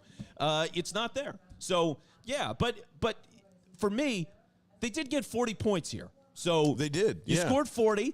That's going to win 95% of football games, 98% of games. So, like, 40 points is great. They had 38 against Detroit the first week. They had 35 against Pittsburgh. They've been in the high 20s, like, constantly. So, yeah, they're not going to get there passing the ball right now, but they can run it and make this happen. It seems like it was totally the right decision speaking of process results, whatever, with the 3rd and 7 to Kenny, you get it down to 4th and 3, you kick the field goal. Apparently, Jake Elliott had been hitting those in warm-ups all night. The wind was with him in there. So you make it a 2-score game against Jordan Love, it's no problem. But, like, how many times are you going to be able to get away with that? I know it's the opponent in front of you, and it's probably what's going to work. But, like, 3rd and 7 to 4th and 3 to a 57-yard field goal. Like, I don't know. That's why Jake Elliott's one of the best in the game, too, by the way, despite all some of the people might have even been saying he had an ankle injury that had been leading to, some of those getting pushed left and right or whatever it was. I think that call was absurd to me. Like, I'm still going to be against it, even though it seems like it was the right call. I hate the fact that you're just going to go, you know what, we're going to run it on 3rd and 7 here and take the field goal 57 yards. That is some just don't lose the game type of calling bullshit. Yeah, I mean, they were up a touchdown. There was, a minute left at that point. So, yeah, I don't mind it. Normally, I'm like, go, for the love of God, go. But, it's whatever. It was Jordan Love. But I also spent the whole fourth quarter being like, woo! Everything's going to be great. Oh, yeah. I was on cloud 9 for really no reason whatsoever. Yeah, I just felt incredibly calm. And you're sitting here like, I can't even sit. I'm so anxious. I felt fine about it. It wasn't ideal, but he hit it, and I thought he would. I mean, the Packers' majority of their games are 1-score games. Is that right? Yeah. Interesting. I mean, besides a stinker against Minnesota, Buffalo was 10, and Titans was 10. So it's maybe they're just better than we thought too. It's possible. Yeah. It's always, they were really extraordinary run last year. Devontae Adams, we all know that story, and it's a shell of itself. They have no wide receivers. Could be just that. I just, it seems it's always going to seem like, I don't do that when the game is more in hand, and that's pretty much what you were saying during the live stream there too. Is just like, yeah, it's already a 2-score game. It's going to be a 2-score game again. I just feel like this team plays with fire a lot of the time when they don't need to. That's all. It's just go dominate, go score, and. Again, looking ahead to next week, already coming out, they're a 6-point favorite at home against the Tennessee Titans, who definitely struggled against the Bills today. I would say as much as Derrick Henry will scare the ever-living crap out of me, they'll probably find a way to win that one, too, and then we'll be right back here next week at 11-1 going like, I don't know what it is. What is it about this team? It just keeps fucking winning. Because it's not bucking the trend of analytics or our eyes or anything. Like, it's doing all the right things. It just doesn't seem like, this is only the 5th time I think the Eagles have been 10-1, period. And to me, it just doesn't quite stack up to all the rest of those teams yet here. But, I mean, when you're 20 yards short of an all-time NFL rushing record, and you're doing all these things, and we'll get to Jalen Hurts in 1 second here too. What do you think? Immediate feeling, Titans next week. Yeah, that team sucks. I'm sorry. Their matchup is terrible against the Eagles. I get the Derrick Henry thing, but who's catching a pass against this secondary? Who? Man. Traylon Burks is not. I love Traylon Burks, and he went off for 120 yards the other day. Not effective today outside of a. Look, if he's got Darius Slay and Bradbury on him all day, good luck. Yeah. I don't see them completing a lot of passes. I don't see them throwing for, like Jalen threw 153 yards or something like that today. That's what it's going to be for Tennessee. I mean, they're really going to need Derrick Henry, and I've said this the last couple of weeks, and it's really true. You're going to need the running back to go for 200 yards if you're going to have a shot, and that's because you're draining the clock. You're just keeping everything moving. You've probably scored a couple of times, and it's a low game. So, that's the only way. If Gannon has any sense about him, which I know is a massive leap, I would just put 8 in the box basically the whole fucking game and just go you know what, do something about it. Is there a Gannon supporter out there that we just can't find? No. I've seen some analytics guys. Okay. Philadelphia person, fan. Yeah. Well, I've even had a couple people in my mentions tonight in our Discord too, which you can always join at bellandthebirdman.com. There will be, everyone will say, I don't care what the analytics say, this defense stinks. It's still leading the league in turnovers, isn't it? Or very close to it? Yeah, they're crushing it in turnovers. It's all that really matters. If you're talking about yards and scores and all that, like there's blimps on the radar. There are things he does that I don't know what the fuck he's thinking sometimes, but I don't think it's where a major problem lies. And you're right. Like I would love to see him just get ballsy and just go, 8 in the box. You know what? I'll even say bring out Nakobe Dean for this one. How about that? Yeah, we got him. How about that? We got him, folks. We did it. But I do want to say real quickly, thank you to the Gatehouse. If you're watching this on YouTube, that is where all of our home tailgates have been and our watch parties have been. Very ballsy of them. Speaking of which, just to say, like, yeah, let's come on down here. You guys do the live stream from here, and our second year with Philly Sports Strips doing the tailgate here. First year doing it with them, and it's just been an incredible year. And I'm saying this because this is our last one here until the playoffs. So we're going to be back in studio doing all this fancy stuff in media from Sandbox Studios. But I do want to tell you that there's an empty Bell and the Birdman Cherry Soda Crush that's in front of me. And there's also a Gatehouse menu that officially has the Bell and the Birdman Cherry Crush Soda. So, ladies and gentlemen, this is the very first spot, too, where you can go get the authentic Reading Soda Works made Bell and the Birdman soda, and it's literally the only place in Philadelphia that sells it right now. So it's another reason why you need to come down to the Gatehouse and get ready for the playoffs because, one, they've made a drink out of our soda already, too. That was during the Phillies playoff run, and it was a surprise to us that they even put it on the menu. So a huge thank you to everyone that is working tonight and all of these events at the Gatehouse. Incredible place to get lunch and dinner and all that stuff. And just wanted to say a big thank you before we got into why Jalen Hurts is amazing here. So, dude, what an incredible home series it's been here at the Gatehouse. This is awesome. Yeah, thinking about what this has been over the last couple of months here, I mean, just so many cool things, man. Different barbecuers coming out here as well. Snack Time Philly joining us. It's just gorgeous outside. It's so nice to sit outside. They've got outdoor heaters there. The staff is so friendly. Just like everything about this has been so great. It's been so exciting just to do it in the moment and think about what this is going to continue to be. So many great things ahead with the Gatehouse. And Jalen Hurts is a fucking boss. So yeah, man. Yeah. And that's what I want to close with is just like, no matter what, all the bitching, the debates that we're going to have probably over the next, this next week for sure. And then as we prepare for this playoff and Super Bowl run, just know that Jalen Hurts is special. That so special, in fact, that I don't know if you saw this or not, but Jeff McClain had mentioned today that there's already discussions about a $50 million price tag that are being had, and it's going to be somewhere around there. And I, after this and of seeing this season, and you should too after this leap, want to take the risk and pay this kid whatever. I'm happy to be wrong on the team discount, $38.5 million or whatever it is. But if you told me that I could have Jalen Hurts locked up for $50 million a year for the next 5, 6, 7, 8 years or whatever it is, I am placing that bet right this second. I don't think there is not another Jalen Hurts that exists, man. I've never seen anything like this. Not in terms of,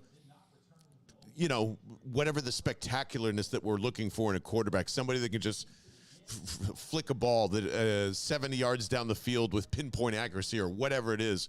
It's not that type of flash, but I've never seen a smarter quarterback with just incredible running ability who his passing game keeps coming along and along and along. And as long as AJ and these guys are here as a nucleus and a core, Jesus, this is a 10-year quarterback and hopefully more.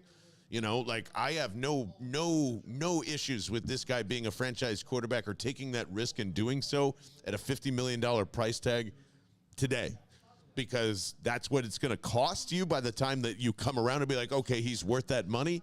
Lamar's going to get paid. Everybody else is going to get paid. This 2020 draft class, including Joe Burrow and Tua and all that, are going to get paid. And probably $50 million is not going to sound – it's going to sound like Dak Prescott's $40 million sounds right now. It's going to be totally worth it. And even if it flops on its face, I'm sure Howie Roseman can get out of it. So that's going to be another big talking point, I would assume, over the next couple of weeks as we're going through all this. A Super Bowl victory almost guarantees that $50 million price tag. But, like, I mean, man, they take this team to the NFC Championship game. Is anybody batting an eye on that price tag, Vince Quinn? 50 million scares the shit out of me. There's a lot of reasons for it. I like we talked about 40 million and whatever. I think I said like 40 to 42, and I felt okay about that. Yeah. But man, 50's a lot. I got to sit on that. 50's, honestly, 50's I gotta sit on 10 that. million more than what the market would have been 2 years ago. it's a lot of money. It's not that much money in retrospect, with the Well, the- understanding that the cap is more than likely going to double itself over twice over the next 2 years. And that's the biggest thing that makes 50 more tenable.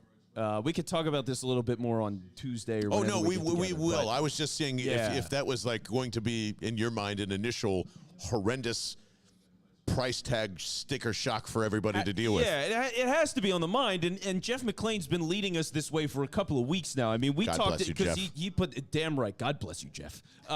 He put this out like a month ago, and we were like, nobody's talking about this. Like, how is nobody? And then it happened again.